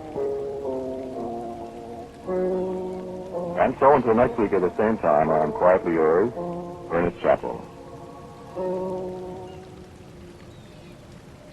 And now a listening reminder. Right now the whole world is talking about the possibility of the Berlin blockade being lifted. Our official sources have confirmed the story. But ABC listeners heard it first more than 10 days in advance on Drew Pearson's regular Sunday night program.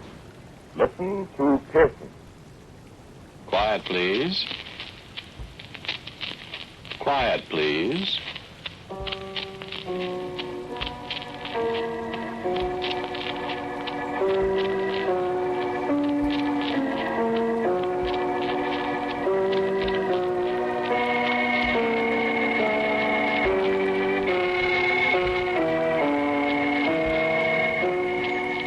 American Broadcasting Company presents Quiet Please, which is written and directed by Wyllis Cooper, and which features Ernest Chappell. Quiet Please for tonight is called The Oldest Man in the World.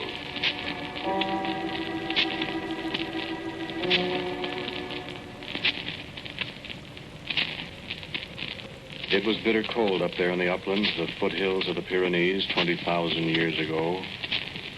The great sheet of glacial ice had slid down from the polar ice cap. Only the mountain peaks arose above it. There were reindeer in southern France. Reindeer and the great shaggy bison.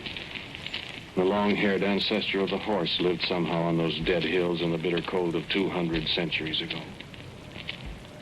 No man wrote down the time when the sullen glaciers let go their icy hold on the countryside, for there were no men to see it. Only the fierce great bears roaming the barren, frigid hills, preying horribly on the reindeer and the bison and the gentle, frightened horses.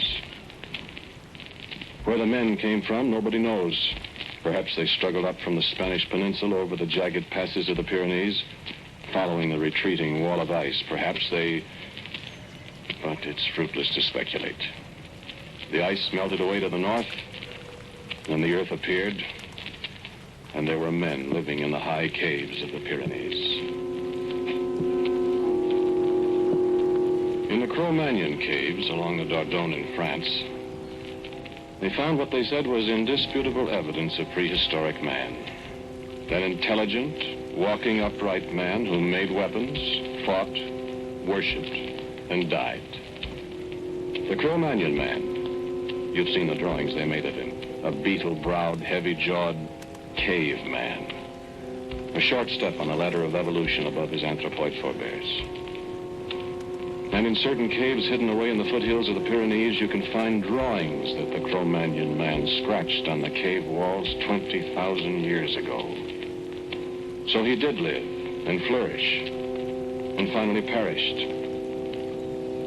And they say he vanished utterly. That is what they say. Now I'll tell you what I know.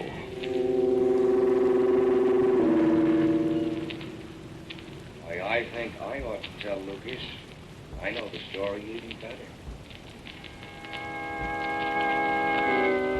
Did you hear that? Did you hear a voice speaking to you? I thought I heard a voice. I thought I heard Harry's voice. Listen. It couldn't be Harry's voice, could it? Not Harry's voice. Harry's dead. Harry... And the last time I saw Harry alive was 27 years ago this coming August. Listen. It can't be. I wonder if Harry's bicycle is still up there beneath a clump of bushes. They'd be trees now.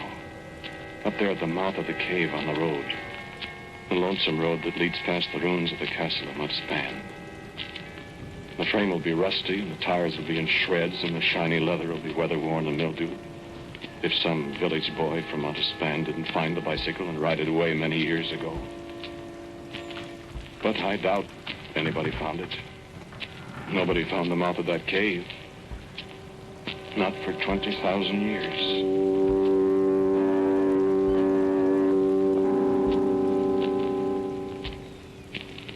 We left our bicycles at the mouth of the cave. Harry and Lucille and I. We can sit here in the cave until the storm's over. A long ride down to the village, and I don't want to get caught in one of these young floods. Can't even find a road when it starts to rain. Pull your bike inside, Lucille. It'll start raining any second. We made it just in time, it looks like. Sit down, Lucas. Here, Lucille. Yeah, one cigarette. Here. Here. Thanks. Here, me. You boys are so polite. No, not three from one match, Lucille. Oh, you. I haven't got any matches. Here. Thanks. Lightning. Practically never strikes caves. Oh, sit closer to me. Cold, Lucille? I don't like lightning. There comes the rain. Let's get farther inside. It's coming right in here. It's probably damp in there, too. No, it's nice and dry. Dark, though. Come on, Lucas. Blowing right in there. I'll say it is. Where are you, Lucille? Here. Dry leaf. Oh, fine. Sit down. Sit down, Lucas. Not on me. I can't see you. Oh. This is all right. Comfortable, Lucille? Fine. Ooh, listen to it rain. Nice and cozy in here. Yeah, no wonder they lived in caves. Who? Who? Cavemen. Cro-Magnon men. Suppose any of them lived in here? Big cave. Seems big, anyway. Probably they did. Lived in all the caves around here. Remember what the abbé told us down the village? On trouve leurs reliques partout. Sure, they find relics everywhere. They lived here all right. Nobody home now, though. Hardly. Yeah, that was 20,000 years ago. Was you there, Charlie? Oh. Yeah, they lived in all the caves around here. They must have lived here. They've explored all the caves from here to Toulouse. This one's kind of hidden, though. We just found it by accident. A good accident. Yeah, we'd be out in that. Sure coming down. I'm hungry. It'll stop pretty soon. I hope so. If this keeps up, that road will be something. Road? Goat path. Well, you're dry. Now. Where are you going, Lucille? Exploring. Find a caveman. What's the matter with me? You're too gentle. I can get rough. Don't go far, Lucille. Break your leg in the dark back there. Yeah, and I don't want to have to carry you down that mountainside in the mud. I've got my flashlight. Be careful. You got another cigarette? Hmm. Yeah, match. You got nothing but the habit, Lucas. Thanks. It goes way back under the hill. Well, be careful. Oh, shut up. My bride. Yeah, I wonder if this cave really has been explored. I wouldn't know. It'd be nice to find a souvenir, take home with us. What kind of souvenir? Bone or something? With some caveman's name carved on it. Property of Ugg, son of Gug. Yeah, carved things on bones. Hmm. Carved pictures on the walls of the caves. How are you going to pry the wall off a cave? Lucille? Lucille? Hey, Lucille! I'm all right. Hey, there's bats in here. What'd you expect, robins? Ostriches. I wouldn't wander around back there, Lucille. I'm all right. Well, be careful. Shut up. Come back here. In a minute. Hey, there's a big hole back here. Well, stay away from it. I will. Stopped raining here? It's coming down harder than ever. Getting dark out, huh? Well, we're dry. None of that brandy left, is there? I heard that. Well, there ain't any. Pick it up. I don't want any. We should come back here. In a minute. Hey, this is wonderful back here. Well, come on back here. Gosh, it's dark. Come back before you get lost. All right. See any pictures back there? It's like the Louvre, dearie. The what? The Louvre, where the pictures are. In Paris, France. Oh. No, on the walls. No. No pictures. Well, you better come back. Why, you ought to see this hole in the floor. You stay away from it. Goes way down. I think there's water down there. Water outside, too. Oh, Lucille, come back here now. Stop fooling around. You'll break your... No, I won't. You will, too. You... What's the matter? You... Lucille? Lucille? Lucille. Get back here. What's the matter with you? What is it? What? Get back here, quick. Come on, Lucas. Wait, I'll get my flashlight. Lucille, now stand still. Look out for that hole, Harry. Look out this way. What happened? Well, what is it? You're both scared to death. What happened? Look. What? A footprint. A caveman's footprint. Well, let's see. In the solid rock. How did it get there? Yeah. A caveman put it there. 20,000 years ago. In the solid rock? Well, that was soft mud 20,000 years ago. And a man, a beetle-browed, heavy-jawed, Cro-Magnon man, left it there in the soft limestone mud. And the mud is hardened through all those 200 times 100 years. And it looks as if he just walked away from it. And the man that made it, he's not even a dead man anymore. He died. He was a skeleton somewhere in here in the bowels of the earth. The centuries went on and on. He's not even dust, the man that made that footprint. It scares me. You don't need to be afraid of him, Lucille. Listen. Harry. Thunder. Thunder, that's all. Hold my hand, Harry. I'm scared all of a sudden. There's nothing to be afraid of. Harry. I know there's nothing to be afraid of, Lucas, but... Let's get out of here. I'm scared. Come on, dear. Let's go back where we were and not wander around till the rain stops. Over this way, Harry.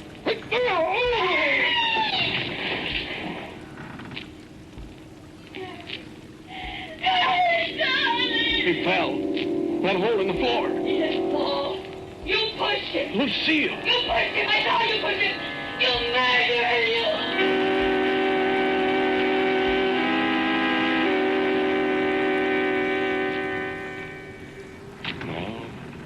I pushed him.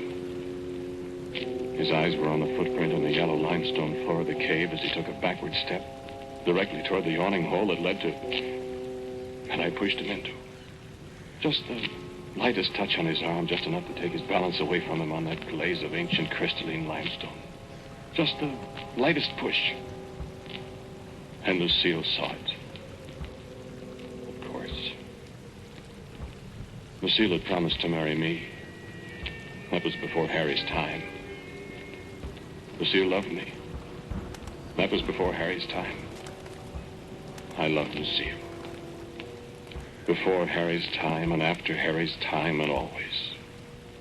But she married Harry.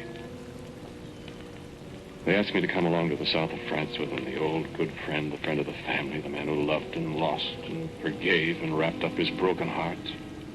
Lucas the unjealous. Lucas, the good loser, the good fellow, good old Lucas. And at last the storm sent opportunity deep in the cave where the oldest man in the world would live. He would forget the man who died of an accident in that ancient place. And in time the good friend would take up his role as the lover. The role he had never forgotten. But Lucille saw what I did. I remember the thoughts that raced through my mind as we stood beside that pit there in the brief lights from our paltry flashlights. I'll have to do something. I'll have to try. I'll have to make it look as if I was only trying to save him from falling. He's dead down there. He hit his head on the rocks as he fell, or he's drowned in those black waters down there. I'll have to do something to convince her. Look. Look there at the side of the pit. Why, a man could climb down there. I would only have to climb part way down to make it look good. To make it look as if I really wanted to rescue him. It'll be a great act. I won't fall. I'll make it look good. She'll be sure I was trying to save him if I climbed down after him. And he's dead anyway. I saw him do it. I saw the murderer. I saw him push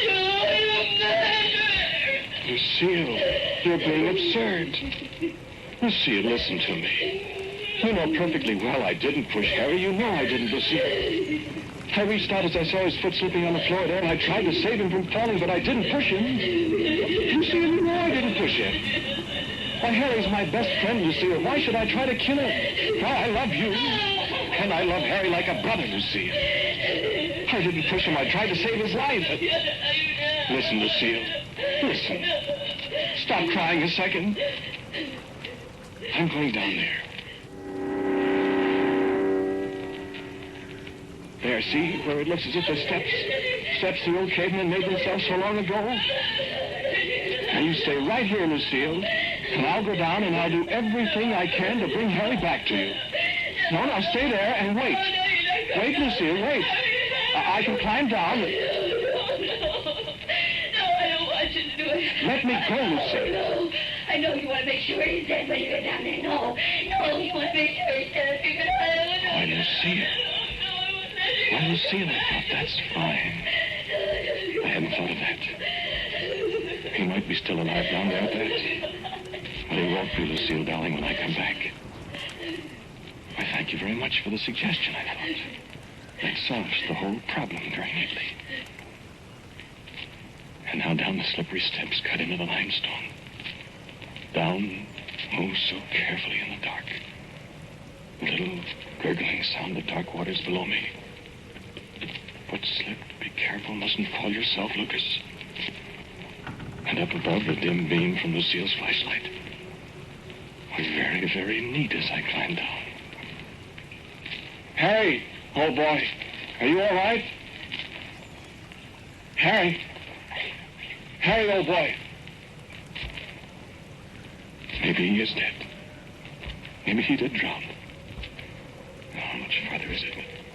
The rocks are slippery. And I see water lap suddenly at my foot. Now my own flashlight to see down here. A head bobbing on the surface of the water. Harry! No. The beam sweeps back and forth over the swirling, dark, icy waters. Harry? This wall. The far wall. To the right. To the left. Harry! I don't see him, Lucille. He's not down here.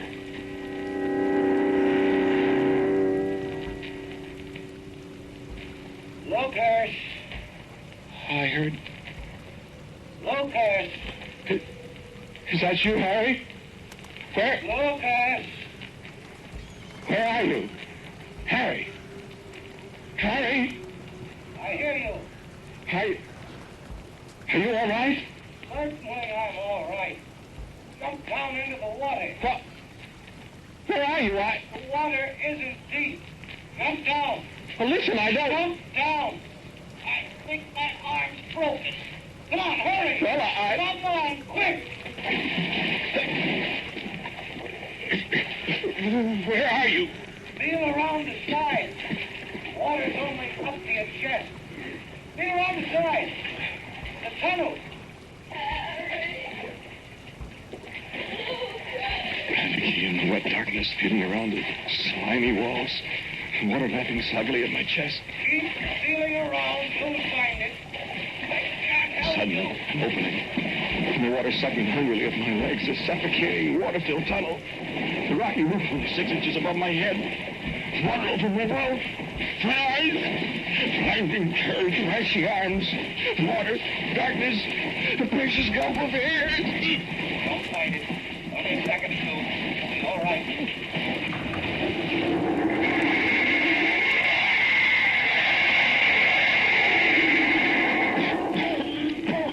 Harry! You're all right. I don't... It's a tunnel that comes out of that hole I fell into. Underground river or something. Kind of a beach here. Lie still. You're all right. Are you? I think I broke my arm when I fell.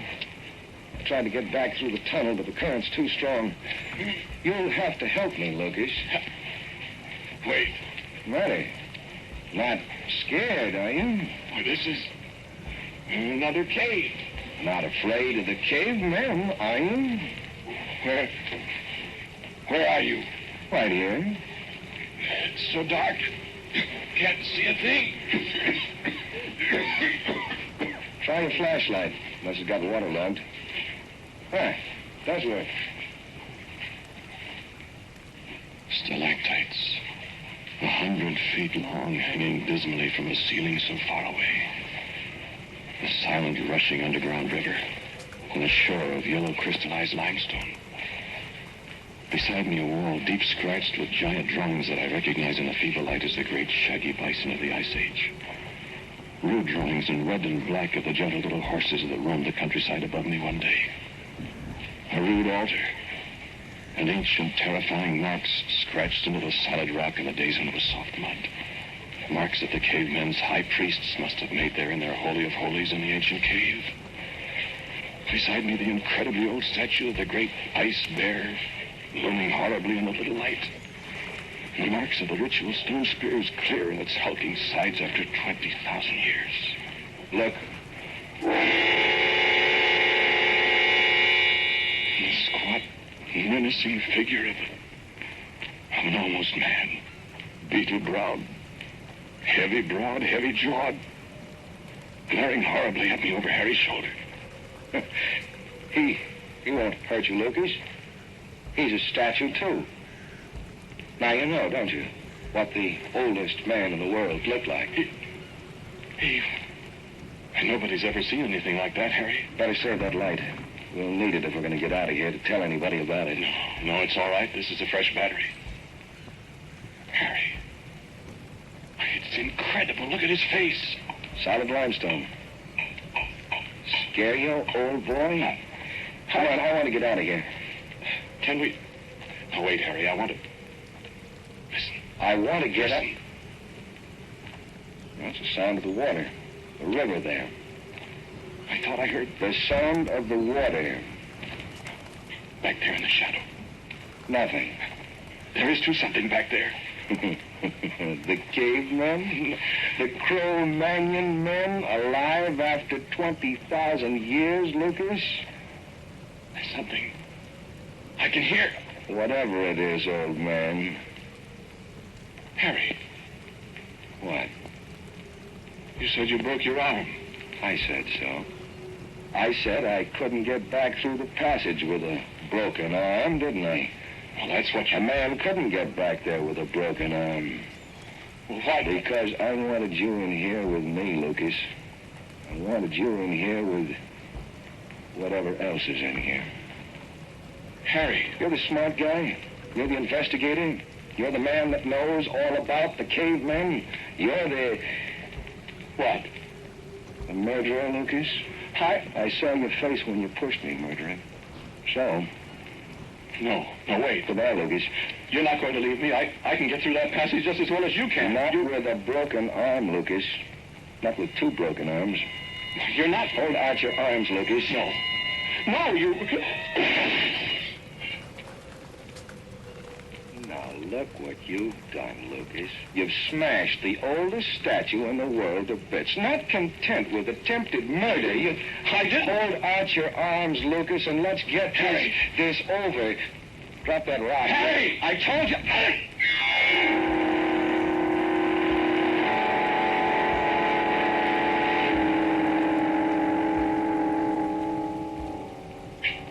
I made my way back through the passage. How, I'll never know, but I made it. I made to climb up the slippery limestone walls of that dreadful pit up to the floor of the cave. I don't know how I did that. I stood for a long moment alongside Lucille when I came up to the cave floor. And I remember how the yellow floor glittered in what was left of the light from her dying flashlight. Lucille, I said. Lucille, I loved you. And I wanted you. And I loved you enough to try to murder Harry. And if I let you go, Lucille, you'll tell everybody, and they'll take me, and they'll hang me. And it's no good, Lucille. Harry. Is he? Is he? Yes, Lucille. Harry is dead. Harry is dead. You murdered him. No, Lucille. No, I didn't murder him. I tell you, I didn't murder him. But he's dead. Yes. He's dead, but I didn't murder him. Then I don't want to live any longer. Yes, I know, Lucille. But I didn't murder Harry. I tried, but I didn't do it. Murderer. And I picked her up. And just as gently as I could, I dropped her over the edge of the yawning black pit. Down into the water down there.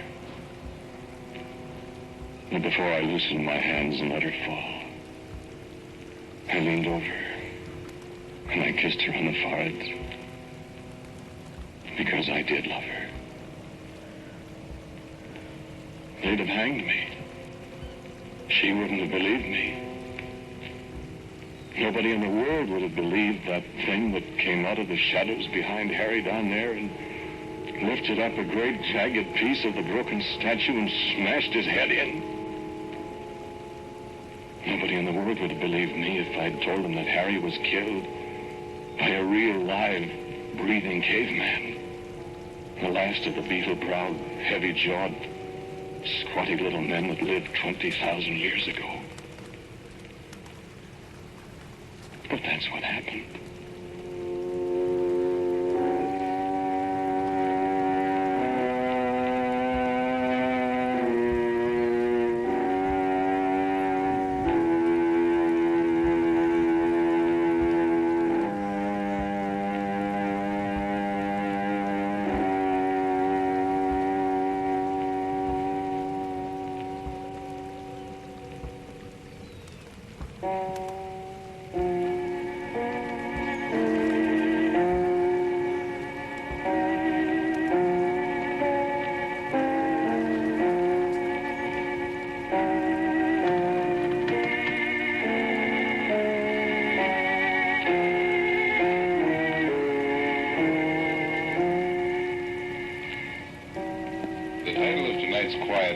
Story is The Oldest Man in the World.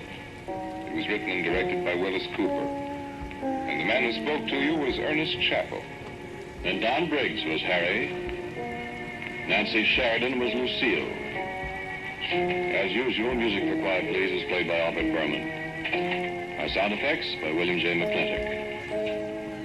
Now for a word about next week, our writer-director Wyllis Cooper. Thank you for listening to Quiet Please. Next week, since so many of our listeners have requested it, I'm going to give you my Memorial Day story, In the House Where I Was Born. And so until next week at the same time, I am quietly yours, Ernest Chappell.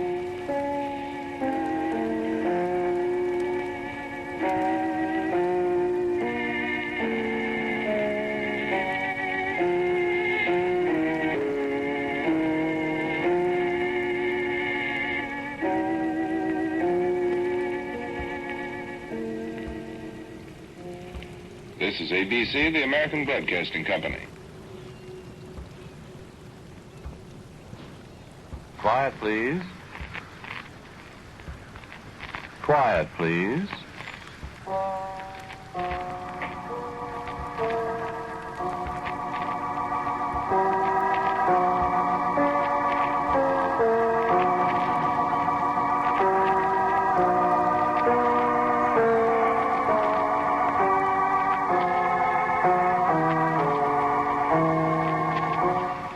The American Broadcasting Company presents Quiet Please, which is written and directed by Wyllis Cooper, and which features Ernest Chappell. Quiet Please for today is called Northern Light.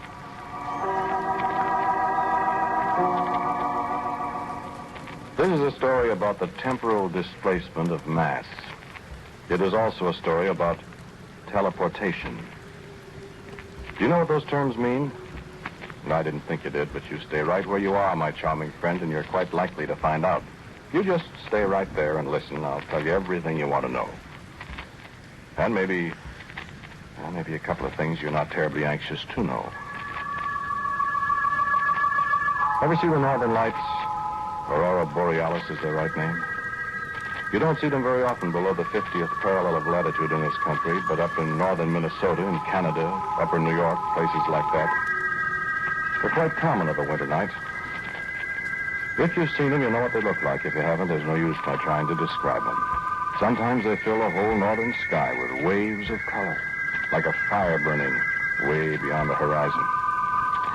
Sometimes they're just long streamers of fire filling up the whole sky. And another time they look like gigantic, fringed curtains of pure light, swaying as if some cold cosmic breeze plucked at them, way far off there to the north. And you can hear them, too, sometimes. Well, maybe not exactly hear them, but there's a sound, a humming, that crackling somewhere inside your head. And there are times when you'd swear it's a voice talking to you, talking in some kind of strange language you can almost understand, filling your whole being with a kind of desperate, inescapable terror. You know what I mean?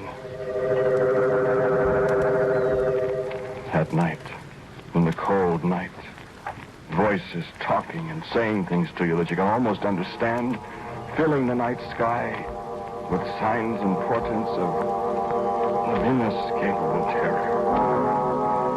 And nobody in the whole world knows what they are, nobody in this world at least, except me. And after I get done talking to you, you'll know too. And you won't be happy. Let me show you something now. This is from a recording I made on, December 13th, 1948, a little more than a month and a half ago. I started the recorder while Norman and I were just about finished with our work that afternoon here in the laboratory. I just set the microphone on top of the file cabinet there and turned on the machine. Listen, I'm going to play it back for you. The quality isn't so very good, but you can recognize my voice and Norman's, I think. Here. I got the call. Rewound now, I guess. Did you test it?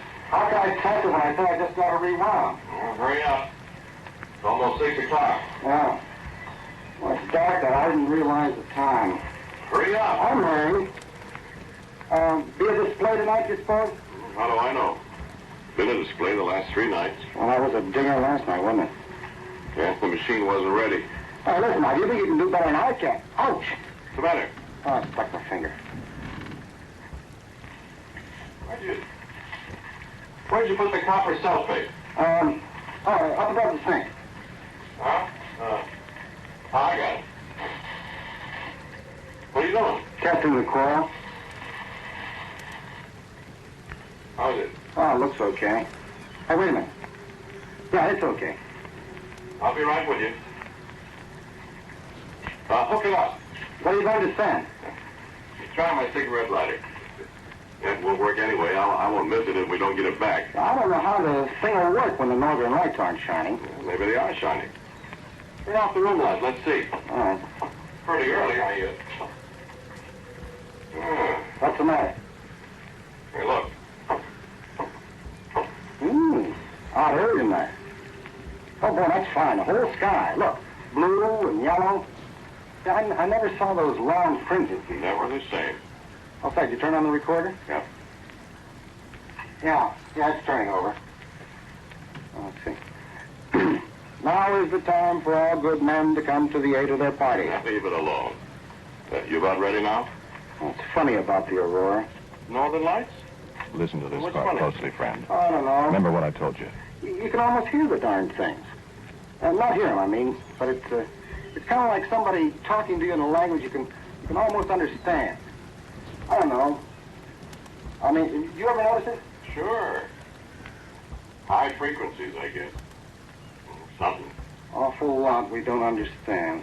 Look, you go over there at the recorder and talk into the mic. Talk what? Well, just describe what happens for the record. I'm no announcer. I know you're not. But just say what you see so we'll have an accurate record. Okay. Now? Go ahead. This is an experiment in the temporal displacement of a solid object. In other words, the first actual demonstration of a time machine, if it works. It'll work all right. Go on. Paul is now placing his old beat-up cigarette lighter on the stage of the hypercutambulator, and he is now setting the microchronometer to determine how far into the future he's going to send the lighter. Well, how far, Paul? 10 seconds. 10 seconds. Now, at the end of that time, if our calculations are correct, and we hope they are, the cigarette lighter will reappear. In that period of time, it will have been into the future. We could send it farther into the future if we wanted to, I guess, but we'd just have to wait that much longer for time to catch up with it and make it reappear. But 10 seconds, well, I mean, we can prove our point by sending it 10 seconds into the future just as well as 10 years ahead, and this way we don't have to wait so long. Hey, how am I doing, Paul? Hey, go into your commercial. When Paul presses the little button, the cigarette lighter will turn to nothing. That's not rocket. It'll be here, but it'll be 10 Now, seconds listen away. closely, please. Yeah. Well, now, What's going to happen? Mr. Paul McGillicuddy, a famous mad scientist, is about to press the big old button and send his lighter into the future. You ready, Paul? Here we go. Stand by. Look! Gone! By golly, it is gone. It just disappeared. Bang, like that. Suppose you want up close to the mic, Paul, so it'll record. Yeah. There isn't a sign of the lighter. The little stage on which Paul placed it is empty, and it should appear again in just a second if it really did work. 3, 2, 1. It's back! Hey, it's back, boy! It worked. We made it. Oh, man, let's see if it's all right. Oh, Oh, now what? oh, the lighter. Oh, it's cold, Paul. Oh, here. Take it, Paul. Take it. Oh, it's freezing cold. What do you know? Look, the darn thing's like a piece of ice. Now, where the dickens do you suppose it's been in that 10 seconds? No, wait, friend. No, you're That's not the right. payoff You yet. said only in the future. Listen. And time's caught up with it. It's back, but... Hey, Paul, look. Where did that come from? What? There on the stage where the lighter was. Where'd that come from? In the middle of winter.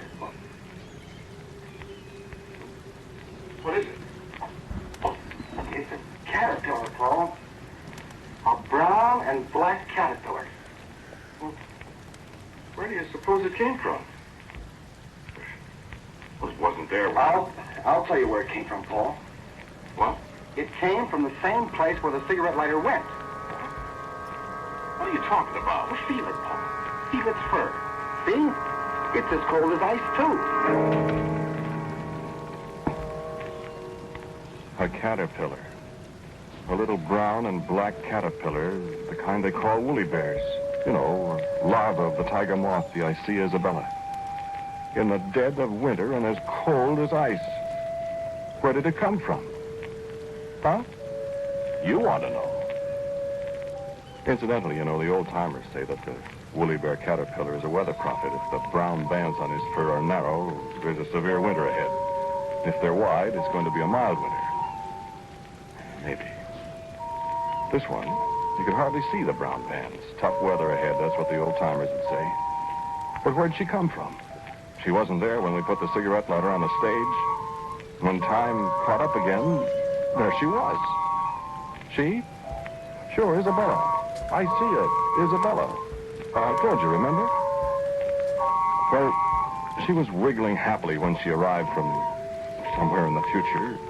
But as she warmed up, she seemed to go into a trance, almost a death-like trance. So Norman said, put her in the deep freeze. Maybe she'll come to again in the cold. So we put her in the deep freeze. And in half an hour, when we looked in at her, she was wiggling happily. At 10 degrees below zero, friend. Now, can you tie that? My goodness, she should have been frozen solid. Well, nothing special happened for a couple of days. That, you remember, was a month and a half ago, December 13th, 1948. Where were you on the night of December 18th? Saturday night, a week before Christmas. I'd been Christmas shopping in the afternoon, I remember. I came back to the laboratory to check up on some stuff. Norman was there, fiddling with things. Hi, Norm, I said. How's Isabella? You know something funny, Paul? What's the matter with you? Who, me? You look so pale. You sick? Eat something disagreed with you? Paul, Isabella's singing. Singing what? Isabella's singing? You're dotty. She's singing. The caterpillar's singing. Not tap dancing, I hope. I'm not kidding you. Oh, cut it out. Open the deep freeze and listen. You been at the C2H50H? I haven't had a drink since Thursday night. Well, now, what? Open the deep freeze and listen.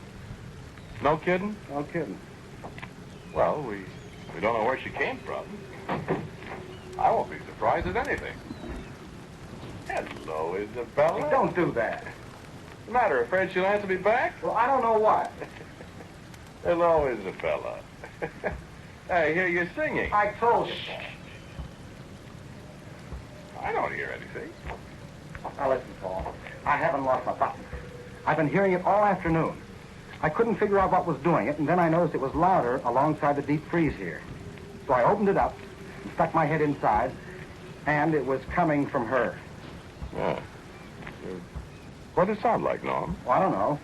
Only it's kind of like A-E-I... A-E-I? Didn't she say A-E-I-O-U and sometimes W and Y? Well, don't rib me. I tell you, I heard it. I think you better take a Christmas vacation, Norm. I'm not I know, kid, I know, but listen. We've been playing around with some pretty deep cosmic secrets, you and me. We've managed temporal displacement, which nobody in the world has ever done, see? Maybe we both need a rest. You know what I think, Paul? What? I think we've managed teleportation, too. And we don't know it. Teleportation? You mean like Charles Ford talks about? I mean transporting tangible objects from one place to another without any mechanical means. Electronically? I don't know, Paul. All I know is that cigarette lighter was someplace where it was awful cold. And it wasn't cold here in this room. Well... And where did that caterpillar come from? I don't know. It came from wherever that cigarette lighter went, Paul. But where? I don't know, somewhere. And you know what? I'm going to find out where it came from. You are? And how, may I ask you? I'm going to modify this gadget of ours, this hypercucambulator, so it'll carry a man.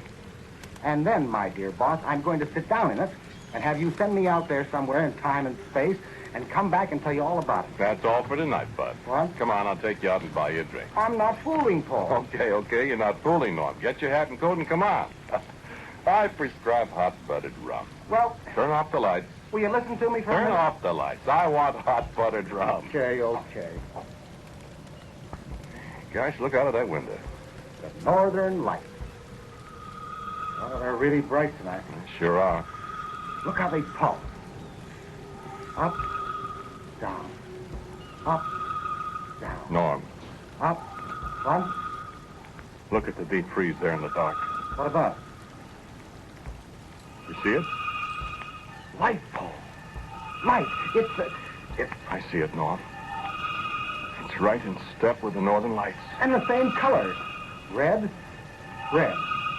Blue, blue. Up, down. Up, Coming from the deep freeze where our little friend Isabella was singing to you. Now, what do you... Paul, listen. I don't... Listen.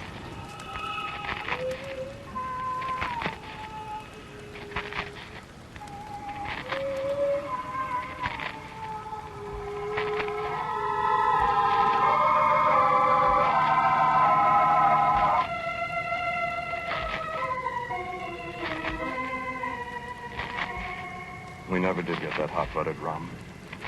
We stayed there in the laboratory for a long time, listening to the voice of the thing in the box, endlessly repeating A-E-I-O-U, the vowel sounds of our speech, and watching the light that pulsed up from the deep freeze in perfect rhythm with the flickering of the northern lights we watched through the window. And we thought long, long thoughts that I don't remember any too clearly now. I do know we both of us thought of ways to perfect our little mechanism, our time machine. Our machine that brought back a little cold brown and black caterpillar from somewhere. And when it was morning, and the lights had faded from the northern skies, we found that our machine was very different.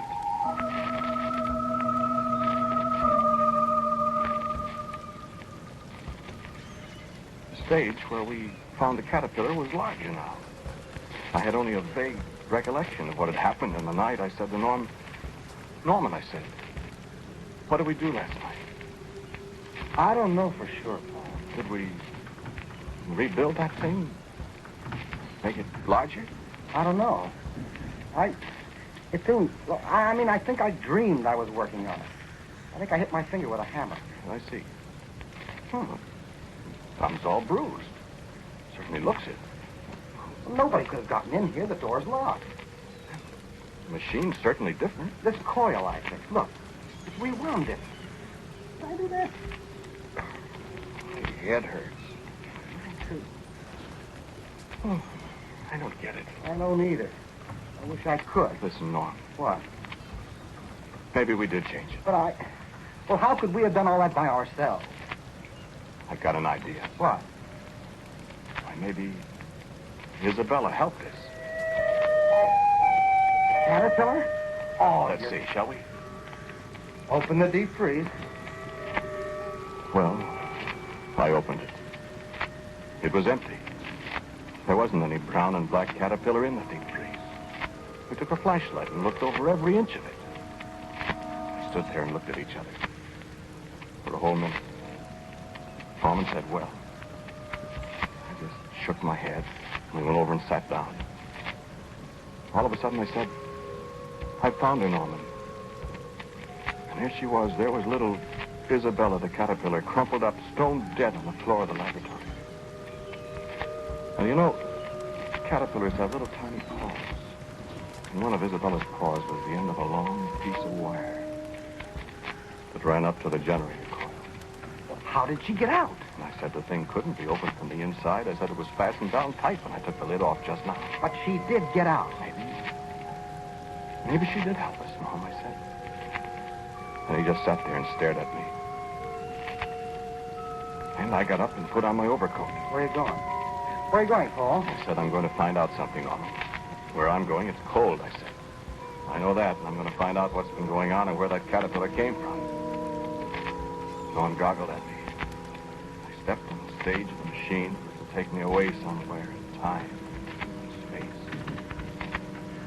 I said, Norm, turn it on.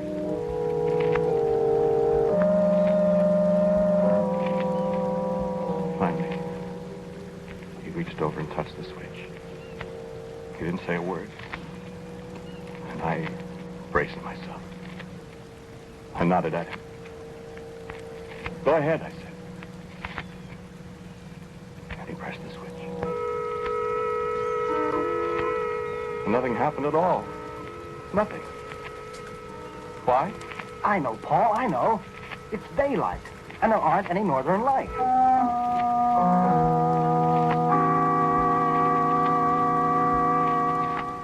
Well, it was just as well. I had a chance to think about it a little, and I realized that just an overcoat wouldn't do me any good where I might be going. And so when it was dark night again and the northern lights were flickering and dancing in the sky, I put on a high-altitude aviator suit that had its own source of heat supply. Norman shook his head as I got back on the stage. Nodded for him to press the switch.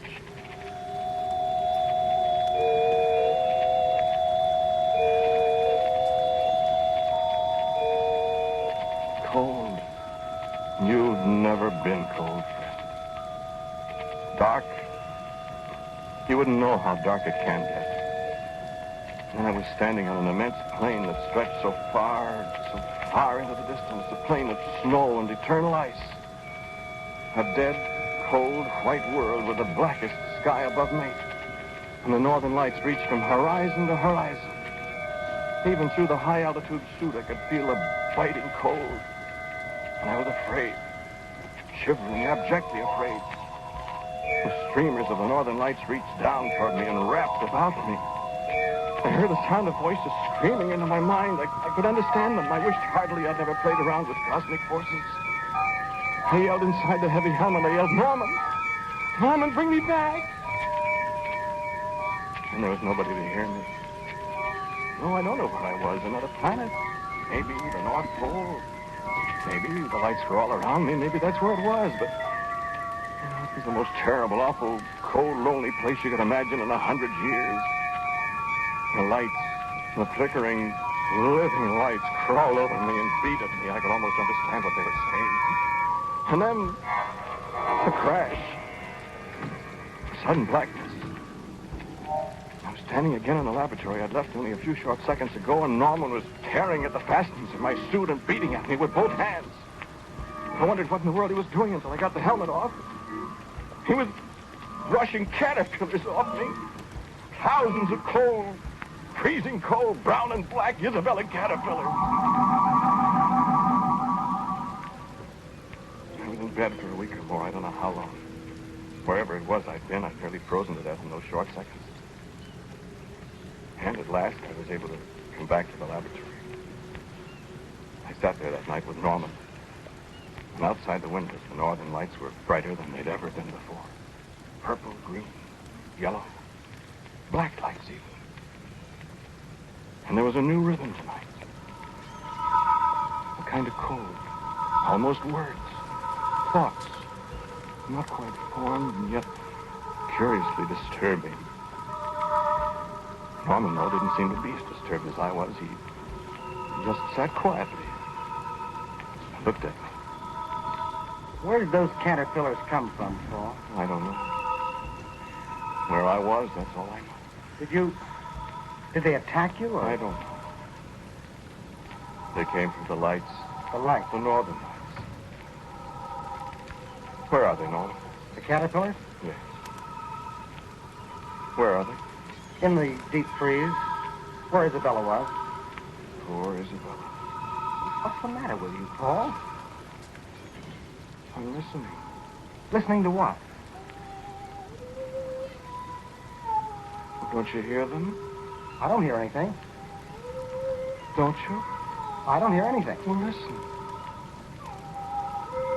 Listen. I don't hear anything.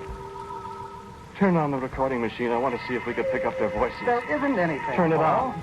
Turn it on. I want a recording. Quick. Quick, Norman. They're talking to us.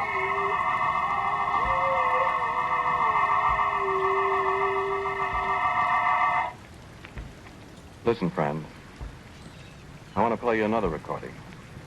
This is what came out of our tape recorder that night when I was listening to the voices. And Norman couldn't hear anything. Just listen. I still don't hear anything, Paul. Be still, listen. I tell you, Listen. What's that? Look at the deep freeze. The top's coming open. Look at the light around it, Paul. Be quiet. Watch. How did they... Good Lord, look. The caterpillars are coming out, Paul. Look at them. There's millions of them. Be still, Norman. But Paul, your voice. Be still, I said. What's the matter with your voice? We want to talk to you. You what? You said we. Why, of course, Norman. We. Who for the... It is Paul's voice, Norman. Paul's voice. Voice. But it is not Paul speaking. Listen.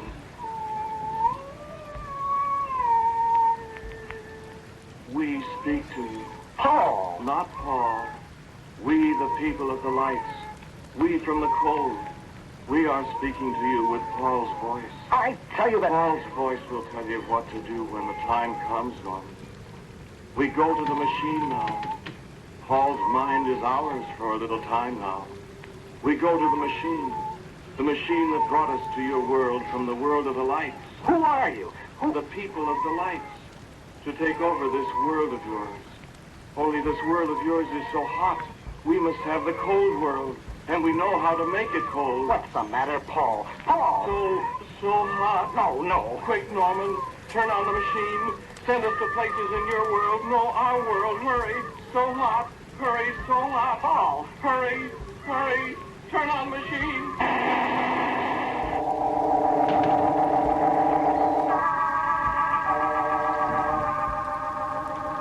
That's the end of the recording. No, I don't know. I don't have any recollection of it at all. But the recording's there, isn't it? That must be what happened. Anyway, when I woke up, Norman was gone, and there were no caterpillars in the place here. And our machine that took people and things away in the time and space, was wrecked. I don't know what became of it. You heard what they said about my voice. They're going to take over this world and make it a cold world, like the one they came from. Wherever that is, and wherever they went. No, I don't know where they went, where the machine sent them. I do have ideas. Yes. Are you cold? It's freezing in here. And just for example, you read the papers, look at the newsreels.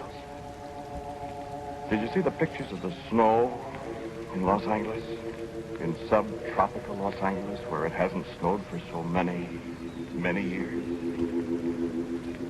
I wondered about it, too.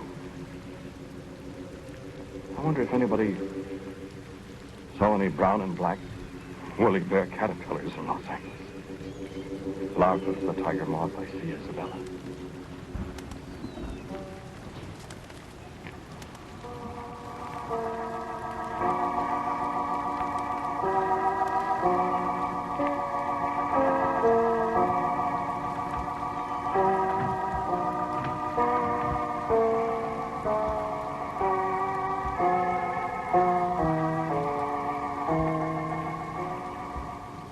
The title of today's Quiet Please story is Northern Light. It was written and directed by Wyllis Cooper. The man who spoke to you was Ernest Chappell. And my laboratory assistant, Norman, was played by Dan Sutter. The voices of Isabella and her friends was that of Cecil Roy. As usual, music for Quiet Please is played by Albert Berman. Now, for a word about next week, our writer-director, my good friend, Wyllis Cooper. Thank you for listening to Quiet Please. For next week, I have a story for you that comes from the steel mills out South Chicago way. It's called Tap the Heat, Bogdan.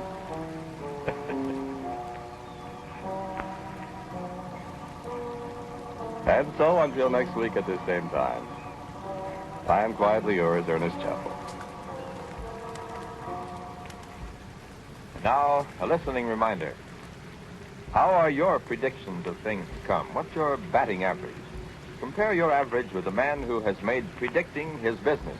Listen to Drew Pearson tonight on ABC. This is ABC, the American Broadcasting Company. WJZ, New York's first station, AM and FM. Stand by now for inside news and startling predictions by Drew Pearson, one of the most famous reporters in America. See the amazing new Ben Russ Endurable Watch, stronger, really shock-resisting.